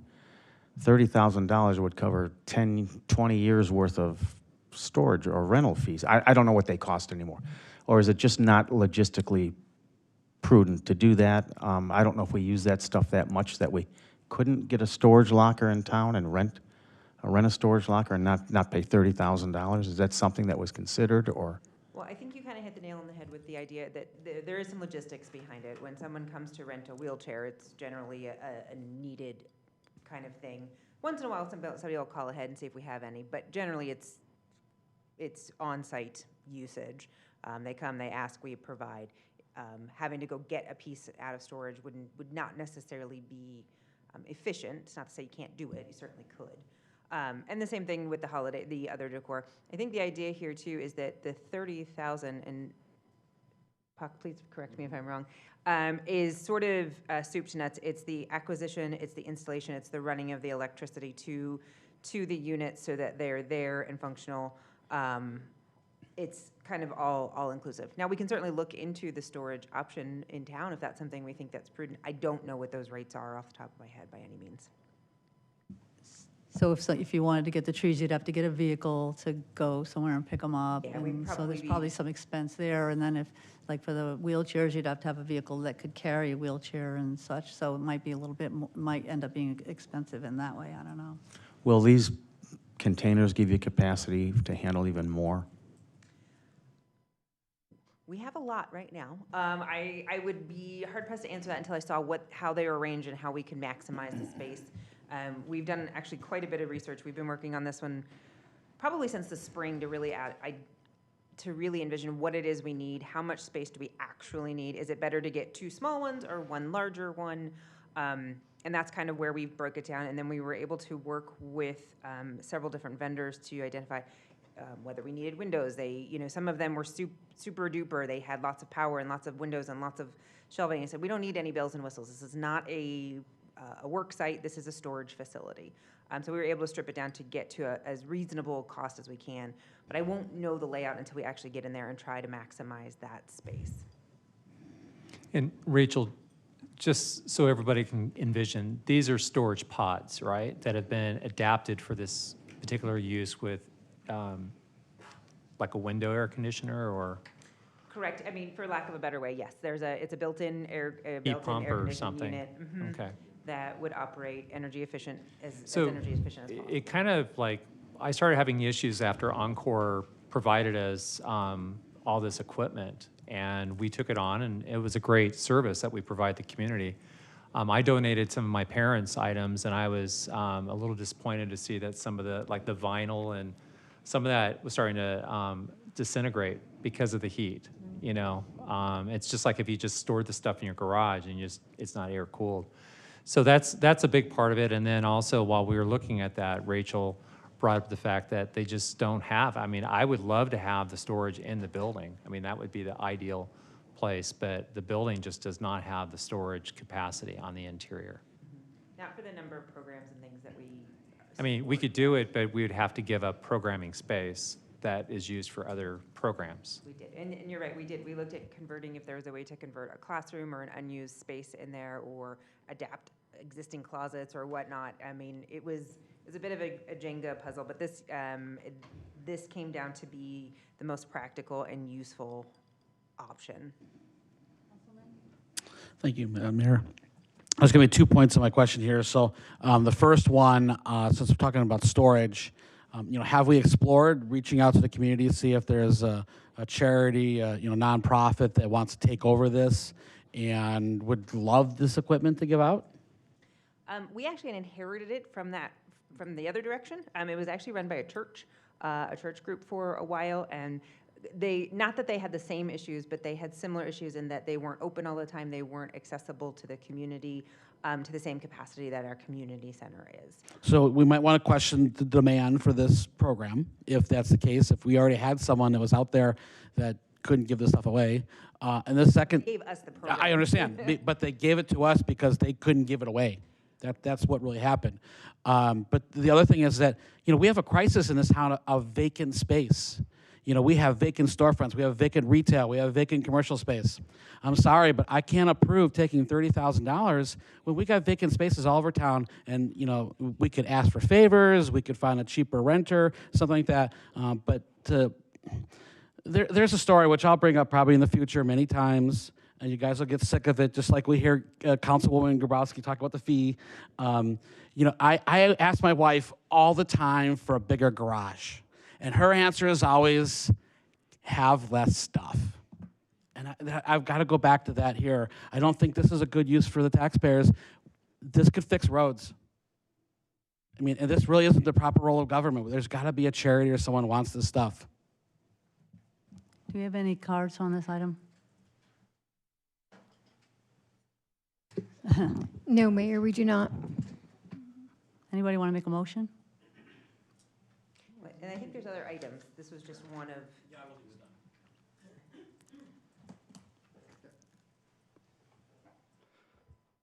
I will make one point regarding the storage.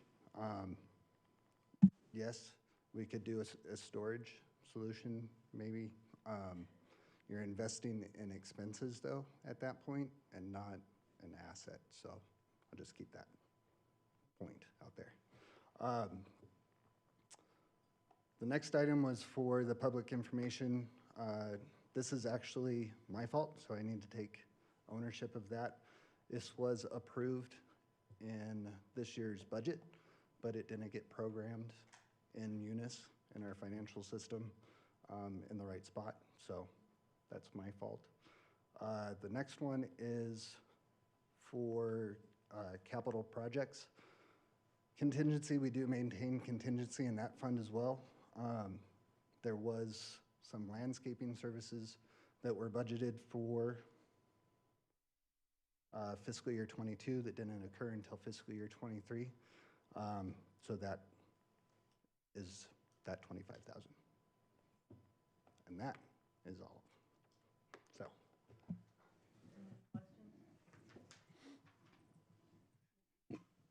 Unless someone's excited about jumping in questions, I would be okay approving this if we just amended that $30,000. So I'll make a motion to approve this amended without that $30,000 storage. Second. What do we Let's do if I see. want to approve the whole thing? She can she can amend the motion, can she not? Yeah, Mayor and Council, you can move to amend, same procedure as we did last time. We would vote, if you get a second, we would Okay. vote on the amendment and then vote on the underlying. Okay. I Okay, moved it. my motion, Alan's motion was already seconded, so do we need to do that vote first? No, she's amending it right now. If I'm there's an moving to amendment, amend it right. to approve the attached budget as requested, transfers as requested. Right. Second. Okay, so hold on. Want to make sure we're all clear about what we're doing, because I want to make sure I explained it well. Okay. When someone moves to amend a motion, the only thing that we're considering is, do we amend the underlying motion? And we will still have an opportunity to vote on the underlying motion if the motion to amend fails. Does that make sense? Okay. I have a point of order. I don't believe you can amend an amendment. He didn't amend anything. He moved to approve the attached budget without the $30,000. Okay. So we're amending. I can explain it differently. You made a motion with the exception of that item. Is that fair to say? Okay, yeah. So, Can I ask a question? Can I Sure. throw another log into this? Alan, would you consider amending your motion to have them check a rental in a facility in town so that we don't just kill this if it's needed? I think we have to vote on the amendment first. so don't we? let's- Because it that's is- why I'm let's asking. vote, Yeah. if I could, let's vote on the amendment and see what happens with Councilman McMahon's amendment. If it fails, then I would suggest that you either consider withdrawing or changing your motion in some respect to reflect what Councilmember Friedel said, if that's your desire. Is that a fair compromise? It's late. I'm So you- hoping I'm coming up with something that makes some sense. It's fine, it's fine. Okay. Motion is seconded by Sharon. Move to approve the attached budget transfers as requested. All in favor, please say aye. Aye. Any opposed? Nay. No. So now we will vote on the initial, Yeah, it was 3 to 4 failed. So now we're going to vote on the initial motion, which is the budget transfers without the $30,000 that go for loaning wheelchairs to our residents. Madam So- Mayor, may I answer Councilman Friedel? To motion, amend your motion? He asked the question about the specific of the motion. Okay. So I don't think anyone wants to kill the budget transfer. And it would be my assumption that if we can't find a feasible option for storage, we could readdress it in next meeting. I mean, we could, if we don't find anything that's reasonable, or, oh, look, it costs more money to do it, we're all reasonable, we'll have a discussion and go forth. Motion on the table is to approve the budget transfers without the $30,000, and it was seconded. So all in favor, say aye. Aye. Any Aye. opposed? Nay. Thank you. Okay, so now we don't want to do the wheelchairs anymore. Our next item, I'm wondering if it's okay if we do not do the, Just for the record, I abstained in that last vote. you abstain. Just for the I didn't Okay, that means you vote with the majority. want to let you know I didn't vote. The next item is about the traffic signal, but given the hour, I would like to ask if you would mind if we put that on the next agenda and move to the last item. Okay? All right. So we're going to do the adopting the administrative policy for invocations at town council meetings.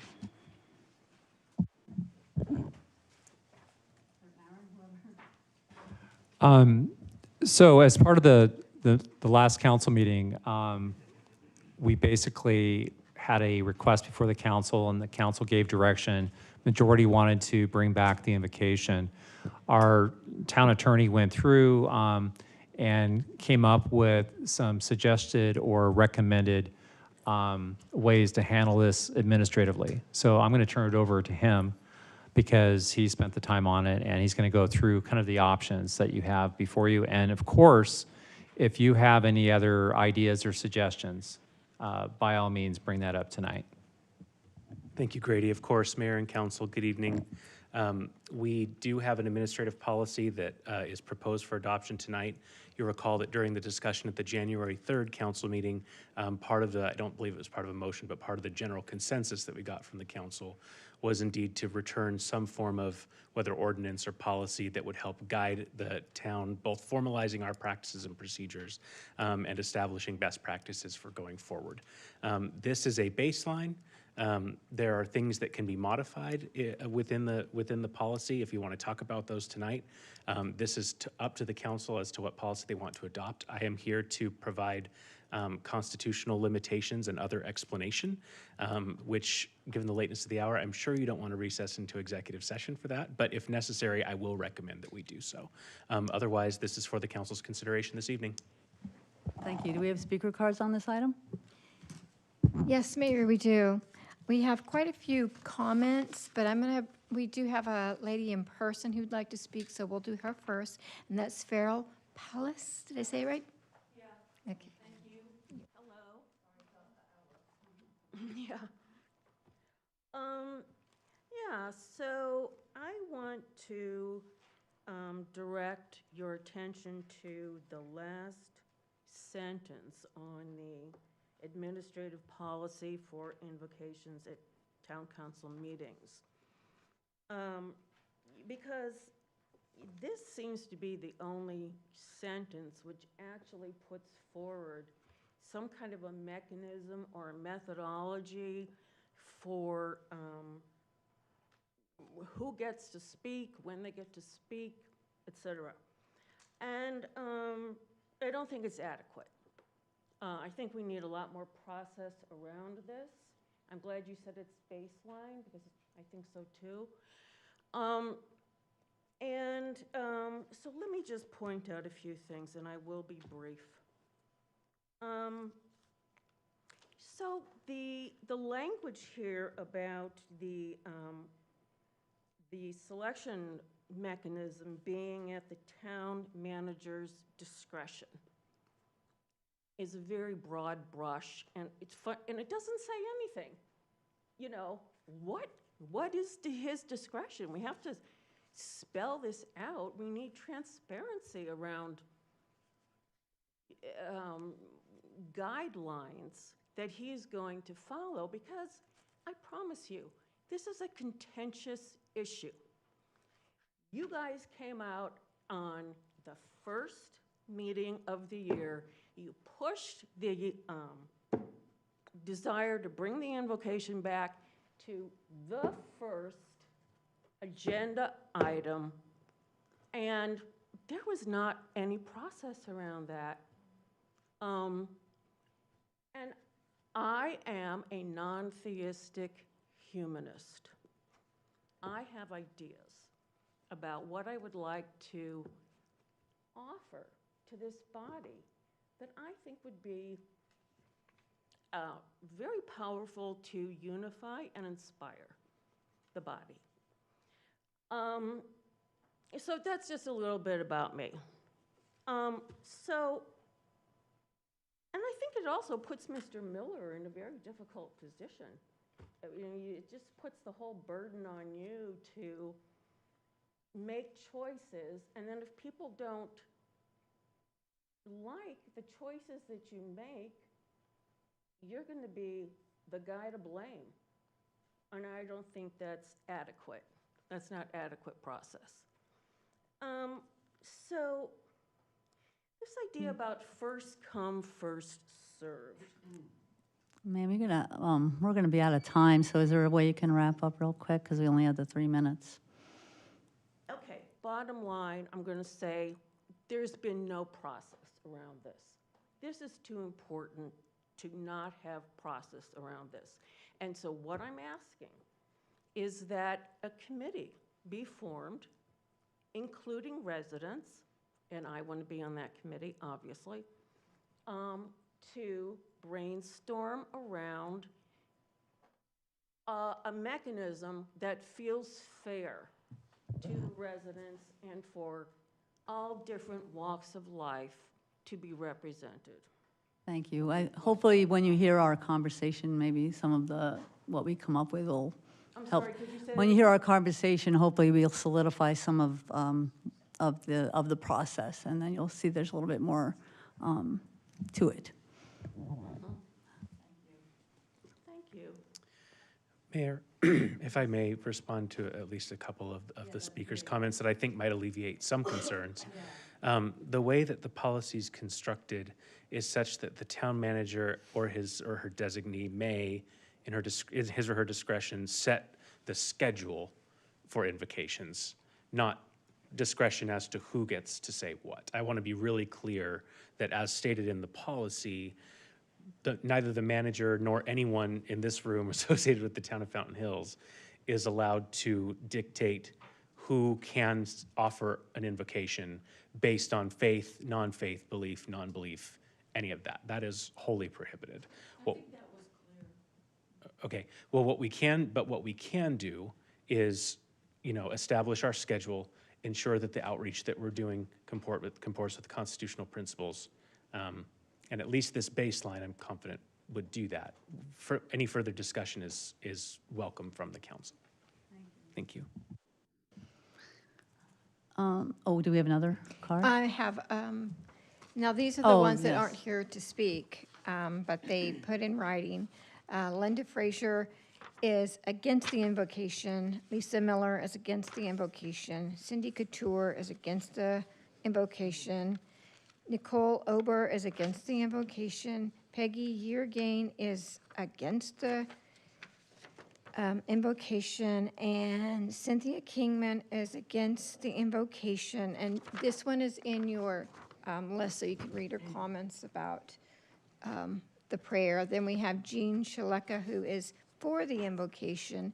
And then we have Liz Gildersleeve, that she spoke to, yes, on an administrative policy.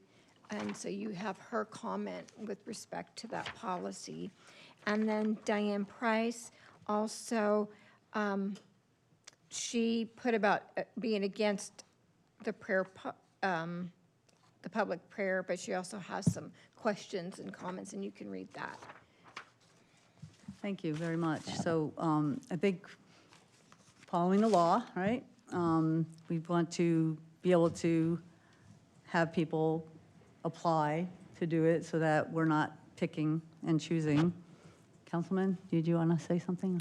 Oh, if you don't mind, Mayor, I actually think this could be a long discussion, so I think we should talk a little bit about it and then maybe motion the table to next meeting.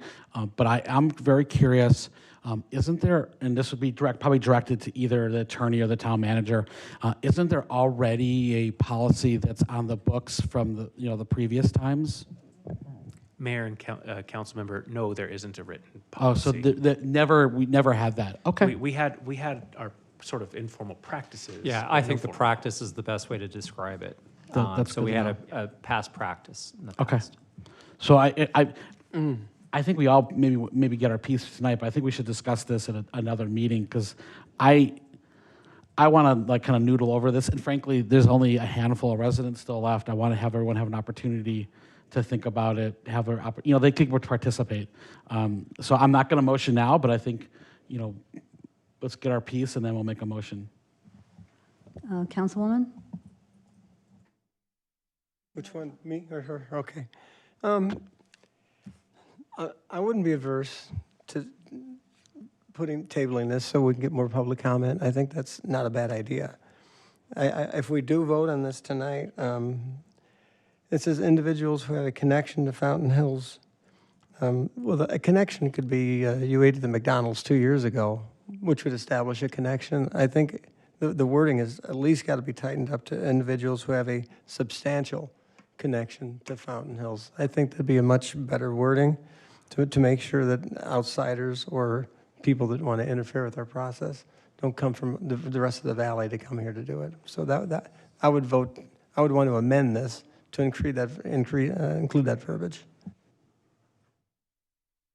So since we have to do something at every meeting, and we ran into some issues at this meeting because we didn't have a process in place, I'm a little hesitant to just table it straight out, because then we'll just be in the same boat in the next meeting, not knowing what to do, like we were this time. We had one person who spoke, he was the very first one, but if we go forward with the concept of then people contacting us and then first come, first served, that would have fell into that, because that was the truth. But at this point, I am reluctant to just not, I don't think there's that much change to this. Let me ask you what you want to say. I have a problem with tabling it. It was put on an agenda, I was told by a number of people, and in a speedy manner, and we didn't table the conversation then, but we want to table it now because there's less people here. I appreciate wanting input, but we had the same exact amount of time for people to be notified as we did for the initial conversation at the beginning of January. So I don't agree with tabling it just for that reason. I also, I think Brenda used the word substantial, that they have to have substantial, thank you, connections. I disagree with that. We're walking a real fine line here. Do you want people to identify themselves? That cannot be a part of the conversation. Our First Amendment dictates that we not promote one religion over another. I support the invocation because it was voted for. However, I firmly believe that all religions must be represented. In the past 2 weeks, I have had a number of conversations with people, and I heard that some have been told that only Christians are welcome to give the invocation. This is not an acceptable response. We have faiths from all over the spectrum. Some non-Christian members of our community that have contacted me in the past 2 weeks are Dudism, Flying Spaghetti Monster, Hindu, Jewish, Muslim, Mormon, Native Americans, Satanic Temple, University Life Church, and Wiccan. But I will tell you, a number of these people that contacted me are not going to be comfortable calling you to say that that's what they are. So they'll contact their pastor person and have them contact the town clerk or whoever the appointed person would be. How are they going to identify that it's a substantial connection? Thank you. I feel like that's not a word that we need to add. Madam Mayor, Aaron, Vice Mayor, sorry. Oh. Aaron, could you, the case we're relying on, or one of the big cases that we're relying on about connection to a town, is it the Greek something case? The town of Greece case, yes. Right. There's no word substantial about connection. I'm sorry, could you repeat that? There's no word substantial connection to the community in that particular case. Unfortunately, I don't have it in front of me. It basically explains that when making a selection, it has to be non-discriminatory and based on the faiths in your community that have a connection to your community. It never says substantial or anything. So, I mean, it's basically saying representative of our town. I don't know how you would, in order to have substantial connection, do they have to have a brick and mortar building? What? I mean, who are we to judge that? We're not. So I think, to be fair, I don't think that that word is required to be in there. And in response, Mayor and Vice Mayor, I can't speak. I could do a control find real quick, but I can't speak as to whether that case uses the word substantial or not. Okay. If I may, I don't support the concept of a brick and mortar building. There are quite a few faiths that, whether you consider them legitimate or not, they have brick and mortar elsewhere, and our people choose to go there. Or, yes, there's a Presbyterian church down the street, but they prefer their favorite Presbyterian church in Scottsdale because that's where they grew up. So I don't like the concept of brick and mortar. I don't think that that's a satisfactory requirement either. So what's the connection to the town if they go out of town for their practice? They live here. Oh, sorry. They live here. That's their connection. So if they want their pastor to speak, That's their connection. If you have, for example, let's say Muslim, there's a place on East Via Linda. I think he's actually done the invocation in the past few years. You can't tell our Muslim friends, I'm sorry, you don't have a brick and mortar here. I think there's just too fine a line. I think we need to either open it up to all religions or not do an invocation. Again, this is opened up to all religions. And considering that, I would agree, actually, about the substantial. We don't necessarily need that word. I don't know. I don't think it really needs that much change. So I'm going to throw out a motion and see what happens. Move to direct staff to adopt the administrative policy as stated or to reflect changes as noted. Those changes being, I actually don't have any, so never mind. Second. Thank you. Any further? The motion is to accept this, and then I think, pardon me? As is, right, because we didn't make any changes, but I believe that when it comes to a regular, how to administer it, it will be done in a way that everybody will have the opportunity, whether they're residents or whatever, to apply. I mean, I think that's exactly what we need to do. We have to make sure that and we're not allowed to see or ask them what they're going to say either. So, I don't even think we've discussed it. And I don't feel like we've even discussed it. I have a couple more comments that I would like to make. It's moved and seconded, and I think you can comment if you'd like on the motion and the second. I'm not going to, I don't think we fully discussed it. I don't think we fully discussed the process.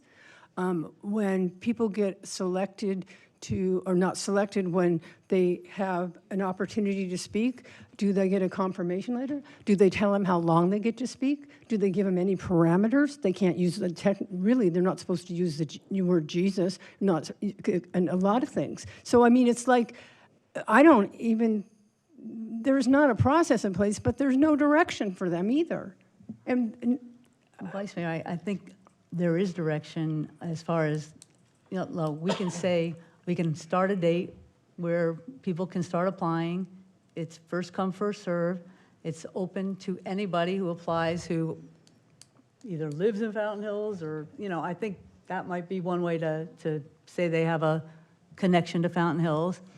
But this is the only way to proceed that makes sure that everybody has an equal opportunity to contact us and ask to do the invocation. And then it's really just paperwork. You did it first. We have 18 meetings in the rest of the year. And it's just math at that point. When did they ask? And again, no matter what we do, we can't look at what they want to say. We cannot screen, we cannot ask.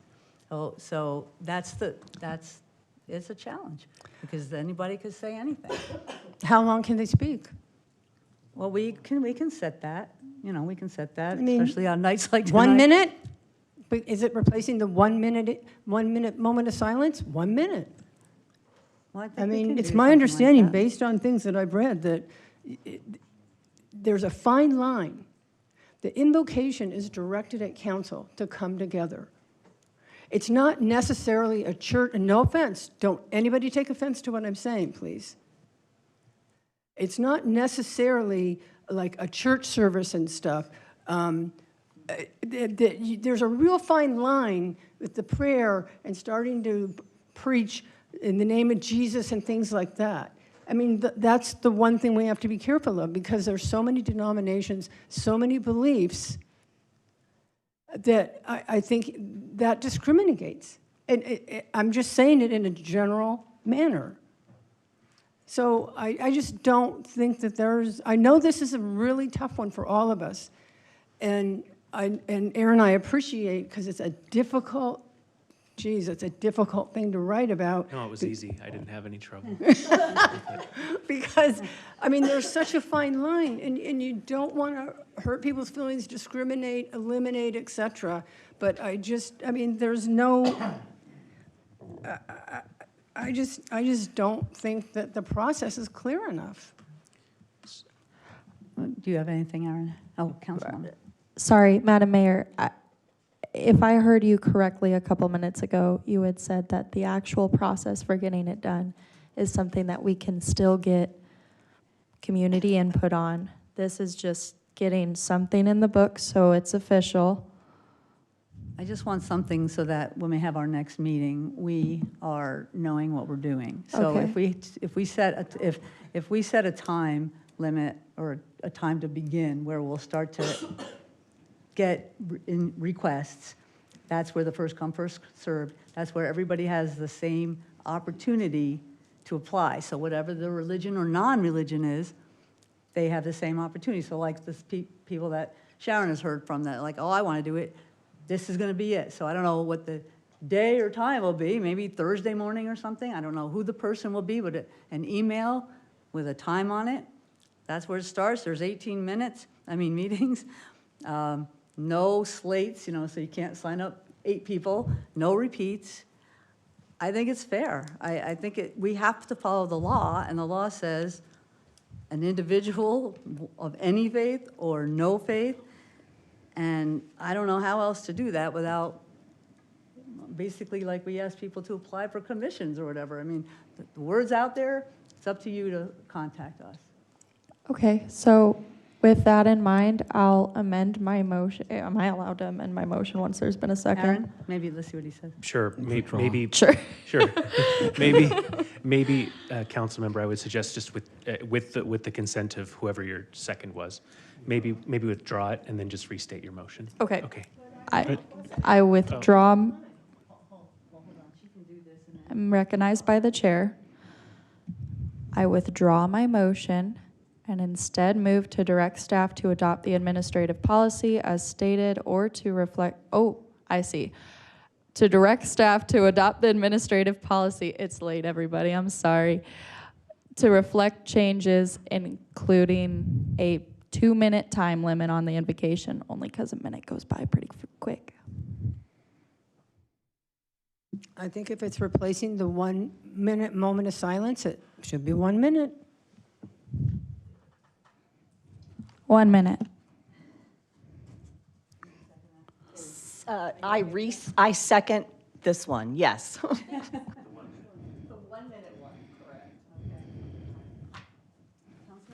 And if the motion is voted on and fails, we just go back to the administrative process, right? If the motion fails, someone can try a new motion or whatever Okay. the council sees. So, I mean, I still think that there's stuff, I don't mind the substantial part.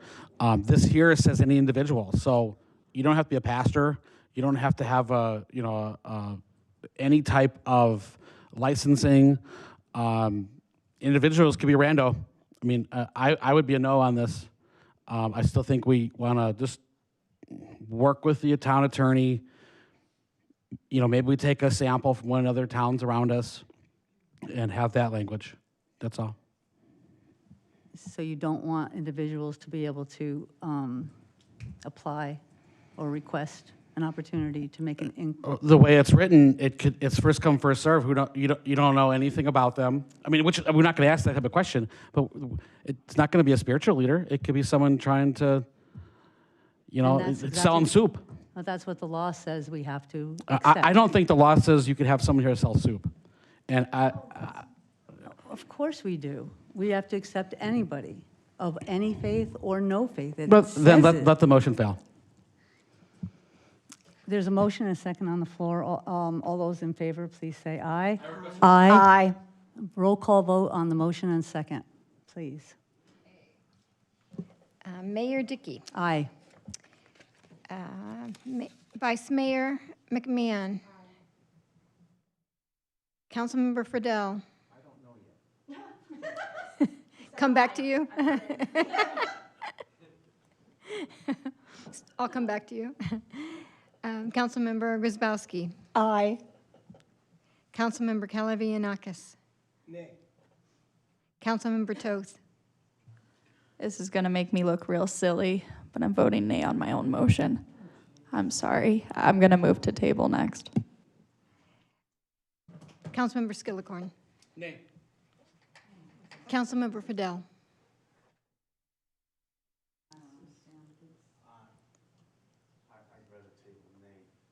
Nay. Okay, this one fails, so.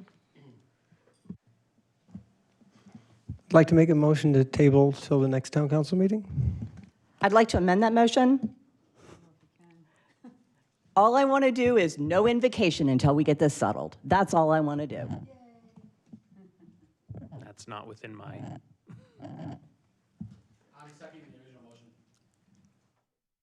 we have a motion to table in a second, Mayor. Motion to table can't be debated. Yeah. And it was seconded. It was. All in favor of tabling? Request a roll call. Vice Mayor McMahon. No. Councilmember Fidel. Yes. Councilmember Grzybowski. Nay. Councilmember Kalavianakis. Councilmember Toth. Aye. Councilmember Skillicorn. Yes, the table. Mayor Dickey. No. Tabling wins. Next 4-3. item is our discussion direction to town manager. Is there anything? We're adjourned. Oh.